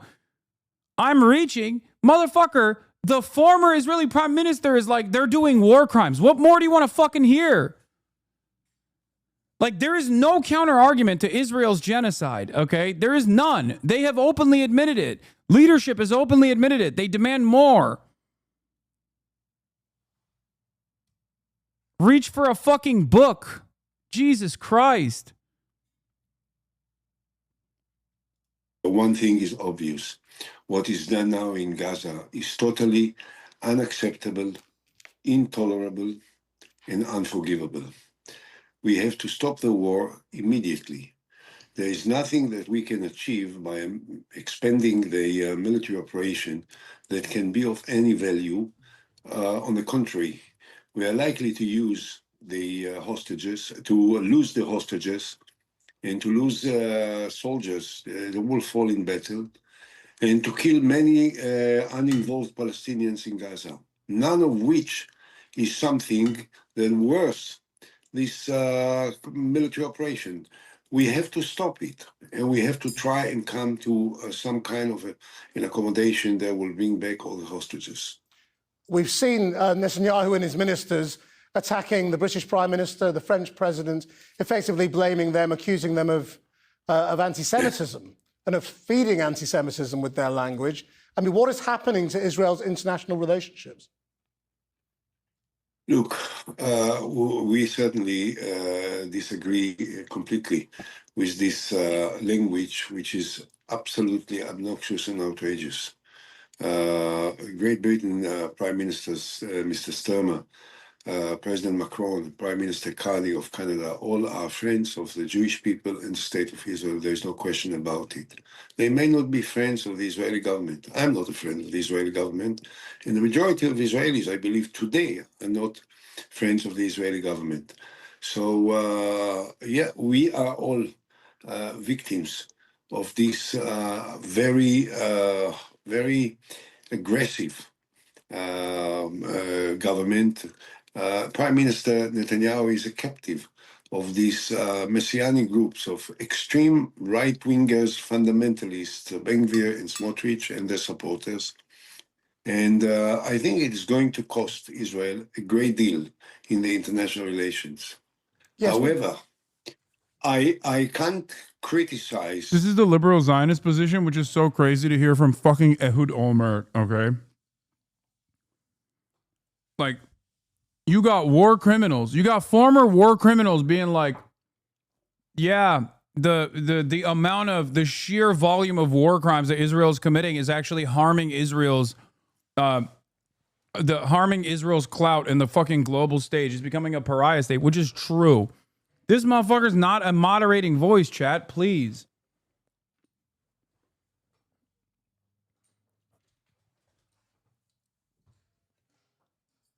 This is not a moderating voice. The very fact that a guy like him is the very fact that a guy like him is coming to this fucking conclusion is because the situation is that bad. Cat's out of the bag, you know? That's it. Like, he's trying to present an alternative reality, saying like, oh, Israelis themselves are victims. Israelis themselves hate the situation. When obviously polls show Israelis don't necessarily hate the full tilt bloodshed that's taken place. They don't hate it at all.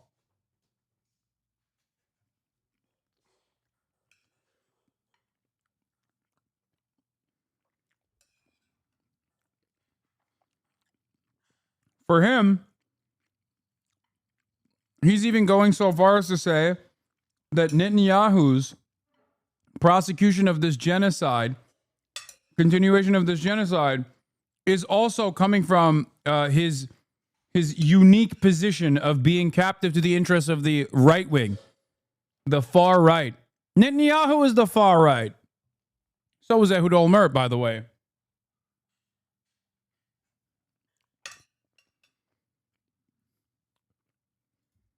President Macron, Prime Minister Sturmer, or Prime Minister Kani, or Prime Minister Meloni, or Prime Ministers of other European countries, because I also criticize the Israeli government for more or less the same things. So, and I think that most of the Israelis feel like me. They think that the war should end today and that we should bring all the hostages, and there is no reason and no wisdom and no moral foundation for killing so many innocent, non-involved people in Gaza. It has to stop. The opinion polls keep suggesting, as you say, that a majority are against this going on, but the Israeli political process does not deliver that right now and doesn't look like it will in the foreseeable future. What opinion polls?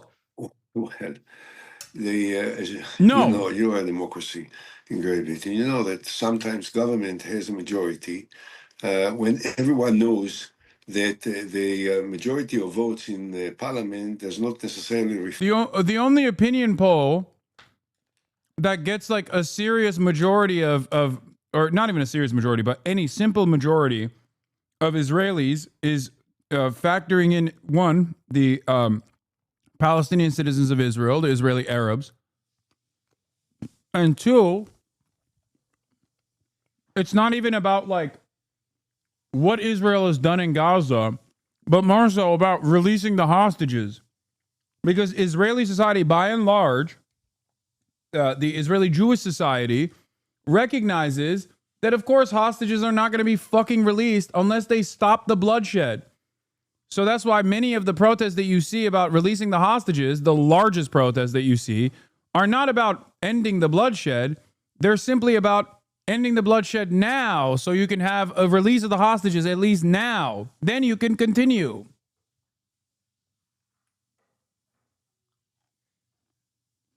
Reflect the attitude of most of the people. You were in a similar situation in Great Britain last year. For most of the year, 2024, there was a government, and everyone knew that Labour is going to win the elections big time. But as long as there was a majority in parliament, they could do certain things. So we are rioting in the streets, hundreds of thousands of Israelis, day in, day out, and we are taking all kinds of protest actions against this government, trying to overthrow the government in a democratic manner, of course, by adding actions against this government, and maybe also the international pressure and the attitude of countries which are known to be traditionally very friendship to the state of Israel. British people, French people, the Canadian people, and their leaderships. They never were against the state of Israel. They are against the government, and if they will carry on in expressing their attitudes, it may be very helpful to the public opinion of Israel. Well, I mean, should they go beyond that? There are calls for sanctions against members of the Israeli government. Do you think that kind of pressure would be a good idea by countries like Britain and those in the European Union? I was going to say no. I'm tempted to say something which might sound cynical. If Britain will put sanctions on Ben-Gvir and Smotrich, they will not be allowed to go to Britain.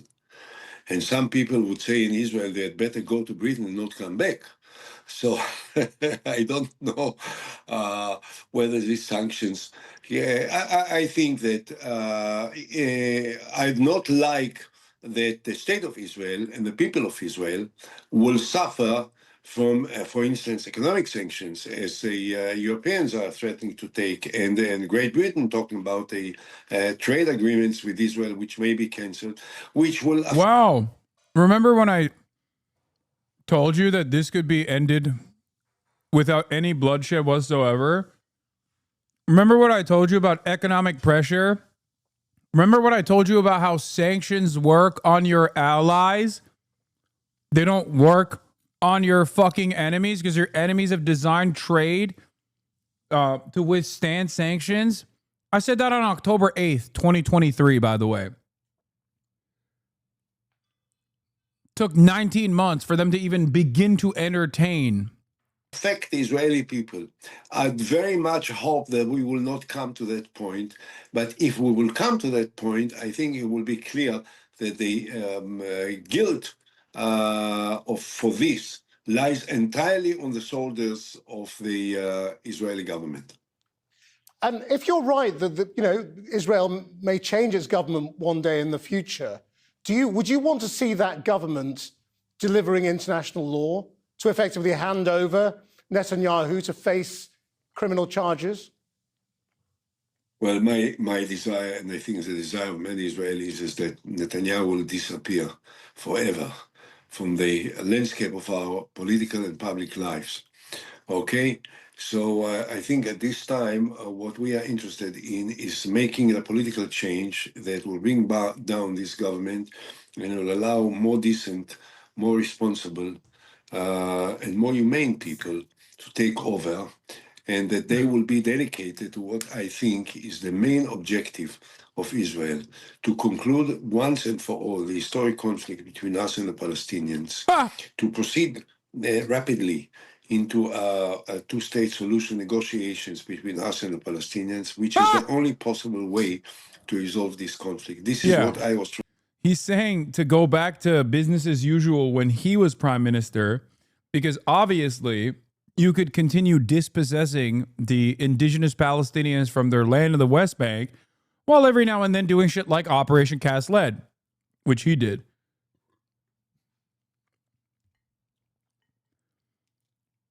Remember, it's not Benjamin Netanyahu alone who said how much Israel benefits from propping up Hamas as the only legally recognizable entity in defense of the Palestinians.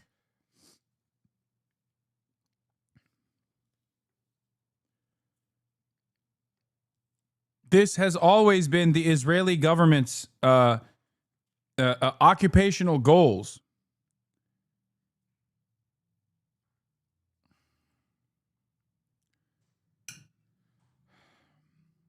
You prop up Hamas as the only recognizable entity in the region in defense of Palestinians. Hamas has a very difficult time getting international support or any kind of sympathy, especially due to the unlimited amounts of Islamophobia from the fucking Western world. And then you apply pressure in the West Bank to further to further erode any chance of Palestinian sovereignty.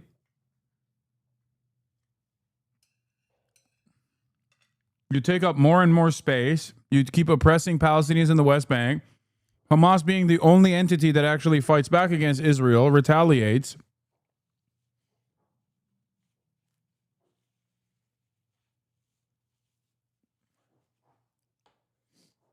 And then when Hamas retaliates, you control how high the fires get. You control how you curb stomp the Palestinian civilian population once again.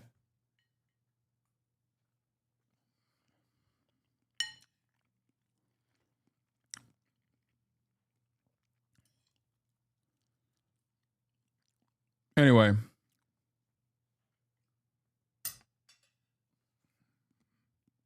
Trying to do when I was prime minister. Unfortunately, at that time, Palestinian leadership was not courageous enough to come along on this path. But The moment there is no Hassan came to full control of the region, got even more screwed because the government itself was terrorist. What the fuck are you talking about? No. What do you mean? Oh, the government itself was terrorist. Okay, the Israeli government is a far bigger fucking terrorist than Hassan. You mean Hamas?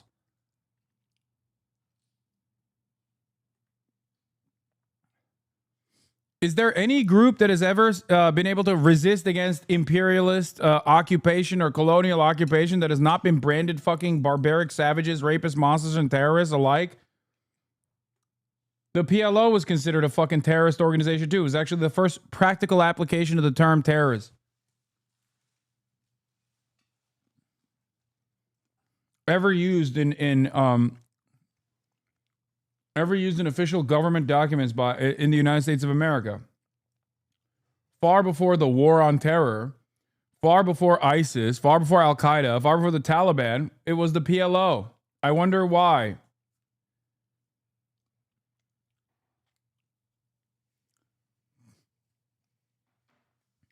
Anyway, remember, it's important to understand what the likes of Ehud Olmert are saying,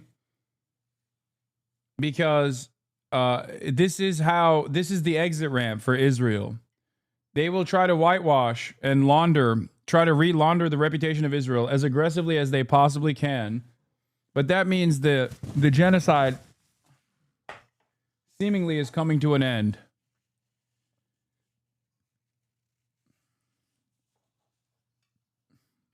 How many Palestinian children die in the process? That I do not know. And this is what the new Israeli government will have to do, and I hope that the Palestinian leadership at that time will be compatible in terms of its openness to take part in this effort. And what will be the personal fate of Netanyahu is less important in as long as he will disappear completely from the landscape of our political and public life. Ehud Olmert, thank you very much indeed. Let's turn to the growing humanitarian crisis in Gaza now, and limited aid deliveries resumed this week. But the United Nations has warned that it's too little, too late. Speaking this afternoon, the UN Secretary-General, Antonio Guterres, said the amount of aid being allowed into Gaza by Israel is nowhere near enough. Hospitals in Gaza are struggling to cope with new mothers unable to feed themselves or their babies. A warning that this report from our Middle East correspondent, Alistair Bunkle, contains images of malnourished babies and children which you may find distressing. What is to prevent an institution like Hamas from intentionally increasing the level of violence, especially in the face of widely accepted rhetoric that virtually excuses any misbehavior they may commit? I don't know. Openly admitted genocide? Hamas haven't committed war crimes? Did anyone say Hamas has never committed a war crime? Hamas's war crimes are marginal in the face of Israeli violence, Israeli occupation that has been 77 fucking years long, that far predates Hamas. Hamas's existence as a militant organization against the state of Israel, and its tactics actually switching over from only military and police to targeting civilians in acts of what you consider to be terror, that is literally all a direct consequence of Israel's own violence, something that you choose to be blind to. Israel currently is doing a fucking Holocaust, okay? I'll use a different term for you, maybe one that you can understand a little bit better. Israel is doing a Holocaust to a population that is majority children. Israel's targets are 70% women, children, and the elderly. This is before we even talk about the civilian men that Israel kills. This is ridiculous. What is to prevent an institution like Hamas from intentionally increasing the level of violence is idiotic. Hamas would never exist as a violent entity if Israel was not violent. If Israel was not a violent colonial occupation built around the fundamentals of ethno-religious supremacy, an exterminationist ideology. It is a Nazi ideology.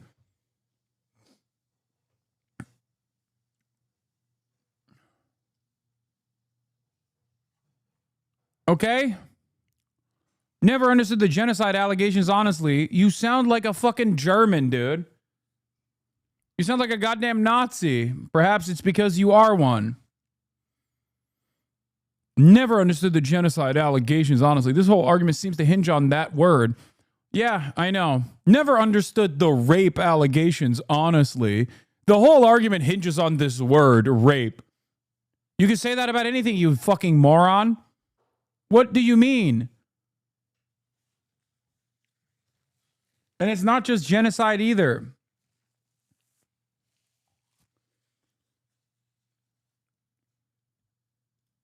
The argument doesn't seem to hinge on that word. The argument seems to hinge on the evidence that it is a genocide, which is the worst crime.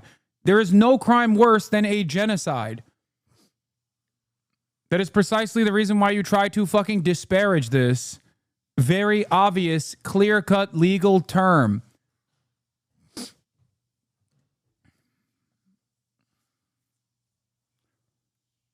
Genocide is such an intense crime, such an absolute crime, that even a genocide does not justify a genocide.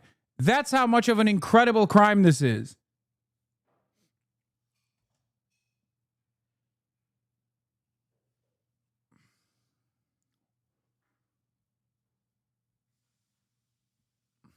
Dumb fuck.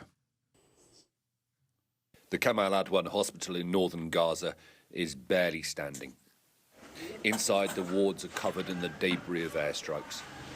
It was one of the largest hospitals in northern Gaza. It is now in ruins. The streets and buildings nearby have been totally obliterated. The Israeli offensive, increasing in its intensity every day, has forced 4 major hospitals in Gaza to stop work over the past week, worsening an already desperate medical crisis. The Rantisi Hospital was a small clinic specialising in children's care, but now has to take patients from right across Gaza. They are overwhelmed. Today we receive between 300 and 500 cases daily, with approximately 10% requiring admission.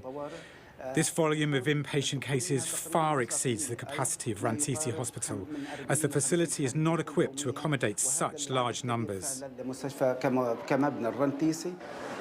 The blockade has also created a massive shortage in baby formula. New mothers are struggling to breastfeed, unable to produce milk through a lack of food themselves, and then their babies don't get the... It's crazy because of the internet. This is one of the most provable genocides of all time.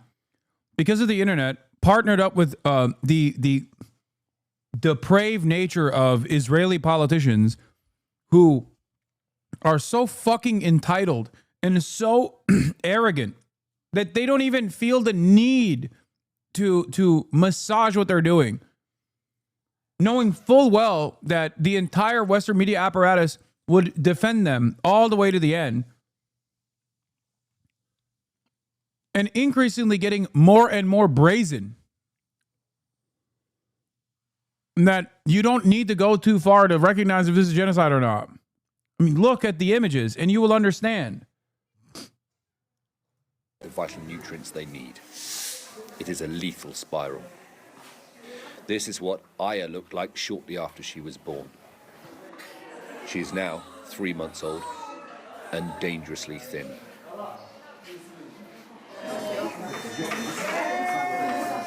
Her skin stretches over her cheekbones and eye sockets, across her gaunt, pale face. Her nappy is too big for her emaciated little body. My daughter was born at a normal weight, 3.5 kilograms, but as the war went on, she kept losing weight. My breast milk wasn't good enough. It gave her diarrhea.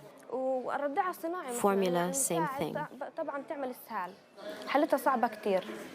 Her condition is serious. I don't want to lose her, because I lost my husband, and she's all I have left of him. I don't want to lose her. I just really want her to get treated. That's it. The UN Secretary General said today that no aid has reached the north of Gaza yet, and he has accused Israel of preventing essential items from getting in. Strict quotas are being imposed on the goods we distribute, along with unnecessary delay procedures. Other essentials, including fuel, shelter, cooking gas, and water purification supplies, are prohibited. We continue to... Tens of thousands are now being driven to the south of Gaza as the north becomes too dangerous. It has become a city of canvas, what remains of their lives and belongings, now in small tents pitched on stony ground. We couldn't take all our belongings because of the Israeli army's presence, the constant airstrikes, the leaflets being dropped and the evacuation orders. The intensity of the bombardment forced us to flee. We couldn't even think about taking our food stores, let alone our mattresses.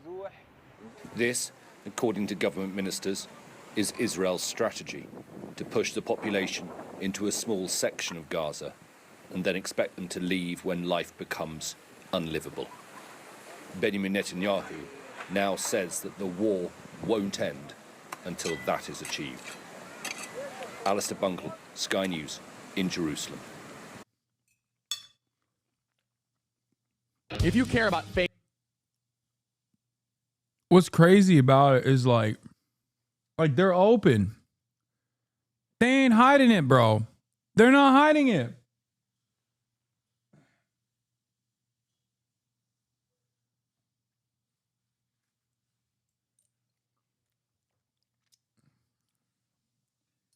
Is out there for those with eyes to see.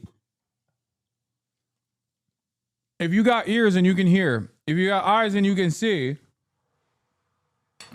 Israel doesn't shelter their perspective.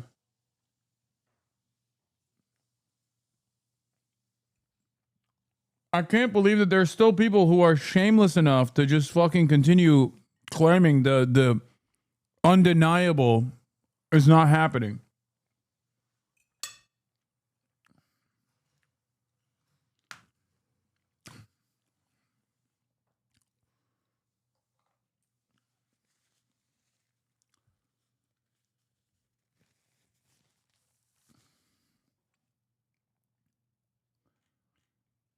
Anyway, a very good afternoon.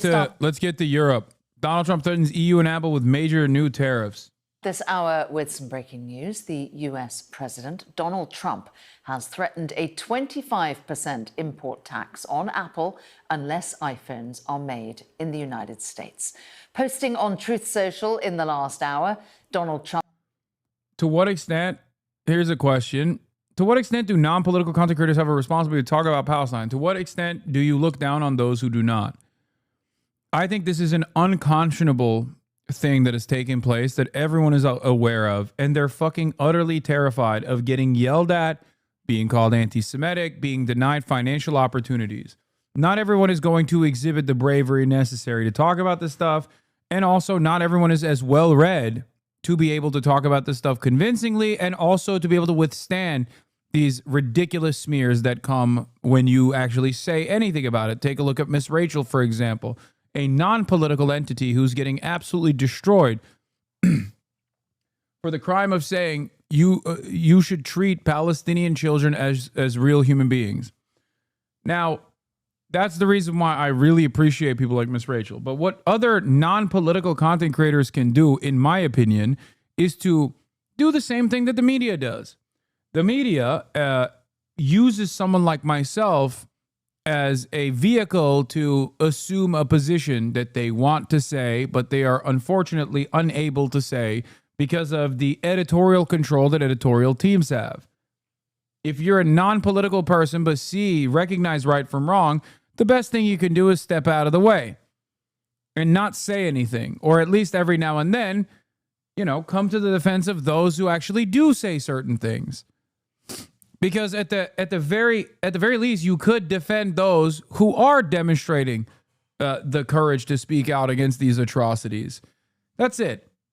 Of course, my expectation is nothing from anyone. I don't expect any of this from anyone that I know, but I will, of course, always fucking respect people like I Show Speed, who will openly say that, they're for a free Palestine.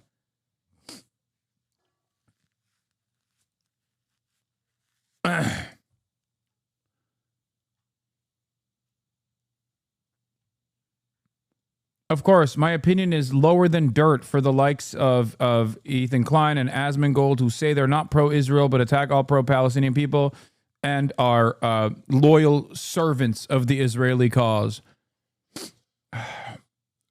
Those people are lower than dog shit that you step on to me. That's how I see them. Straight up.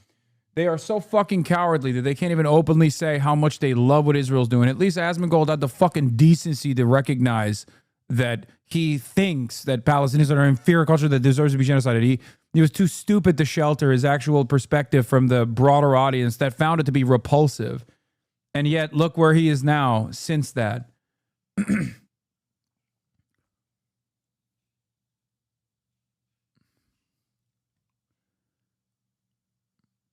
Have other content creators reached out to you about it? Of course, dude. Every fucking content creator sees every goddamn thing that's going on. What are you, crazy?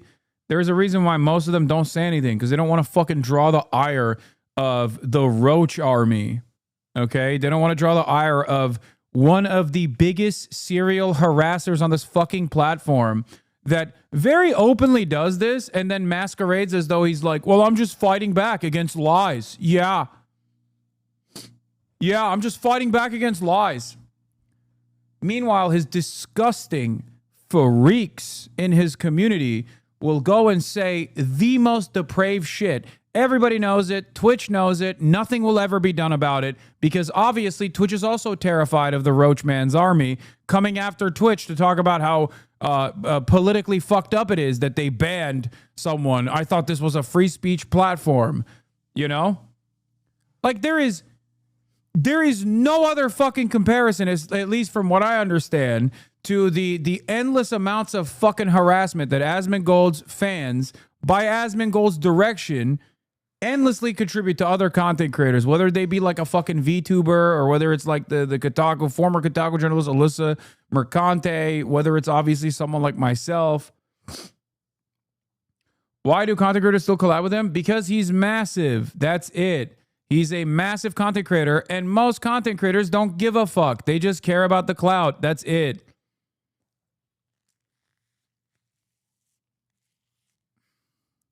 Nobody wants to deal with the mold militia, and nobody wants to deal with the fucking Ethan Klein foot soldiers that are rabid sociopaths that will harass you endlessly and will brigade virtually any outlet that you appear on.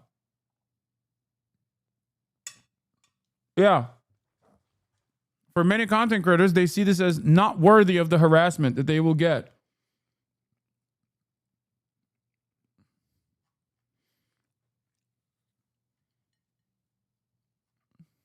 Trump says he expects iPhones to be manufactured and built in the US and not in India or anywhere else. Meanwhile, he's had a wide range of things to say this morning. He says he also wants a straight 50% tariff on the EU beginning. At least Ethan is bleeding subs. He's 6'9". Yeah, except the reason why Ethan Klein is still bleeding subs is because he hasn't done the full red pill. If he went the full red pill route, I'm sure there would be plenty of fucking people that would come to his, openly come to his side, or at least like hit the red pill route as aggressively as Asmongold is hitting it, which I suspect is probably the next step in his career, if we're being real.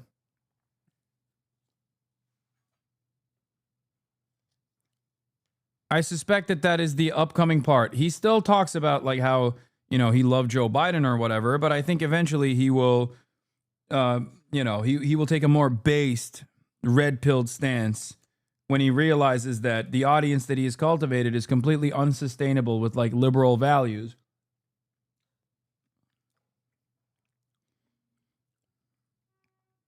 The first foray into that was the insane shit that he was saying about Ian and Anisa.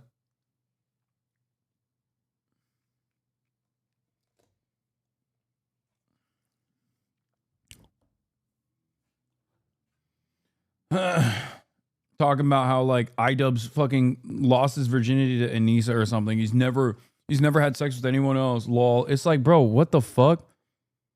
It's like insane to make fun of a guy for that, especially when you're Ethan fucking Klein. Like, you're gross.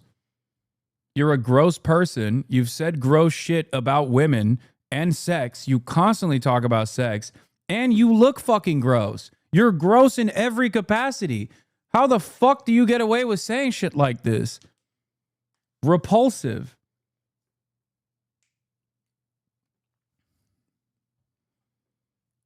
The microaggression trolling is telling? What do you mean?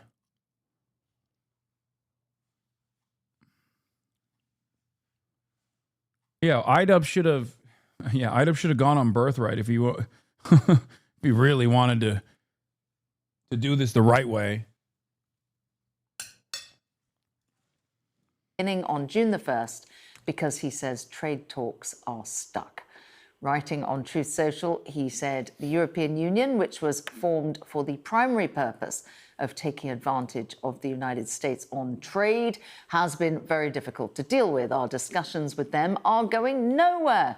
Therefore, I am recommending a straight 50% tariff on the European Union starting on June the 1st, 2025. Well, there's a lot to get stuck into there with our business and economics correspondent, Paul Kelso. Hello again, Paul. President Trump keeping us both busy this afternoon. Let's talk about Apple first. Do you remember when he called Tim Cook Tim Apple? He's sort of picking a fight, isn't he, with Tim Apple this morning.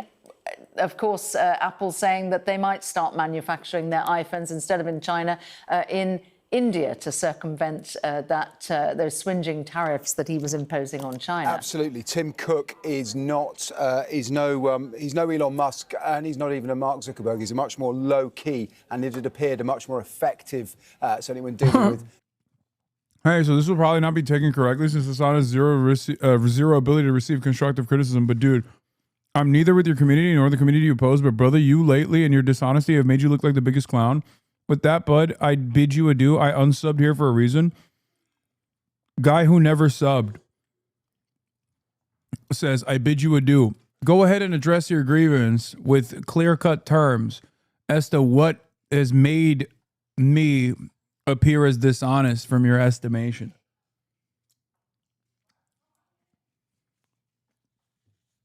Instead of tipping your hat, give me a constructive criticism. Some of you dumb fucks have spent way too much time on Reddit where you think constructive criticism is when you say, you're a dishonest piece of shit, actually. Here's some constructive criticism. You can't take any criticism and you're a dishonest piece of shit. And you look like a clown. It's like, that's not, what part of that was constructive or criticism? You're just talking shit. But you can't actively be like, I'm talking shit because I fucking hate you. You have to couch it under this, like, graceful terminology as though you're doing me a fucking favor. So go ahead, give me an actual criticism and we'll take a look. Also, you never subscribed, which you should, by the way, even though there's no ads at the top of the hour any longer.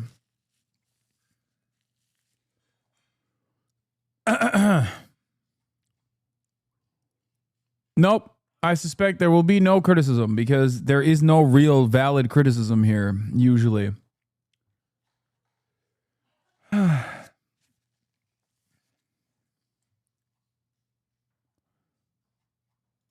Mr. Trump, leader of a tech giant, biggest company in the world, most valuable, depending on where the share prices is from time to time. He was at the inauguration. That seemed to have bought them a little bit of space. But the tariff regime that Donald Trump announced back at the start of last month, which focused on China primarily, posed a huge challenge to Apple, which makes the bulk of its iPhones in China. It started at pace to try and rebalance its supply chains, move to India, and now this direct threat that if they're not made in the US, there'll be a 25% tariff. It's company specific, very interesting. We'll talk about it more with the EU. Donald Trump's decision to impose tariffs across the board has essentially been an invitation for sectors and specific companies to try and bargain piece by piece with Mr. Trump, probably how he likes it. And here we appear to have a tariff designed not just for a sector or a country, but for a specific company. So very public pressure, whatever's been happening behind the scenes with Tim Cook and the president clearly not going particularly well. Yes, indeed. It appears as though pre-market trade as well shows shares in Apple dropping significantly there, last reported down at 2.5%. For now, Paul, thank you.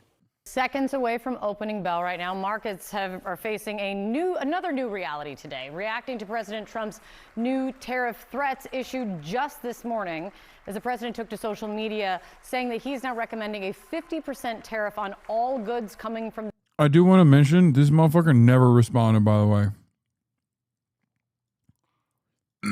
Just like he had never subscribed, even though he lied and said he was a subscriber, but this is why he was unsubscribing. When given the opportunity to address his grievances, he just shut the fuck up. I wonder why. Also, he's still following. I wonder why.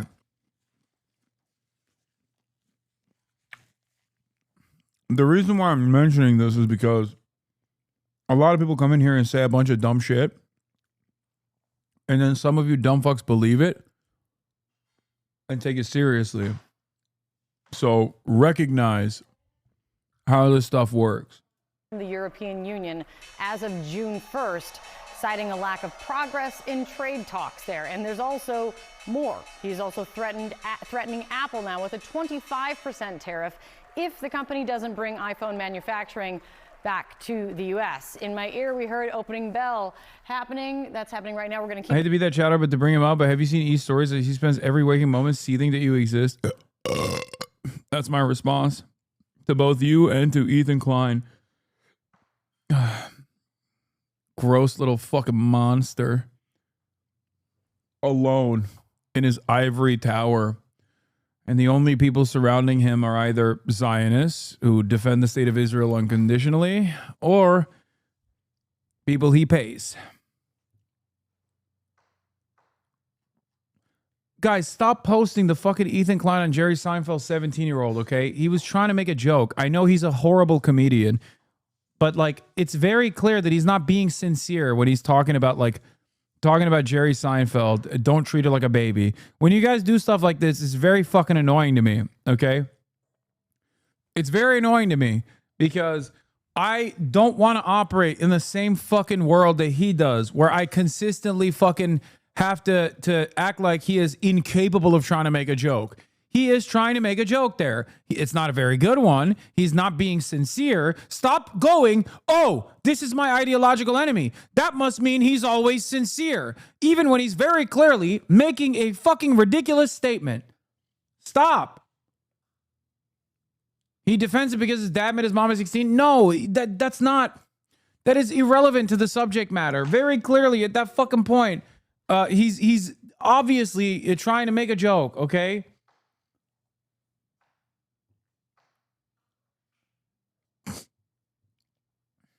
Stop. And also, it is utterly irrelevant to the fucking point of contention. Is he defending Israel?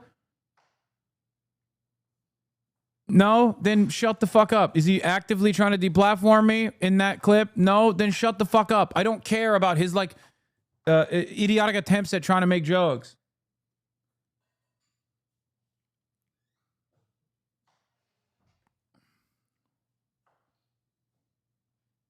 Only give it to me if it's actually somewhat related and not just like pure fucking drama. Yes, Ethan is gross, dude. I know. He is a gross little monster. This is what he thrives on. He fucking thrives on living in pig shit, okay? I don't want to get in the pig pen. I already have enough, and I was covered in shit. His entire story is defending Israel and he's trying to deplatform you. I know. I don't even care about that stuff, to be fair. Like, okay, dude. Yeah, you got me. Oh my God. I'm just as anti-Semitic as Kanye West. You fucking moron. You stupid, schizophrenic loser. Fucking eat goddamn lithium. Holy shit. Stop hallucinating. Okay, go ahead. I've said ableist things. Now you can actually fucking perceive additional victimhood from this. Yeah, he's gonna clip it. I know. And he's gonna fucking cry about it and talk about how fucking ableist I am. Lithium is what you use for hallucinogenic attacks, okay? Oh.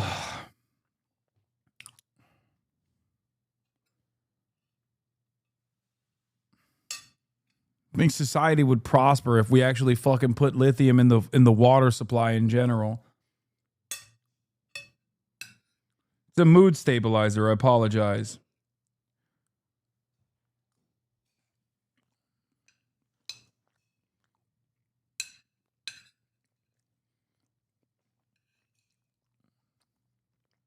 Yeah, antipsychotic.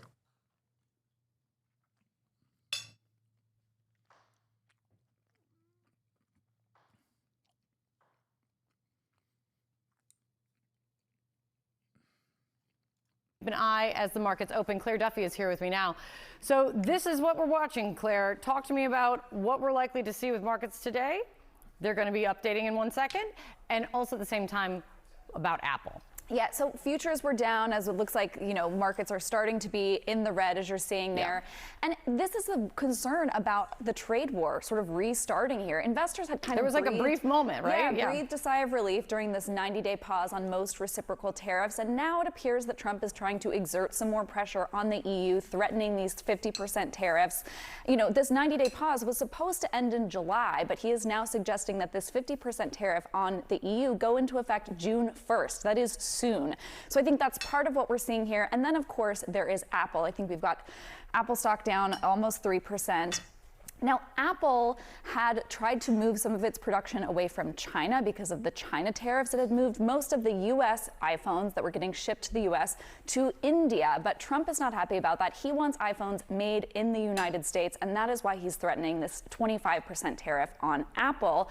The problem is it's just not feasible. Give the reality of it. Apple will not be moving iPhone production to the U.S. Analysts estimate that if it did move iPhone production to the U.S., it would take 5 to 10 years, and that once that happened, iPhones could cost $3,500. That is 3 times the amount that they cost. Yeah, I'm glad he got bored of molesting the Middle East and is back to molesting the money again. Thank God. For a moment, I forgot. That he was going to do money molestation. But thank God he has reminded everyone, no, I'm not done yet. Give me the money. I'm going to molest it. He found out India was BRICS. Also, now he mad again. Okay, that's so stupid. But I do think it's very funny to imagine where he's like, what do you mean? BRICS? The I was for what? India? Those guys were a part of BRICS? It was one of the BRICS nations. Well, I'll show you then. My life for Pakistan. Pakistan Zindabad!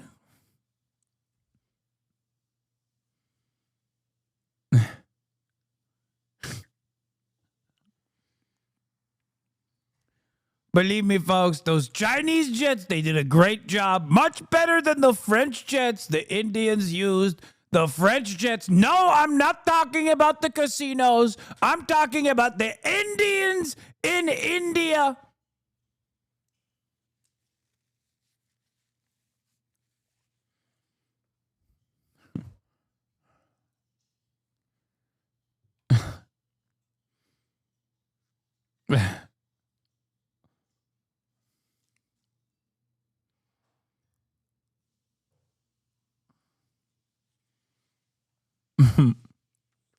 Today.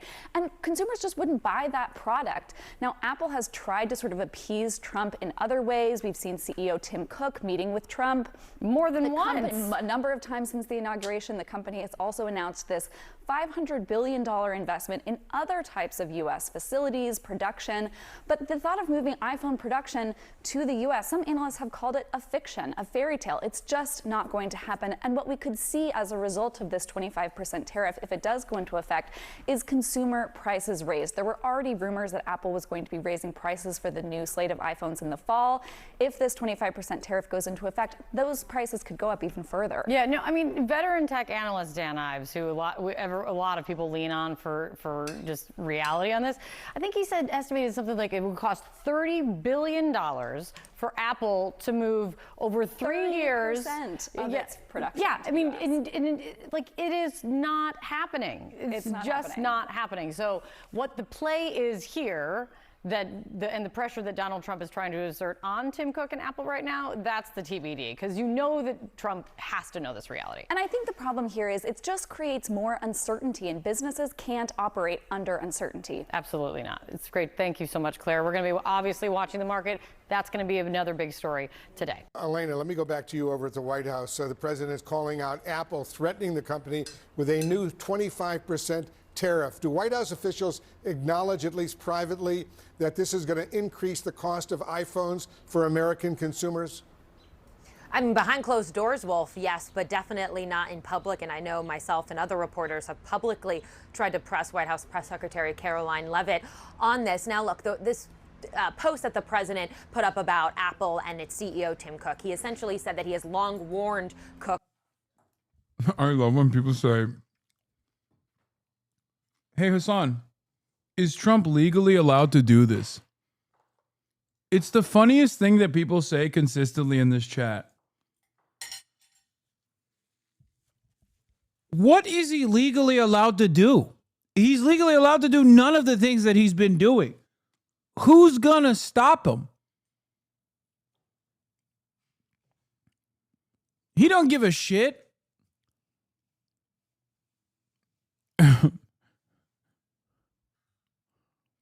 Hamas Diddy file Piker is going to get raped in half in prison. Ha ha ha. F word.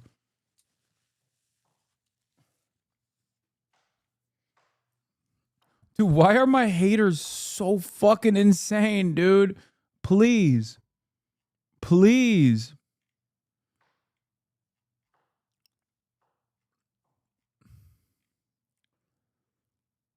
God damn, dude.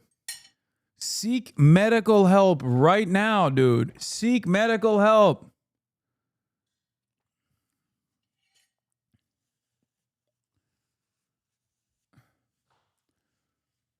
Yeah, you're spending your fucking Friday night typing this shit.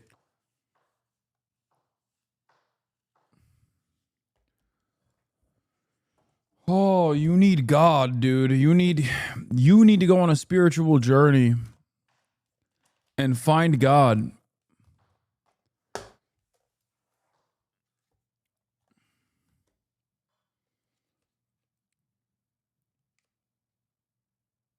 Wasn't there a dude who later admitted he hated you less when he took his schizo medication? Yes, every day of my life.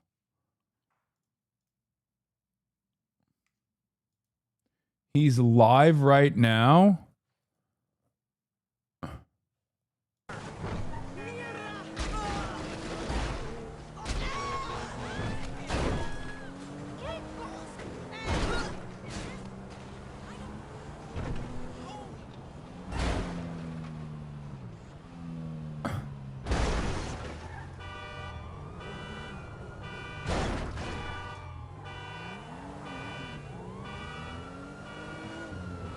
What the fuck?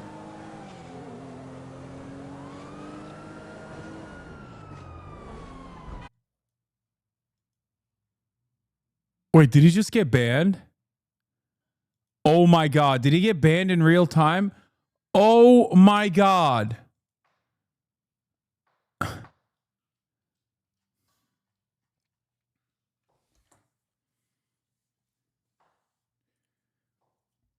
Bro, what the fuck was he thinking? Actually.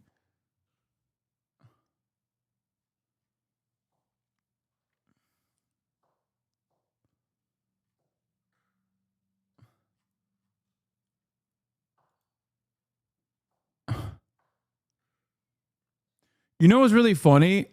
You know what's really funny? People will look at this and go, Hasan controls Twitch. Like, no, dude, you do this to any fucking content creator and you get reported, you'll get banned instantly. Okay? You will get insta-lock banned. Like, there's no world where you go to another fucking Twitch streamer's chat and write these words like, you're gonna get raped in half in prison, ha ha ha, F slur. You write that, it's over. Of course the platform's gonna fucking ban you. He looks insane. He probably, oh God.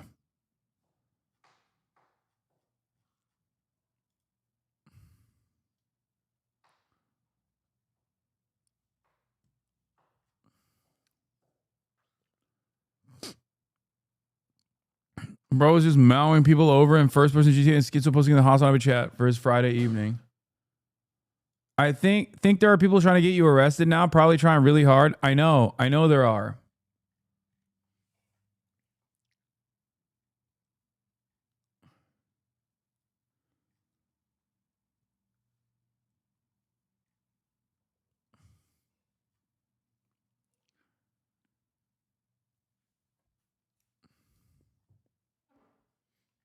On TV, it's insane. Anyway, let's continue with this shit. Someone that the president speaks with frequently. I would note that he was actually here at the White House just a few days ago.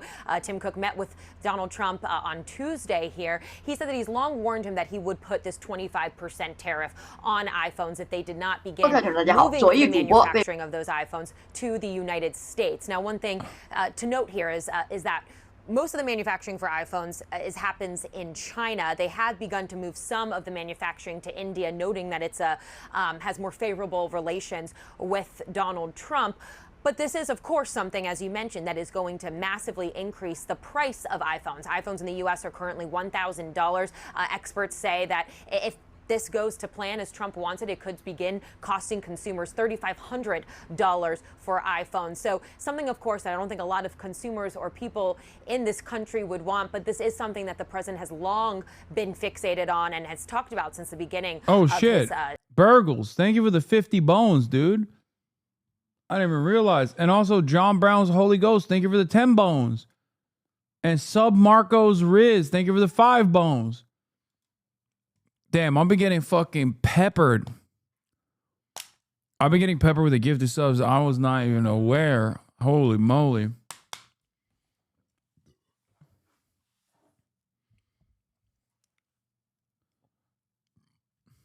his tariff war. Matt, let me get to you, because remind us what's at stake with these latest threats on the European Union. Well, Wolf, this would be a major escalation in the trade war, and it is not sitting well with investors. The moment that this true social threat came out, we saw U.S. stock futures fall, and you see markets are all solidly in the red, with the Dow down by 300 points, about 0.75%, but a 1% decline for the S&P 500 and the NASDAQ as well. And this reaction, I think, makes a lot of sense because investors had been hoping for de-escalation in the trade war. This would be a move in the wrong direction, and it does add a lot of uncertainty because the European Union is one of America's biggest trading partners. The U.S. imported more than $600 billion in goods from the EU last year alone, including major items such as pharmaceuticals, cars, car parts, aircraft, machinery, and alcoholic beverages as well. Massive tariffs would disrupt the flow of trade and sharply increase prices here in the United States. I talked to Mary Lovely. She's a trade expert over at the Peterson Institute, and she told me this is just going to backfire. She said the EU considers itself to be a major global body. Please, please drop the fucking anti-China xenophobic attitude. EU, please, please. It's time to decouple from the United States of America. Let this fucking backfire on my unholy nation state that is the spawn of fucking Satan. Please, please.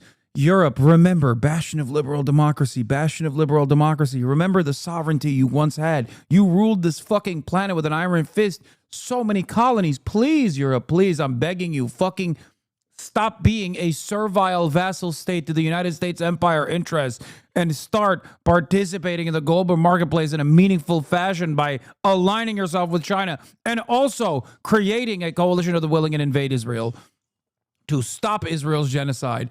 All of these things can happen. All of these things can happen. Also, a fantastic way to end the fucking unjustifiable occupation of Ukraine is once again by bringing China, Russia's largest trading partner, most significant partner, into the negotiation table. Donald Trump's not going to do it, but you can. Europe, you can do it. I believe in you. Macron, my Jupiterian king, you are a legend. You are just like Charles de Gaulle. You want sovereignty. You want an end to America's imperial interests. You no longer serve as a vassal state. Please, enough. Enough is enough. We have done too much. We have done far too much evil on this planet.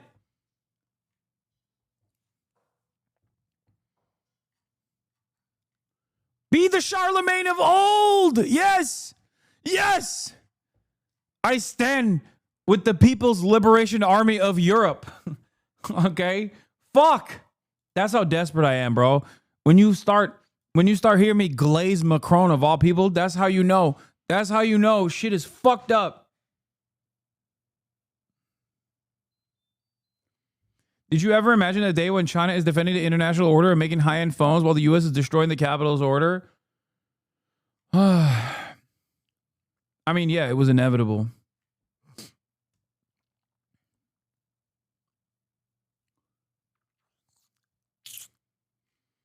Can't the right wing took over my country? We literally elected a prime minister that had to call for early elections after having a console company that he owned and paid rent to his house.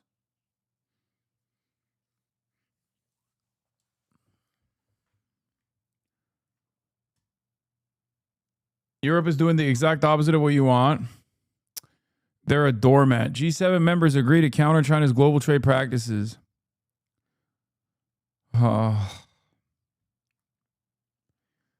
They are giving everything to the American dog, okay, that sits atop the throne.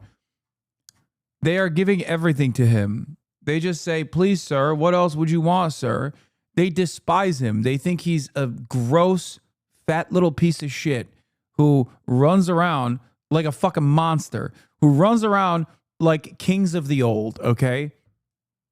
And yet, there is nothing that the Eurocucks will do.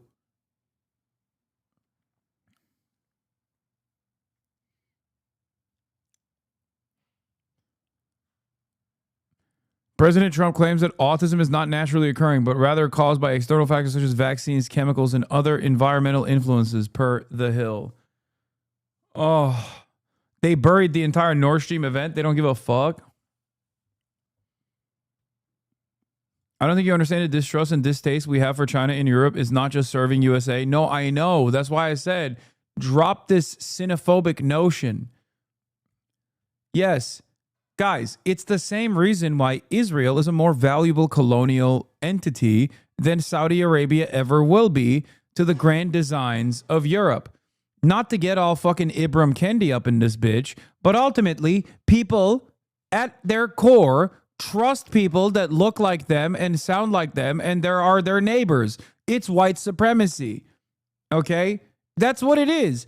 That's why Europe would rather be servile to the other white nation, the United States of America, that has maintained white Western hegemony post-World War II, than the scary Chinese country that speaks a totally different language and looks very different. Okay? That's the same reason why they think, well, chatters will come in here and be like, well, Saudi Arabia is a much more valuable ally to the United States of America. It's fucking oil rich. Why does America care about Israel so much? It's like Israel tames Saudi Arabia. If Saudi Arabia ever steps out of line, how do you not understand? Israel is our guys. They're our boys, okay? That's it. That's it. Israel is comprised of people that look like us. That is the calculation at its root. Just like I think European leaders will never cozy up to China out of the same fucking unjustifiable fears that, you know, China is somehow scary and different and don't look like us. What is this weird? Oh, wow, the military parade is also on Trump's birthday. What a coincidence. He'll have to change it so it doesn't look like a weird fascist celebration of him. I mean, I like it.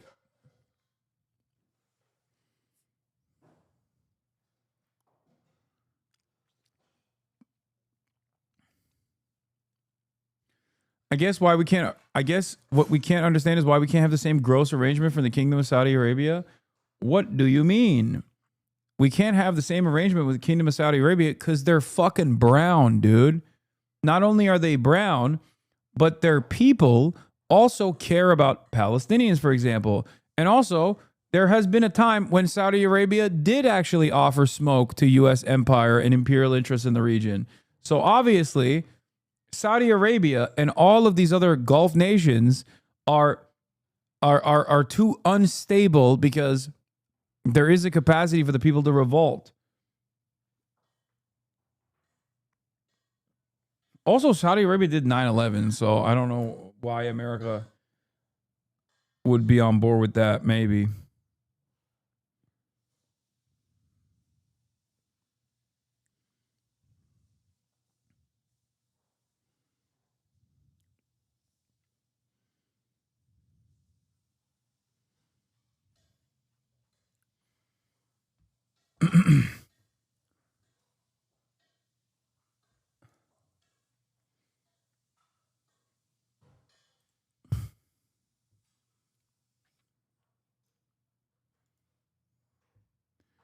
China has negotiated an update free trade deal with a 10-nation ASEAN bloc, strengthening Beijing's standing in the region amid ongoing trade tensions with the United States.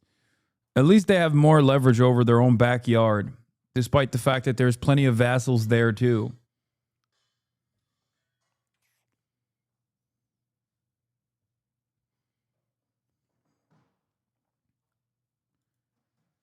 It's not racism. This is one of the reasons why the UK doesn't trust China. Why did the government take control over British Steel? Why is British Steel Chinese owned? Tata Steel stole the loss-making part of his business that made long products like transport rails.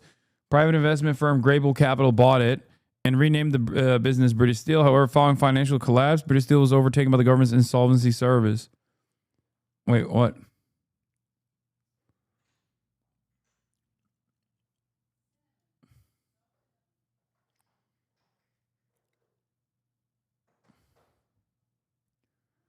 ASEAN as a collective is a bigger market for China than the United States.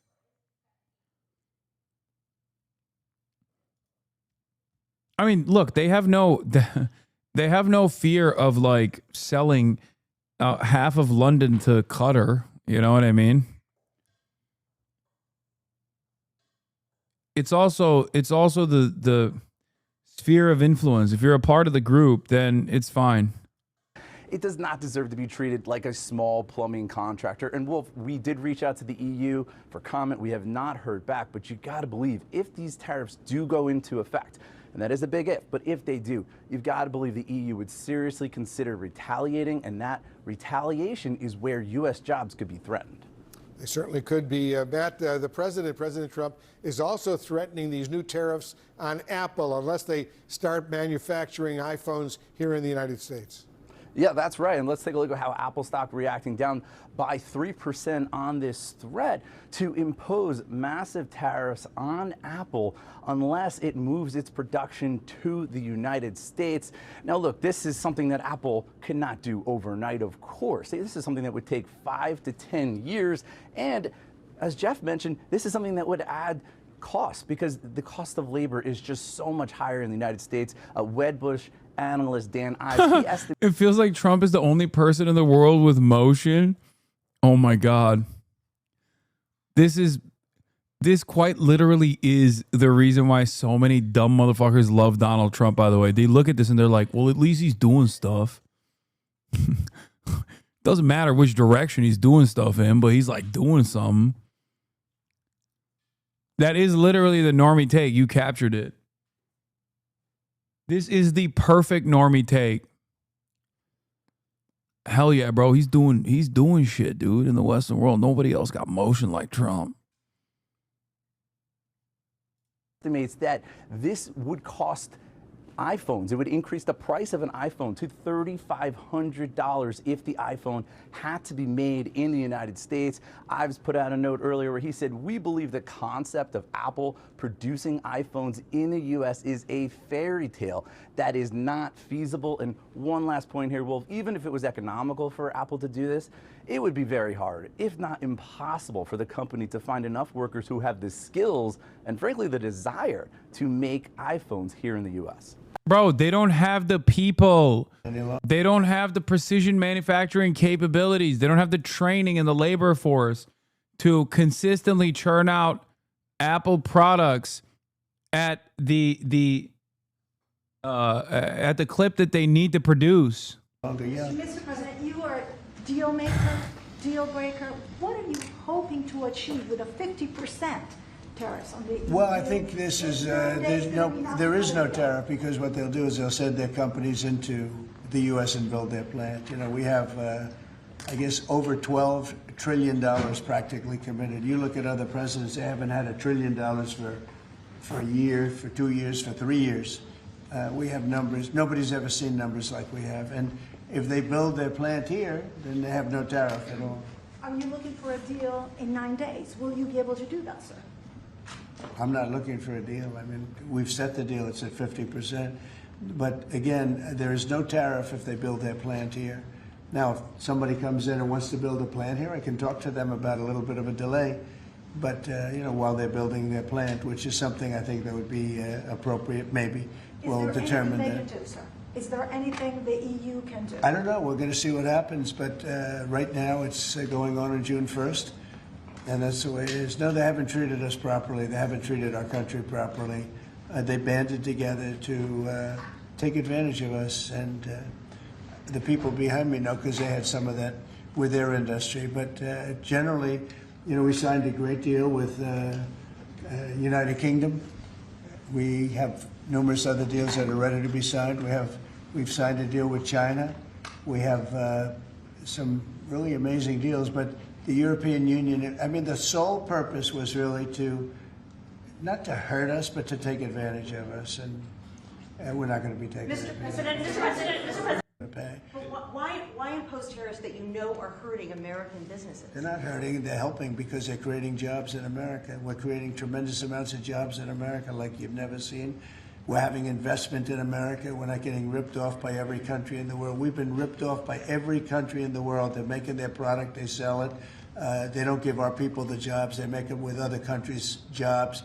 And we will have something that nobody will ever see again, I think. I think we have a potential to do numbers that we never envisioned in the wildest year. Look at what's happening. 10 to 12 trillion dollars in literally a couple of months. It's nothing like that's ever happened. It's we're doing a very special thing. We want, if they're going to sell it here, generally speaking, not for all products. There's some products we don't want to make. And frankly, we're much better off getting them elsewhere. But for certain products, we want cars. We want to make cars. We don't want to have, and I like Canada very much, but we don't want to have Canada making our cars. We want to make our cars. Oh, it's a phone call. Do you mind? Hello? Okay, it's only a congressman. I'd let you know, actually.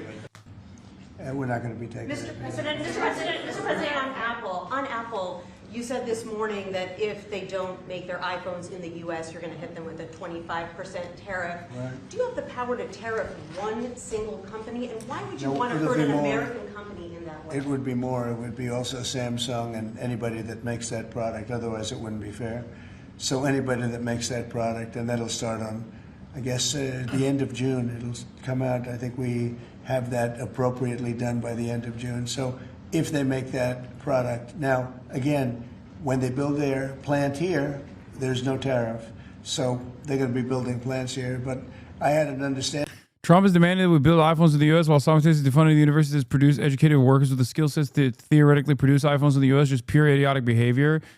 I mean, it goes so far beyond that. It's like he's literally eroding any sort of like life-changing research, like groundbreaking research that could potentially happen is less likely to happen here in the United States of America. It'll happen somewhere, right? It's not like they're going to stop research altogether. It's just not going to happen here.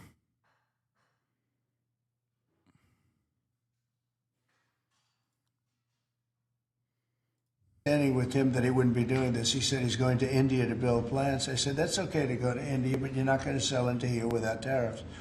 And that's the way it is. Yeah. Well, why would you come in America? What makes you confident, sir, that Apple can build in the United States at a price that American consumers? Oh, they can. No, they can. And a lot of it's so computerized now. These plants are amazing if you look at them, but they can do that. And actually, as you know, Apple's coming in with $500 billion. So are the chip companies. We have all of the chip companies coming in. The biggest, $500 billion, $200 billion, $250 billion they're spending. But we're talking about the iPhone now. And, the iPhone, if they're going to sell it in America, I want it to be built in the United States. Okay, let's go. Are you considering stopping other universities besides Harvard from accepting foreign Well, we're students? taking a look at a lot of things. And as you know, billions of dollars has been paid to Harvard. How ridiculous is that? Billions. And they have $52 billion as an endowment. They have $52 billion. And this country is paying billions and billions. Okay, first of all, the $52 billion in endowment is like their endowment. You didn't give that to them. Okay? Their alumni did, and the people that enrolled paid that money. Number two, I can't believe I'm defending Harvard. Like, what have we come to? What has become of this nation that you have someone like myself defending Harvard? The fucking grants that you give Harvard are so that there can be medical research and research and development. Oh my God. That's why they get billions of dollars in grants. What the fuck is happening?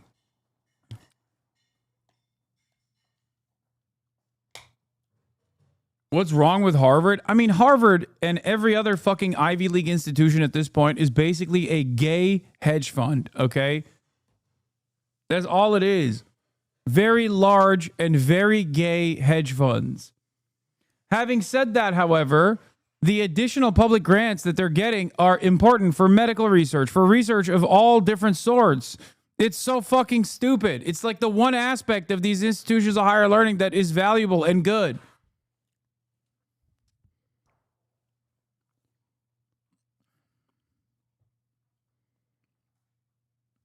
I've never heard that analogy before. Well, welcome to the Hasanabi broadcast. You will hear a lot of analogies that you've never heard before that make it click for you in a very meaningful fashion.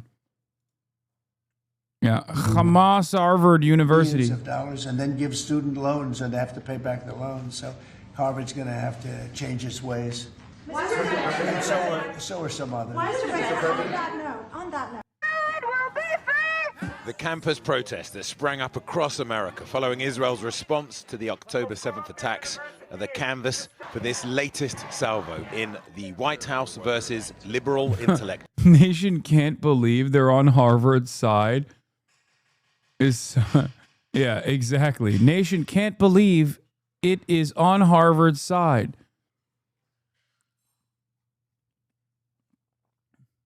I am the nation. I'm part of the nation. I can't believe I'm saying that this like bastion of neoliberal thought that probably is one of the most significant farming operations for the goddamn intelligence agencies and ambassador program. I am defending it right now because although it is a fucking factory of war criminals, it still does a ton of very valuable research.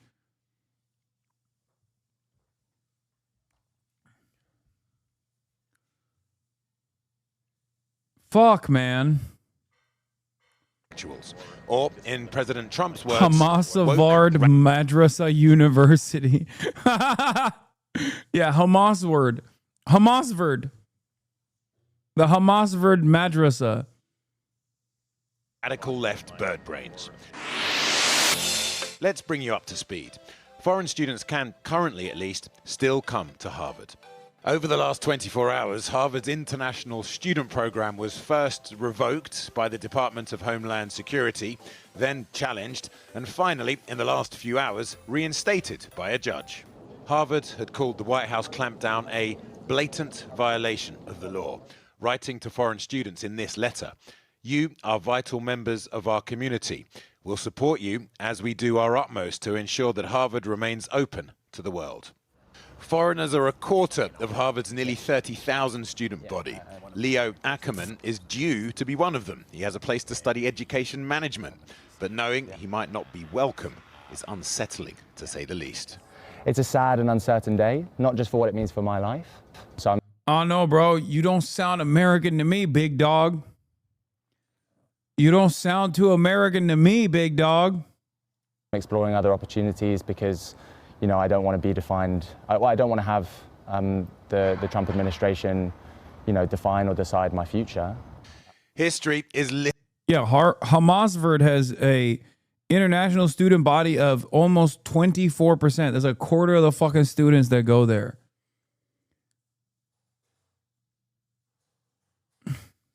With crackdowns by hardline governments on intellectuals. But the escalating disputes between the White House, US universities in general, and Harvard in particular has many deeply concerned. When the Department of Homeland Security Secretary unveiled the ban yesterday, she said, "Let this serve as a warning to all universities and academic institutions across the country." For the record, I gotta repeat this over and over again, but this is exactly what the Nazis did. Exactly what the Nazis did. The Nazis revoked the citizenship and humanity of Jews, communists, socialists alike. Okay? We are revoking the citizenship of student visa holders in a similar vein. That's it. The only thing that's changed is like the targets and who we have decided to make the enemy.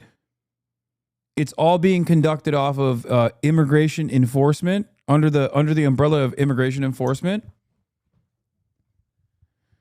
Most of Noam's body isn't old enough to go to college. Okay, well, yeah, she did get a lot of gender affirming surgery. Only she gets to do that. Trump administration says Harvard has failed to tackle anti-Semitism. So it wants control of who Harvard hires and has told it to hand over private information on foreign students. Some Jewish students are nervous the clampdown in their name is in fact a power grab. There is definitely an issue with anti-Semitism on campuses, and that is a problem that deserves a serious solution. But what's happening now is using that situation as an excuse for an entirely different agenda. And that agenda for the Trump administration, and the way I understand it, is to consolidate power within the executive branch. It is to eliminate any institutions or any public institutions that can stand in their way. Where does this end? In academic terms, funding cuts, reports of professors looking to leave the country, a drop in overseas student applications. But what about democracy and freedom of speech? Today's development is just another escalation in the Trump administration's vendetta against Harvard. You can govern by persuasion or force. The American tradition chose speech and dissent, not threats and fear. And few things are more un-American than a government that fears criticism or seeks to punish it. A judge has stayed the government ban on Harvard recruiting foreign students for 2 weeks, when it will hear their challenge in full. The White House tonight dismissed Harvard's case as frivolous. Well, I'm joined now by Cornell William Brooks, who's a professor at the Harvard Kennedy School at Harvard University. He's a former president of the civil rights group, the NAACP. If Harvard loses this, ultimately, what would it do to the university? Well, let me just state at the outset that I can't imagine Harvard losing this case given the First Amendment claims. And just to be clear, the First Amendment the protection of speech in this country extends to all citizens and all residents of the country, including international students. So it's hard for me to imagine that. But if Harvard were to lose the case, it has tremendous consequences for not just students at Harvard, but students across the country. Why? What this means is at Harvard, 1 out of every 4 students is an international student.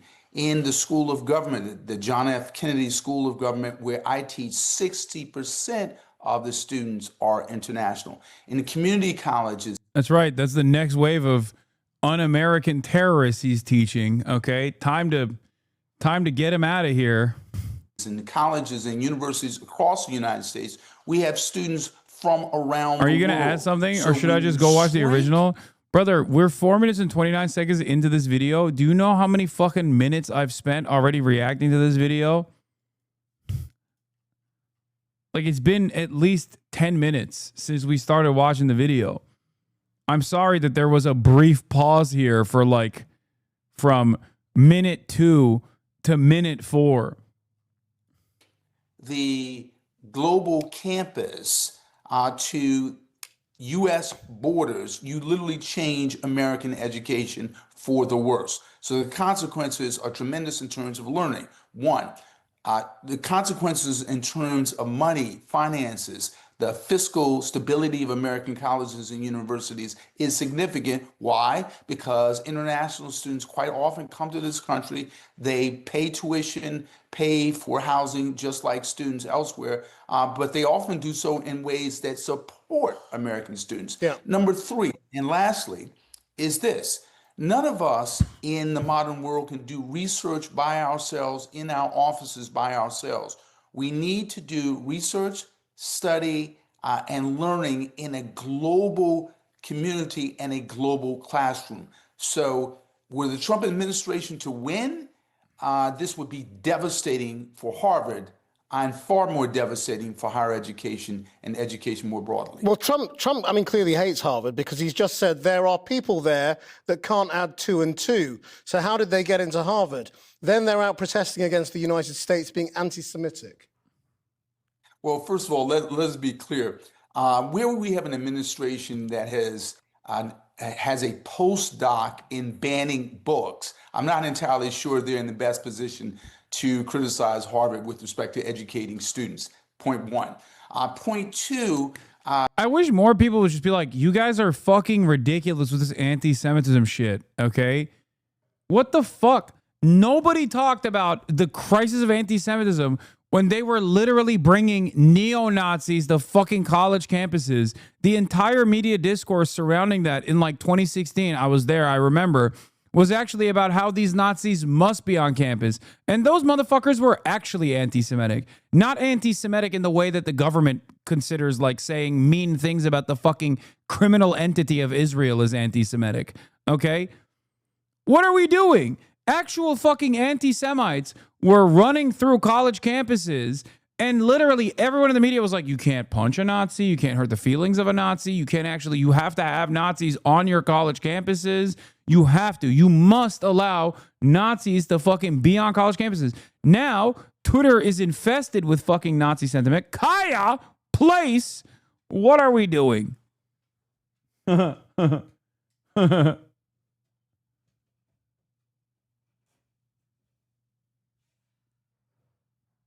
are you looking at? What are you looking at? That's crazy. My mom is just like walking around back and forth in the background. So she's like, come on, it's walk time, I think. Anyway, as I was saying, the entire discourse surrounding that was like how we have to hug Nazis and kiss Nazis and become Nazis. Please, why don't you guys be nicer to fucking Nazis? And then now that's not even a fucking point of contention at this point. Now they're like, you know who the real Nazis are? Jewish students that say free Palestine. Queer English majors that are pissed off at Israel's unlimited baby murder campaign. Fuck, man. I think professors and people in positions of power, especially like educated individuals like this guy and many others, need to drop this fucking ridiculous, cynical fucking framing. It's just, I don't get it. I don't know why they just like entertain this song and dance like, oh yeah, dude, you're right. Yeah, it's really, really fucked up what's going on. You know, if you're a pro-Israel student, while Israel is a Nazi country doing a fucking Holocaust, and you want to defend that, you can have your feelings hurt on college campuses, and that's terrifying. We can't have that happen. Especially amongst like younger generations where the overwhelming majority is like on that fuck Israel shit. It's over, man. It's over. What are we doing?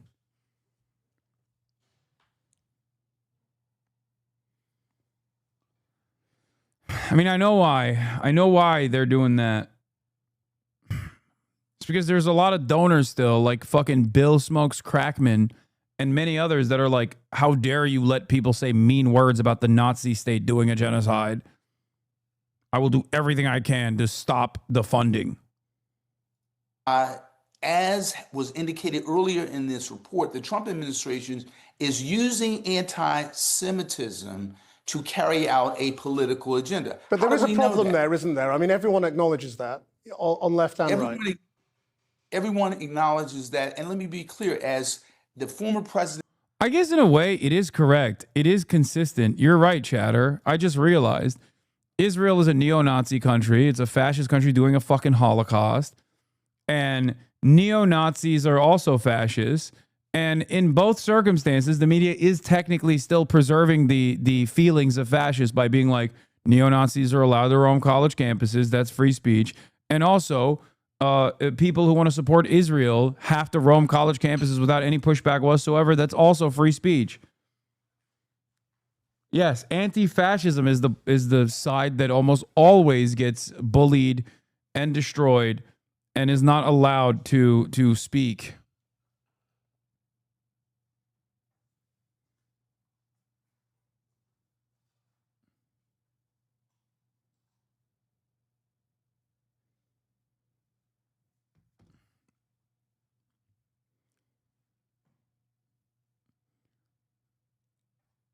The country where Israel is the most popular in Europe is Germany, with a whopping 22% viewing the country favorably.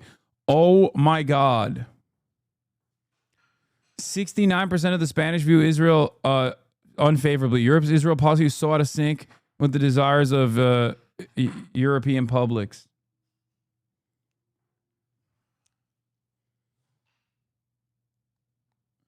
You know what? I was wrong. Europe, you're fucking sweet, dude. I was so wrong. These numbers are even better than America. Okay? These are fucking February 2025, though. You think these numbers have improved? Chatter. You think these numbers have improved since February, where Israel's getting the most criticism from legacy publishers even now, finally, since those numbers? As I always say, if you think you hate Israel, nope, you don't hate Israel enough. We can get those numbers up, okay? We can get those numbers up. Especially considering that since then, Israel has violated a ceasefire, implemented its mass starvation campaign, and 2 months have passed where Israel refused to let any fucking humanitarian aid into the Strip, and babies started fucking dying due to malnutrition, due to a famine that Israel caused. I suspect that these numbers are not swinging in Israel's direction anytime soon, especially considering that the latest poll that came out of Germany showed that there was an 80% unfavorability rate. Didn't we see a poll by Germany that no, the poll we saw by Germany didn't say the opposite. It said this, but worse.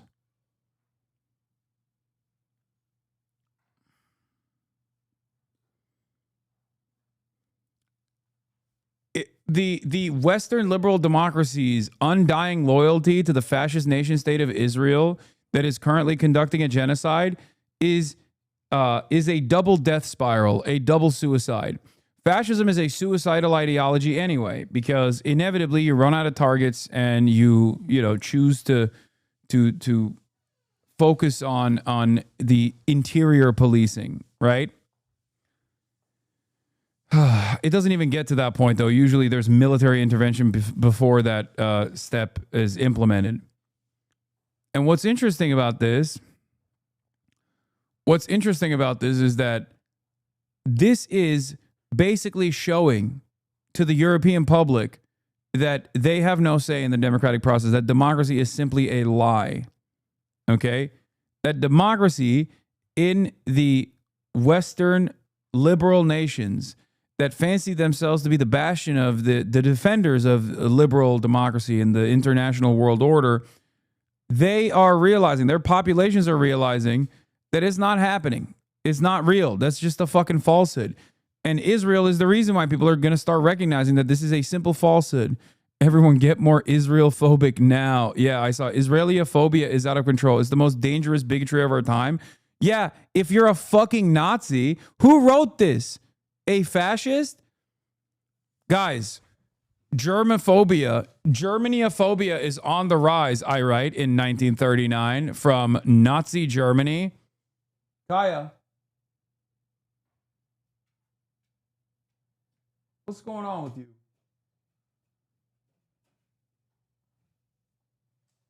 What's going on with you? She's defiant. Look at her. Defiant. Queen. A queen in her own right. What? What? A cutie patootie. A rebel.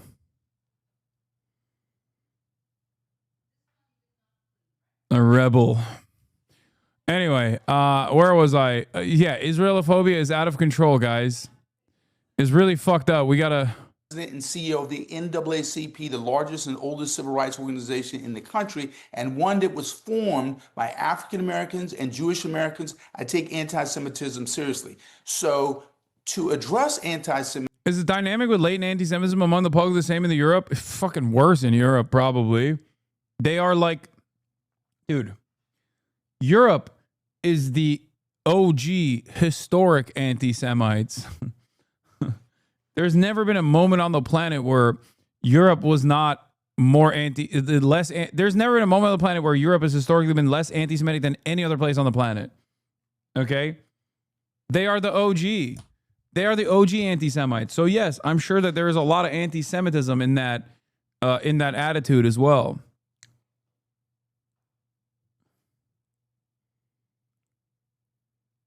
Europe literally invented anti-Semitism. Marine Le Pen literally campaigned on not letting Jews wear yarmulkes in public. What are we talking about here?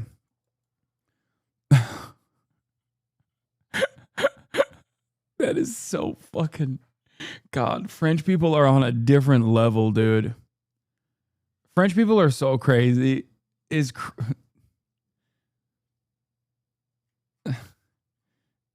French people operate on like a antiquated version of anti-Semitism, like, which ironically also very pro-Israel. Like at least the administrations are, the government is.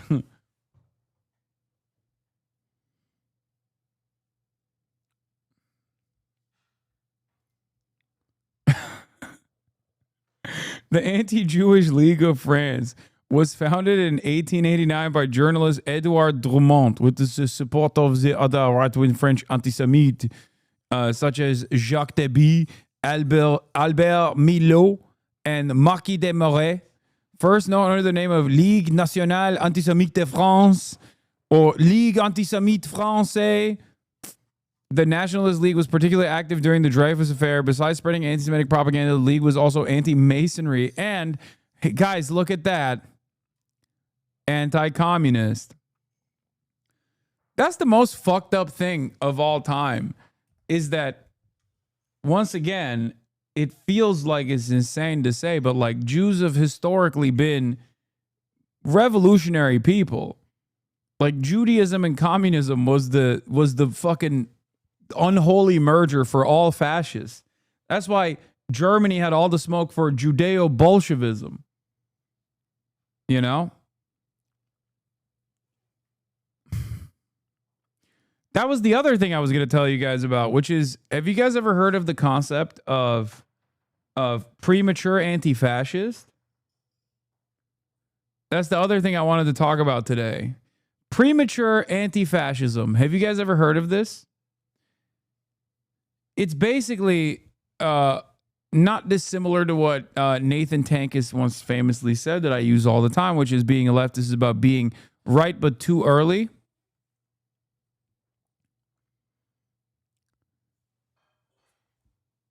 I wonder if there's a YouTube video about it, because I don't want to read the whole article, but there is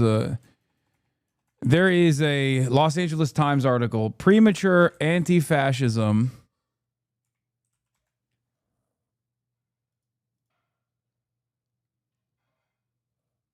And the Power of Self-Identification. Here, Confessions of a Premature Anti-Fascist. It's from LA Times. Oh, no. God damn it. I fucking read this without a paywall, and now it's hitting me with a fucking paywall.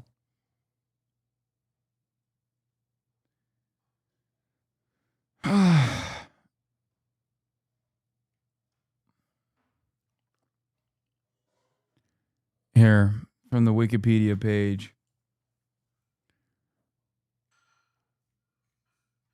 Wait, where'd it go? During the Second Red Scare, which occurred in the United States in the years that immediately followed the end of World War II, the term premature anti-fascist came into currency, and it was used to describe Americans who had strongly agitated or worked against fascism, such as Americans who fought for the Republicans during the Spanish Civil War, before fascism was seen as a proximate and existential threat to the United States, which only occurred generally after the invasion of Poland by Nazi Germany, and only occurred universally after the attack on Pearl Harbor. The implication was that such persons were either communists or communist sympathizers, whose loyalty to the United States was suspect.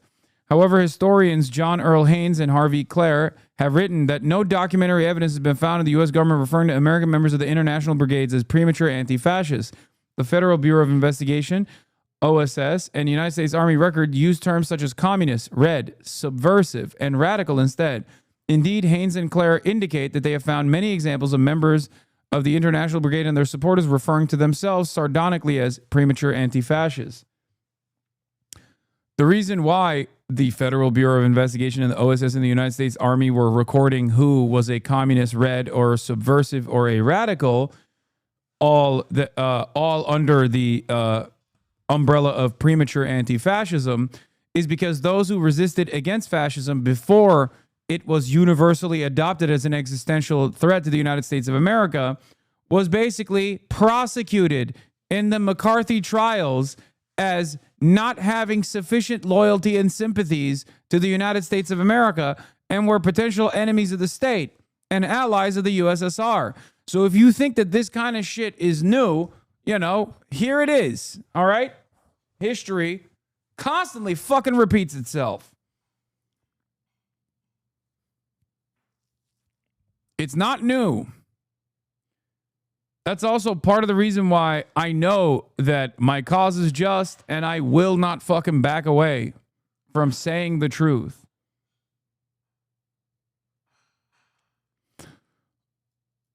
I first heard the remarkable phrase premature anti-fascist in 1946 when fresh out of the U.S. Army. I went up to New Haven, Connecticut for an interview with the chairman of the Yale Classics Department, to which, taking advantage of the generous provisions of what was popularly known as the GI Bill, I applied for admission to the graduate program for PhD in classics.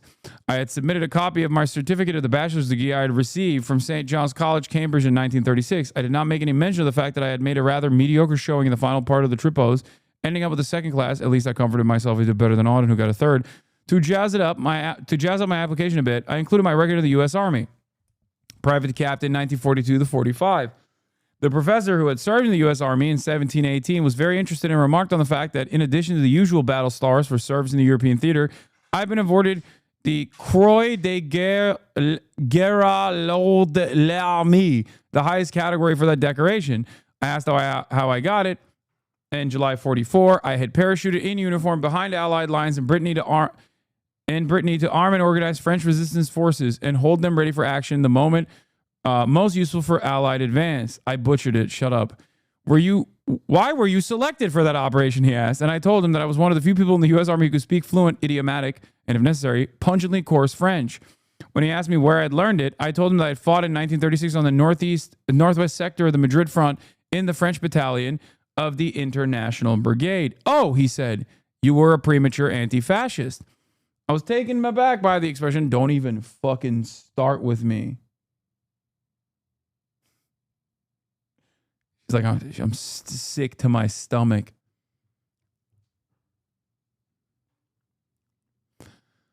How, I wondered, could anyone be a premature anti-fascist? Could there be anything such as premature antidote to poison, a premature antiseptic, premature antitoxin? Okay, we get it, dude.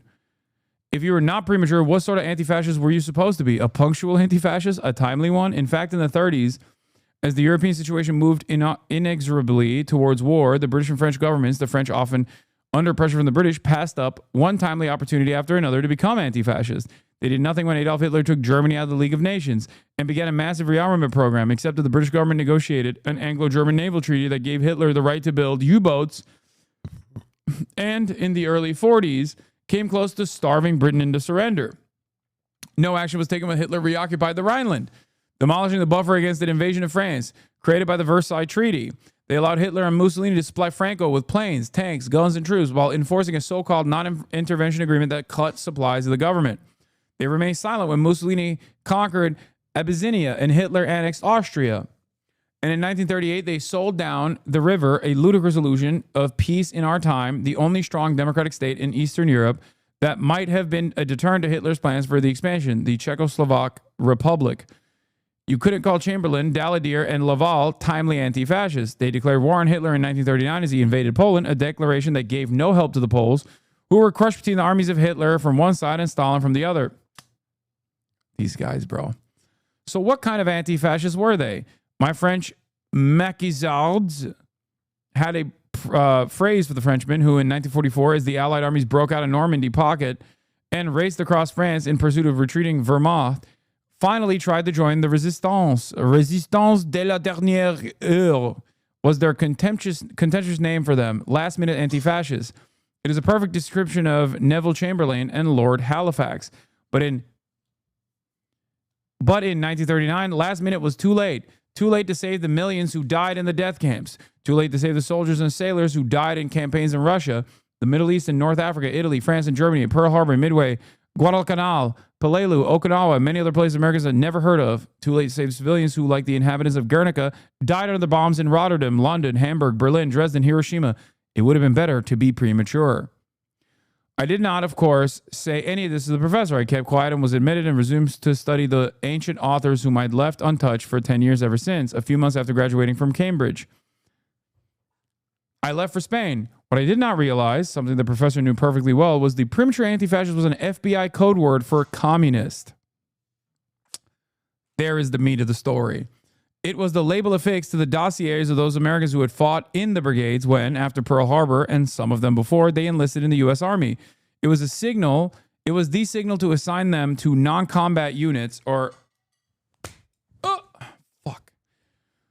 inactive fronts, or to deny them the promotions they deserved. Not only did they deserve it, the Army needed them in responsible positions, for they were the only soldiers in it who had any experience in modern war, who had been bombed and strafed by modern German and Italian aircraft, who had faced German and Italian tanks, who had come under the fire of modern artillery, especially Luftwaffe's 88mm anti-aircraft gun, which the German crews had found murderously effective against ground troops because of its high muzzle velocity.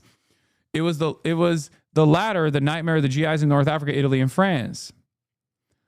What made me and many others like me in England, France, Belgium, Holland, Canada, and the United States into premature anti-fascists. I can only speak on my own case. Okay, I don't care about what made him into a premature anti-fascist, but talks about all quiet on the Western Front, the horrors of World War I and trench warfare, deeper malaise that affected us, Great Depression.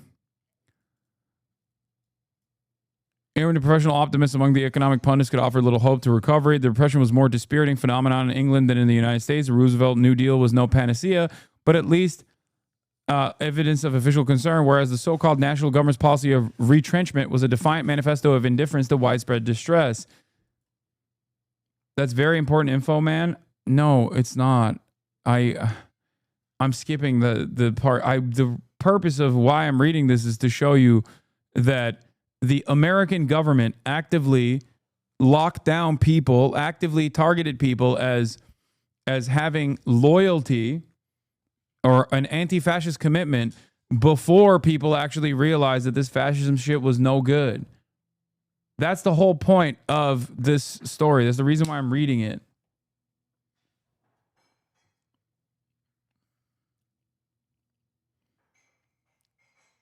Yeah. Meanwhile, the money saved up from my scholarship funds, I've been spending my vacations in Paris, living on cheap hotels on the left bank, deepening the knowledge of the French language I had acquired from a brilliant teacher in my London school, making friends among French students. For in France, as in England, la crise, as they called it, is still crippled the economy. As in England, a fascist movement, les croix de feu, our fiery crosses at the made its debut. One of his demonstrations provoked riots that resulted in 15 dead and more than 1,000 injured.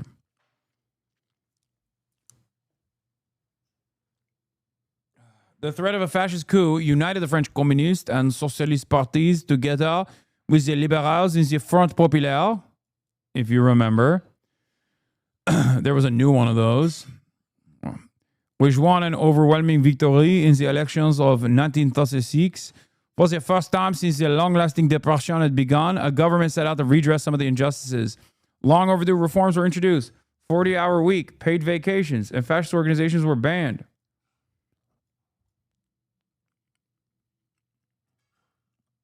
For the first time, a Western government had broken out of the pattern of retrenchment and repression.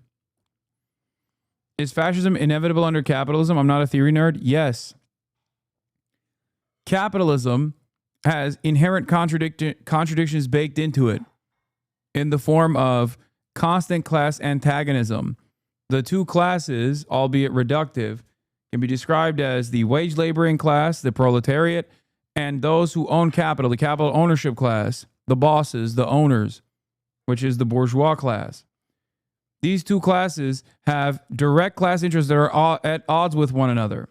Workers want to work the least amount of time for the most amount of pay, and bosses and capital owners, bosses who demonstrate the interests of your capital owners, want you to work the most amount of time for the least amount of pay.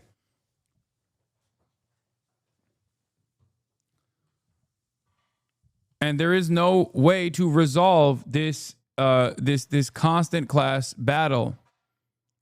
There are ways to alleviate the pressure. A welfare state will offer some help in the continuation of capitalism, some regulations placed upon the markets. Having said that, however, this does not actually solve the problem. That class antagonism will always exist. And inevitably, the moneyed part of the moneyed class, the bourgeois capital owners, will always win because money is power. And capitalism always leans in the direction of the consolidation of power in the hands of the few against the interests of the many. This is an inherently undemocratic process. The greatest lie ever told, however, is the notion that this structure is actually the most democratic structure. And for a time, this was an evolution from previous formations. Bourgeois revolutions have brought about the liberal democracy, the liberal capitalist democracy that we saw as bringing a bounty of civil liberties alongside it. So yes, capitalism initially was an evolution from previous forms of governance. Having said that, however, capitalism has very clearly outlived its usefulness, but the next stage in our evolution is constantly stopped by that very same consolidated power groups. They tell you that there is no alternative to capitalism. They lie to you all the time. They scare you into submission. They make you think there is no alternative, and the alternative would be far more devastating. There are attempts made towards evolving away from this consolidation of power. And yet those attempts are always thwarted.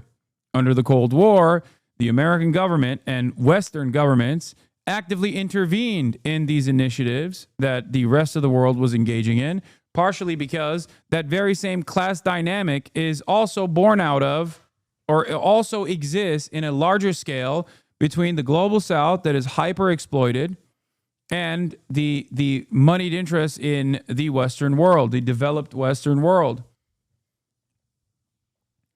In order to ensure that they continue, like Western nations continue to exploit the natural resources and the labor forces of the global South, we must continue at a time when profit rates continue to decline, because that is an inevitability under capitalism, given that automation and technological improvements make it so that profit margins always end up getting smaller and smaller. We must find new profit sectors. And the best possible way to create profit is to tamper with the only malleable aspect of profit, which is labor. Labor is the only movable part of the profit structure. And how do you make sure that labor costs stay relatively low? Well, in developed countries, labor costs obviously increase. People demand more when they have more. People recognize their own material conditions. The best possible, most effective way of ensuring labor costs are kept low is by seeking out new labor markets that are constantly exploited and constantly depressed under the militant nature of imperialism. Imperialism, therefore, is seen as the final stage of capitalism. Without imperialism, capitalism could not continue. Without the welfare state, capitalism could not continue in the short term. And without imperialism, capitalism could not continue. This is why we say social democracies are simply an evolution in the direction of the final evolution of the global economy towards socialism, because social democracies still rely on that unequal exchange. How are they exploited? How is the global South exploited? I don't know. Think about it a little bit. Why is it that no global South nation is ever allowed to have autonomy? How do you think this is as cheap as it actually is? What do you think are the necessary materials for this to exist in the way that it does? The battery, for example. Slave labor makes this as cheap as it possibly is. It's so an ever-present part of our current mode of production of commodities. It is so important. Slave labor is so important to it that the United States Supreme Court literally defended Nestle and other companies to continue the practice of slavery as long as they relegated that responsibility over to third parties that were simply unaccountable. So, create a fucking shell corporation or a third party that actually ends up hiring the slave labor, and you can get off scot-free. And the slaves can't even come back and sue you. That is legal. We made that legal. Anyway, how did I get here? Holy shit. What was I talking about?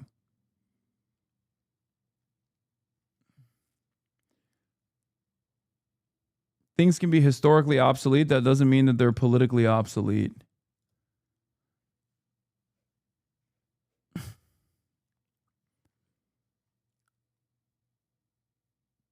Oh yeah, you're right. Actually, that Supreme Court case wasn't even about slavery. It was specifically about child slavery.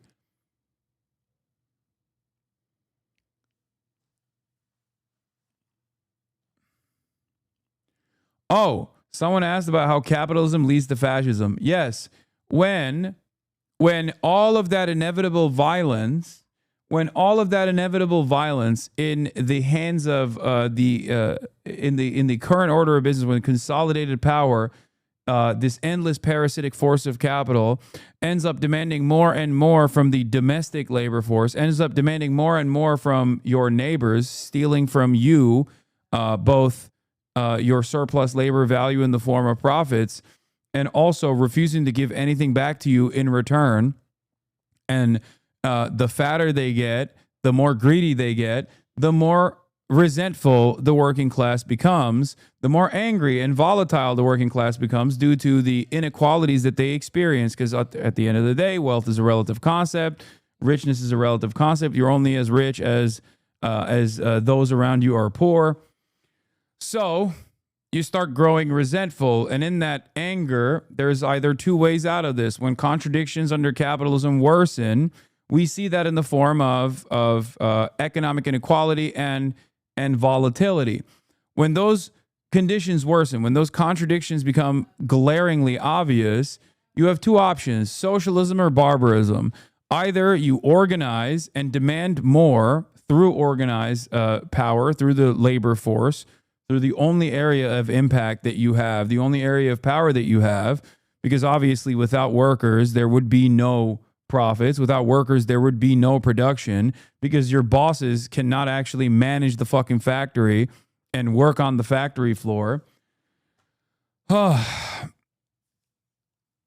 When people grow resentful, they either organize or they get angry and more reactionary and more fascist, or even if they organize in the direction of demanding more from the profits that they generate, the bosses will eventually realize that the greatest way to fucking deal with this is to restore some semblance of order, to maintain the existing capitalist economic order. This has happened time and time again in fascist nation states, with many of the charismatic leadership of fascist nation states initially starting off as socialists themselves or members of the working class with the interests of the working class, and then quickly sidestepping away instead of offering any sort of material improvement to the existing workforce. They sidestep away to some idealistic notion of a pure race or pure ethnicity that must be defended. This is how fascism comes in, with the help of capital, with the help of your bosses. Your bosses see fascism as a last-ditch effort to restore and maintain the capitalist order.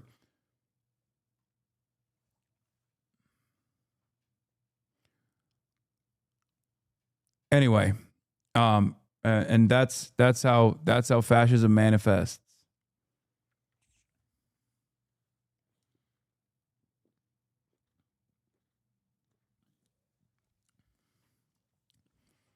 That is also the final stage of right-wing politics. It's its most pure form. The most pure form of right-wing politics and reactionary politics is fascism. Okay? Unshackled, unburdened by liberal values. It's the most honest form of right-wing sentiment. Because think about it right now, even those who do not consider themselves to be ideological fascists, like those in the modern Republican Party who simply say they're conservative, they want to conserve, what do? They vilify vulnerable underclass members in an effort to justify their oppression, in an effort to make them out to be the real villains of society, when you, if you spend enough time here, know who the real villains are, know who the real movers and shakers are. That's why I always say a trans person is not your fucking boss. A Guatemalan migrant is not your landlord.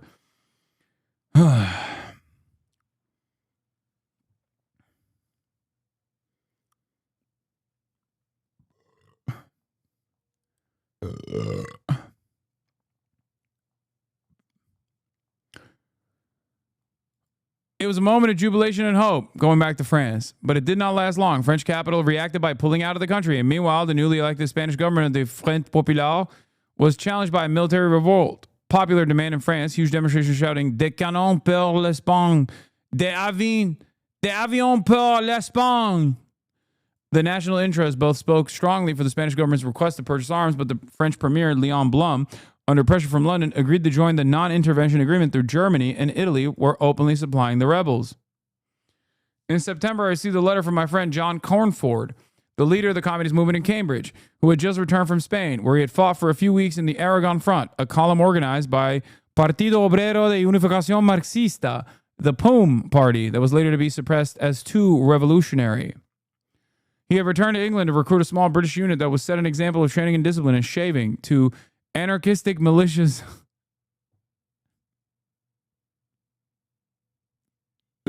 Even then,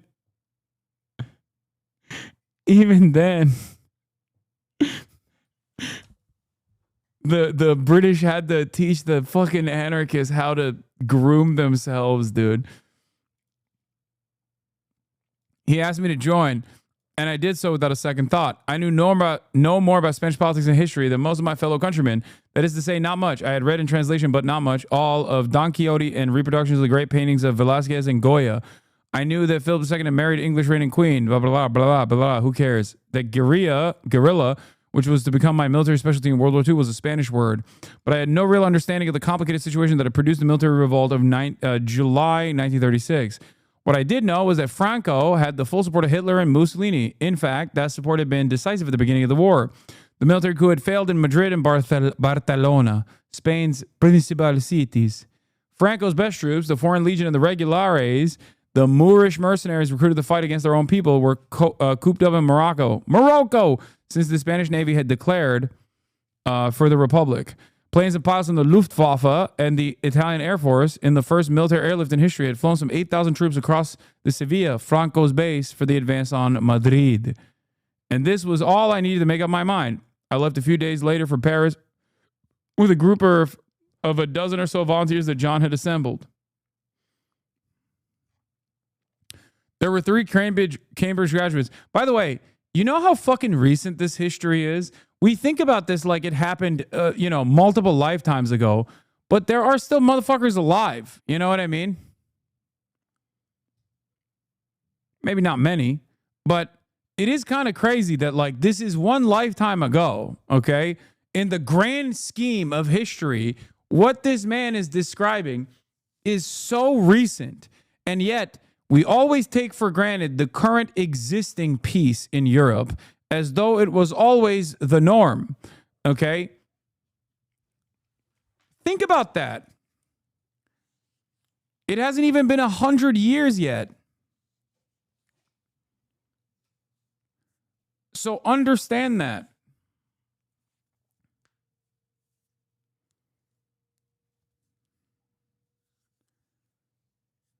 We look at the current confines of the European capitals, or the current confines of the European continent, sorry, and we think to ourselves, oh, they were always peaceful. What the fuck? These guys have never fought.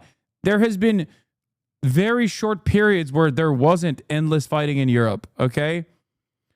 Which is why I always say that people that fucking endlessly fight one another can make up. Just something to remember when you're thinking about like, oh, well, Israel, Palestine, this is just never going to end. It's a conflict that never ends. It's very stupid.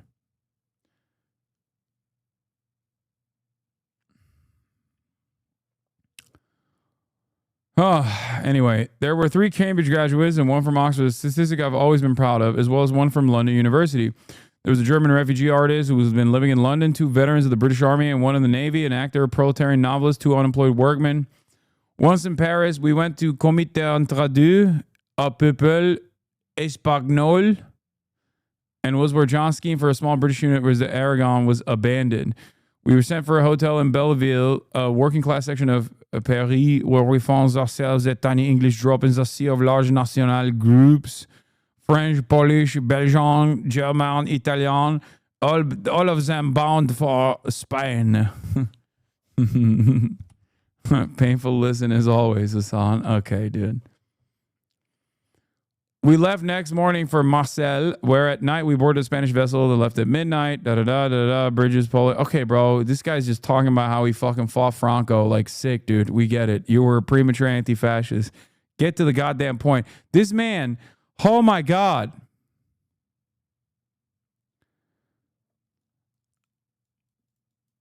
Oh yeah, Homer's Iliad. Sometime later. Oh my lord. Of course, he's a fucking classics PhD, chat.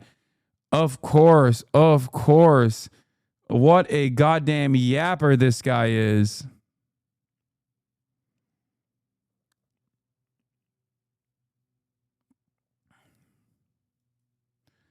Back home, I watched other despondencies. The British government persisted in its policy of appeasement, and the prospect of victory in Spain receded fast as Hitler and Mussolini gave Franco steadily increasing preponderance in weapons and troops.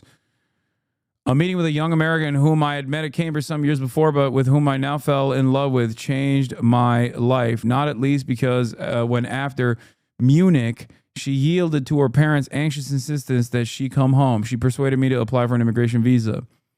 In the interim, I had ceased to think of myself as a communist. The Nazi-Soviet pact of 1939 was understandable. The Western betrayal of Czechoslovakia was a clear signal to Stalin that if Hitler turned against Russia, as he repeatedly announced he would in his book Mein Kampf, the West would not raise a finger to help. By the way, this guy who lived through it has a better understanding of Ribbentrop.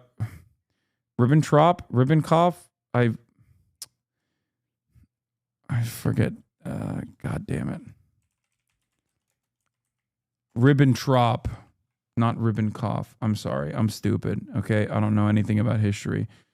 Ribbentrop was a self-defense pact for the USSR in a time of unprecedented appeasement from European allies, even though the USSR was always the enemy of Nazi Germany. The USSR also routinely asked for pacts from their European counterparts, and every single one of them was like, "Nah, it's fine. Let him do his thing. You know, let Hitler do his thing. He's fine. He's just like, in the words of Candace Owens, he's just making Germany great." He's just making Germany great. Oh fuck, he invaded Poland. Shit. Okay, never mind. Maybe he wasn't making Germany great. Maybe he was doing the gay globalist thing, which is, again, what Candace Owens said before being hired by the Daily Wire. Okay.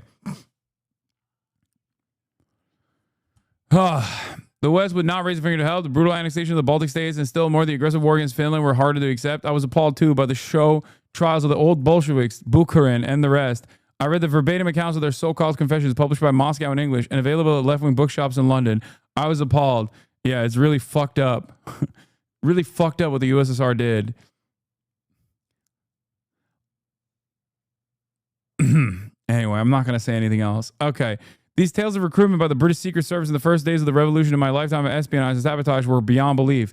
They can only be the product of fear and perhaps the experience of torture. I was sickened too by the reports later confirmed that our General Kleber, whose coolness under fire at University City has taught us all how to face danger, had been recalled to Russia and executed. Loyalty to the ideals for which my friends had died in Spain was undermined by the grim realities that I could no longer ignore. Oh my God, this guy's got the George Orwell brain rot, who also fought against Franco in Spain. I feel like anarchism is a poison. Okay, I'm gonna say it. Anarchism is a brain poison, and it causes anarchists to do the right thing ahead of time. Okay, and then only to fucking drop doing the right thing and become agents of the state. Fuck you. I mean, come on, dude. It's just like, why does it happen so frequently? Okay. I literally thought this was Orwell. Lamau came in late. No, this is an American guy.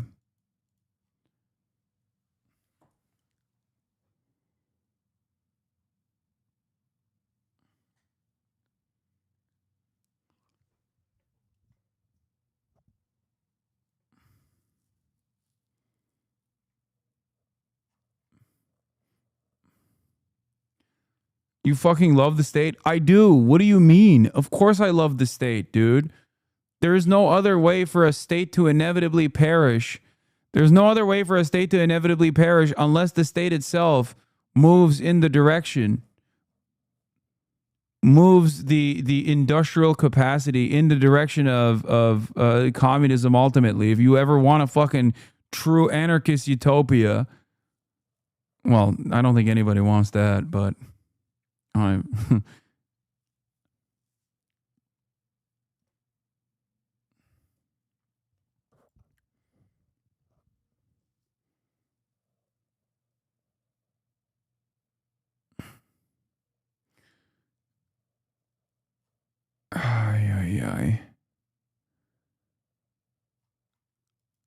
When I came to the United States, I joined no party. And though remaining a resolute defender of the cause of freedom in Spain, I refrained from political activity. When the war finally broke out in 1939, it was aptly named the phony war. Nothing happened in the West, and as Poland went under. When something did happen, and Hitler drove the British army out of France, I was tempted to return, but I realized I owed more to my wife, who had worked like a Trojan to get me admitted to the United States. Then I did the government that had made this defeat inevitable. I also had a feeling that America was sooner or later become involved, and I would be able to fight in the uniform of the country I was beginning to love. Oh, he got American brain rot. Anarchists and trots are always like that, just liberals. Okay, trots are fucking not liberals. Anarchists are liberals. Trots are conservative when pushed to...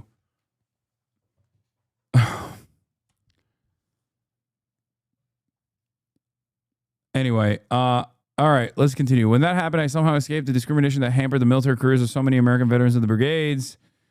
It only looks like a bullet wound. Doctor noticed a scar on my throat. I told him I was asked how I got it, and don't tell me he added it was a hunting accident or cleaning a gun.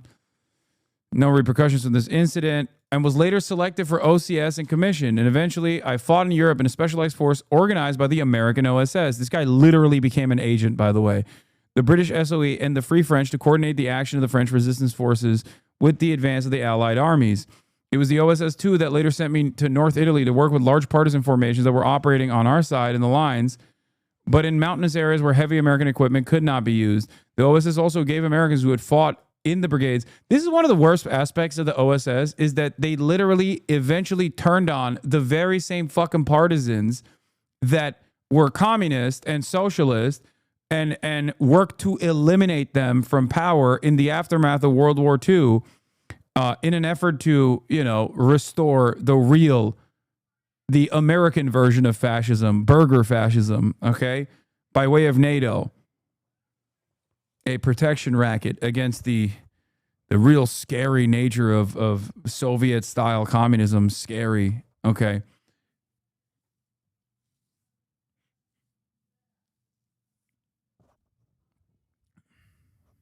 They did NATO. I was in Italy. Sudden reminder of Spain.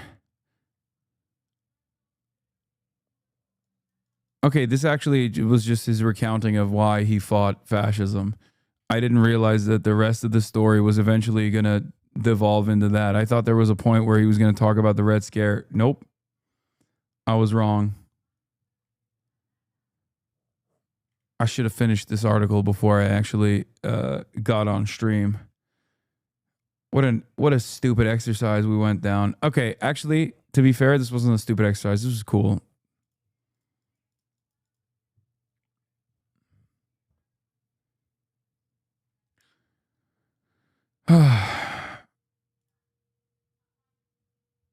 He was a Fed when the Red Scare happened. What the fuck do you think happened?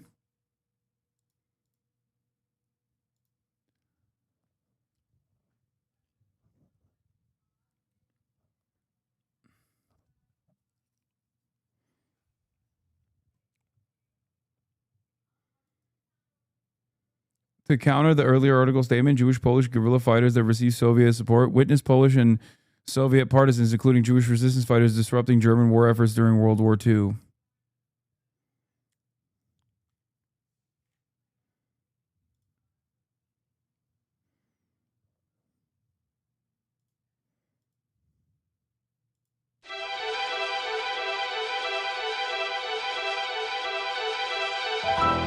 The newsreel. It's how most Americans saw World War II unfold. American audiences watched the Nazis occupy major Eastern European cities in their advance toward Moscow and Stalingrad.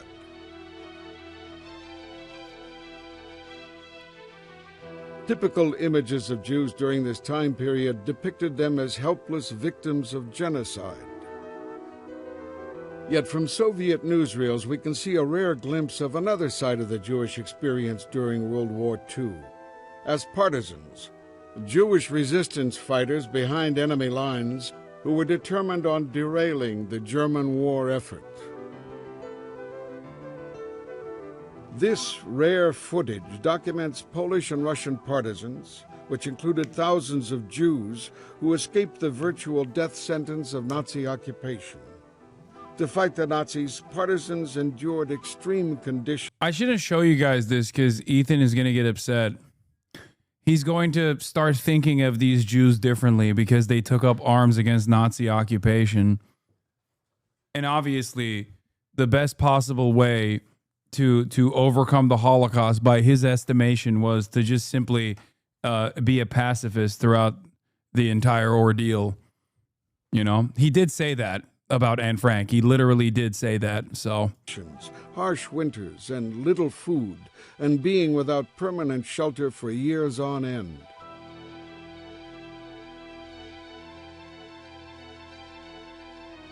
Despite the conditions, partisans built underground bunkers. They made and salvaged weapons and clothing.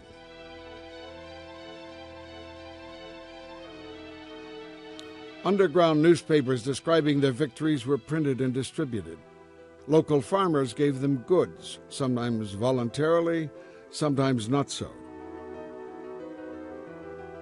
As the war progressed, the Soviet army, realizing the strategic value of the partisans.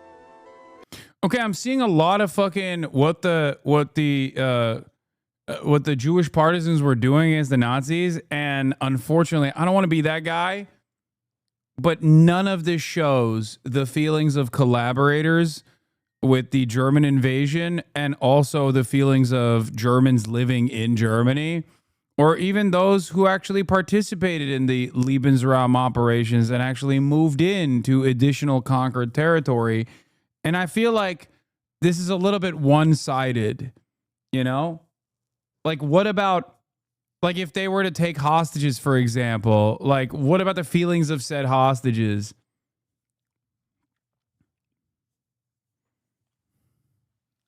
Yeah, doing clean Wehrmacht, doing clean Wehrmacht revisionism in the big 2025 to defend Israel. Yeah.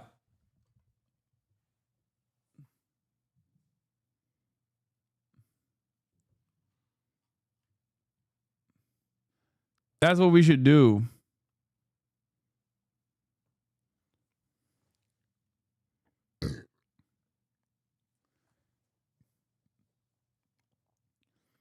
I want to know if both sides agreed on a slogan. Yeah, if they didn't, I wonder what kind of mean things these guys... I bet these guys are saying a lot of mean anti-German, German-phobic things, you know what I mean? Which, of course, I must condemn and tell you is the most significant part of this process. Not what these brave Jewish partisans did, but instead the feelings of the German victims, okay?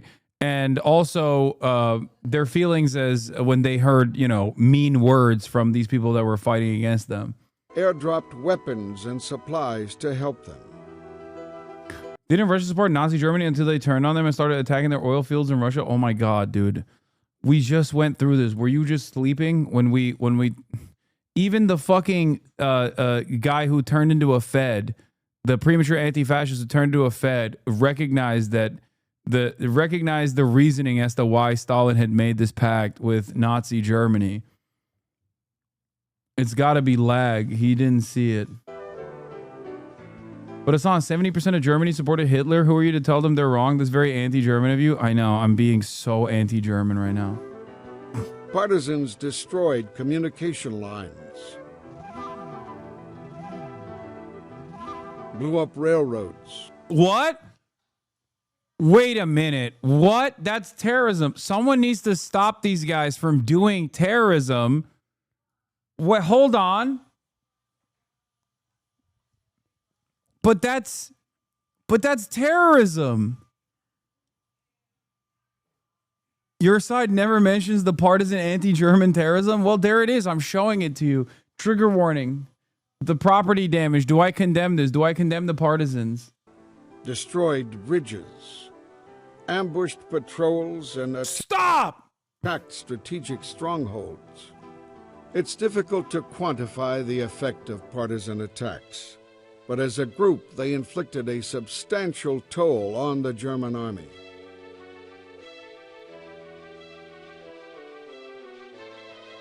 The German troops suffered tremendous casualties, and thousands of Nazi trains and bridges were destroyed. No! No! That was a train on fire! Guys! Guys! Sure feels like these guys, I mean, these guys were doing some condemnable actions, dude. Trains and bridges were destroyed.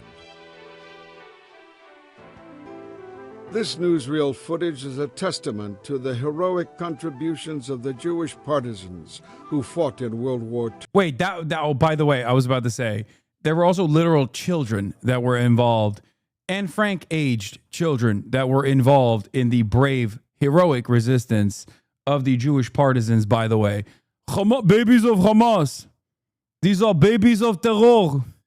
Or at least in the regional appropriate and time frame adjusted accent, it would be, they are the babies of terror. Why? Why is no one talking about the babies of terror?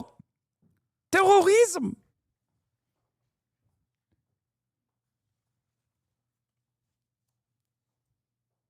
This was years ago. You're acting like this is now. Wait, this chatter is so funny. He did not. The point just missed him, okay? The point is missing him so hard.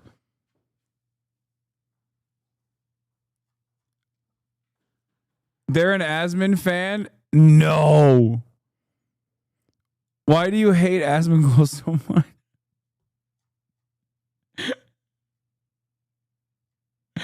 Dog.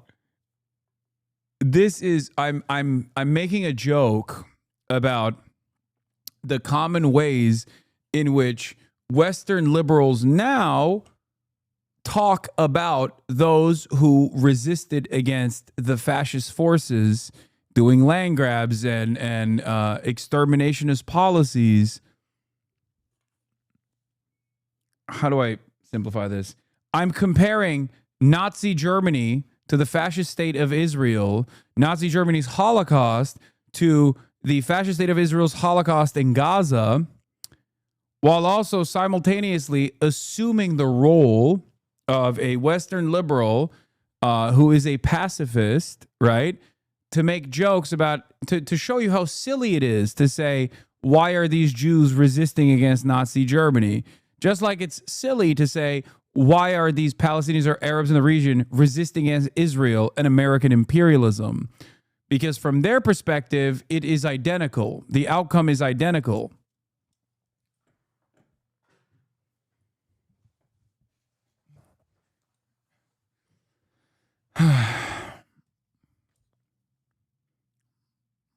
I think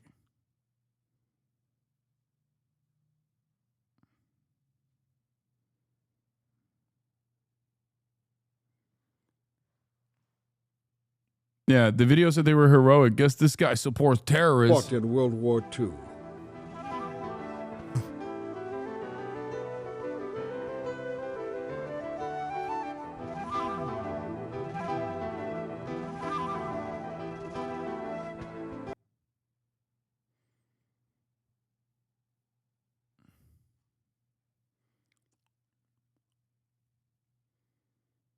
Anyway.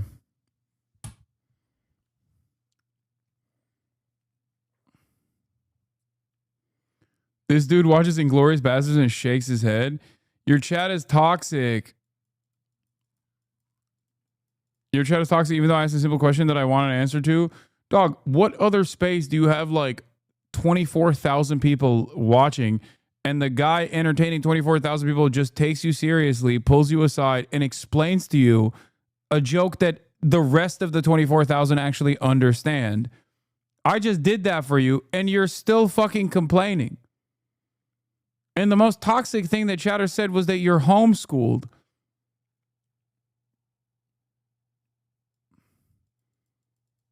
Like, eyes on the prize, baby. You're inside of Madison Square Garden. And I pulled you aside to explain something to you that everyone else was actually. Why are you so defensive all the time? It makes you seem unhinged. Still got much love for you. Me?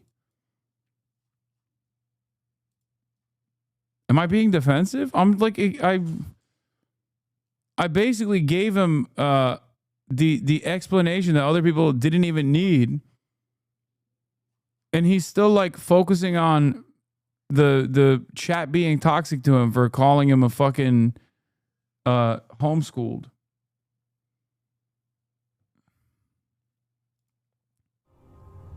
Here's a documentary, Fearless Defiance, Courageous Story of the Bielski Partisans. I mean, I don't know if we can watch this. This is too triggering.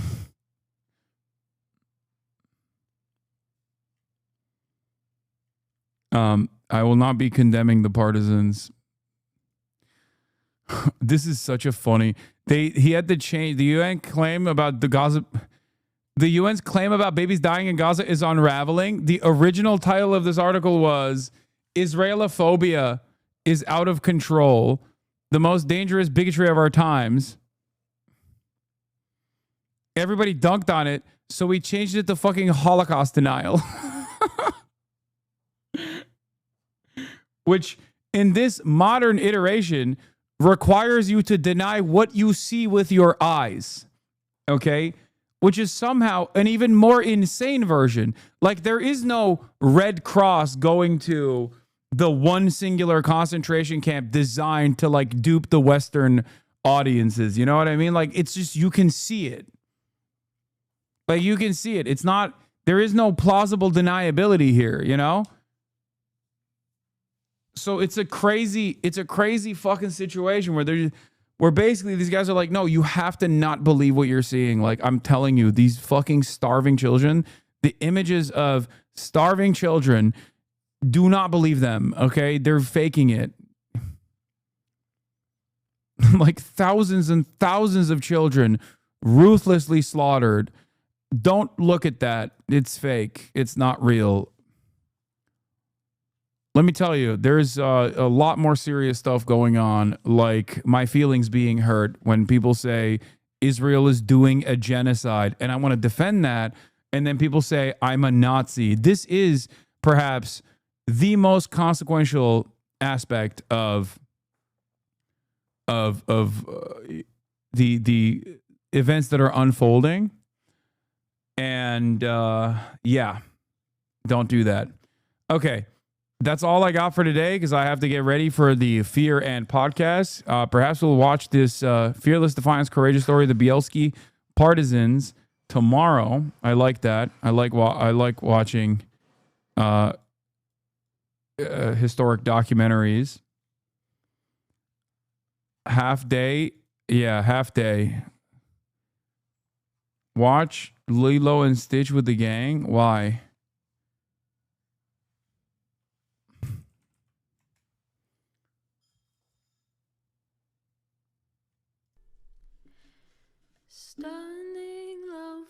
It's bad. Okay. I won't watch it. Anyway, love you guys and see you tomorrow. Peace, everybody. Bye-bye.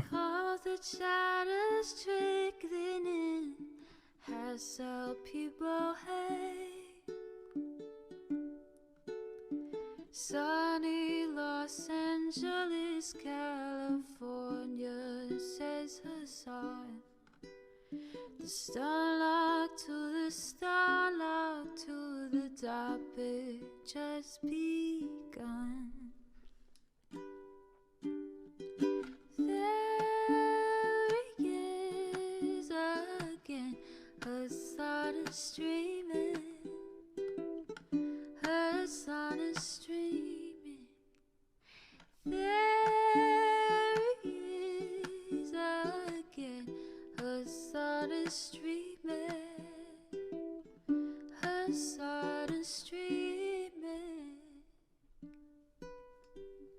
Reviewing the P.O. box, Uncle Uger's face.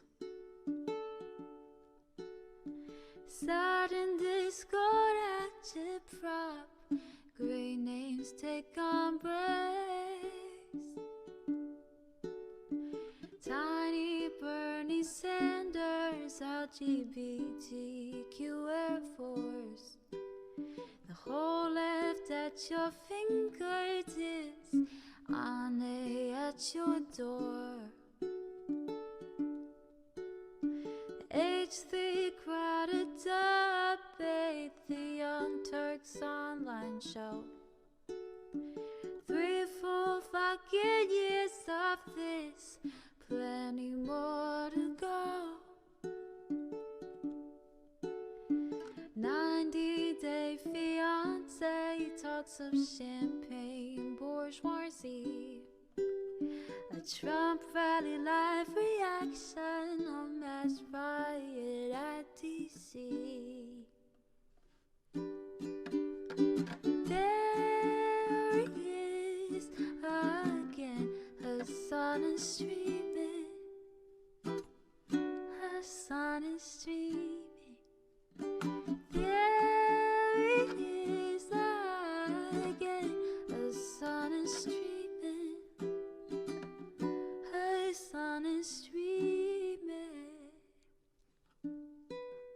Reading live stream fair comments, Austin show chat advice, and all the ways the right-wing pipeline can suck you in online. JCS react, Lord frame gets broken, cover blown. A full-blown mass pandemic, monster streaming at your home. Total radicalization coming out to find. The system you were taught to trust in was broken the whole time. All these daily streams, whether big or whether small, have helped me and so many find the meaning through it all.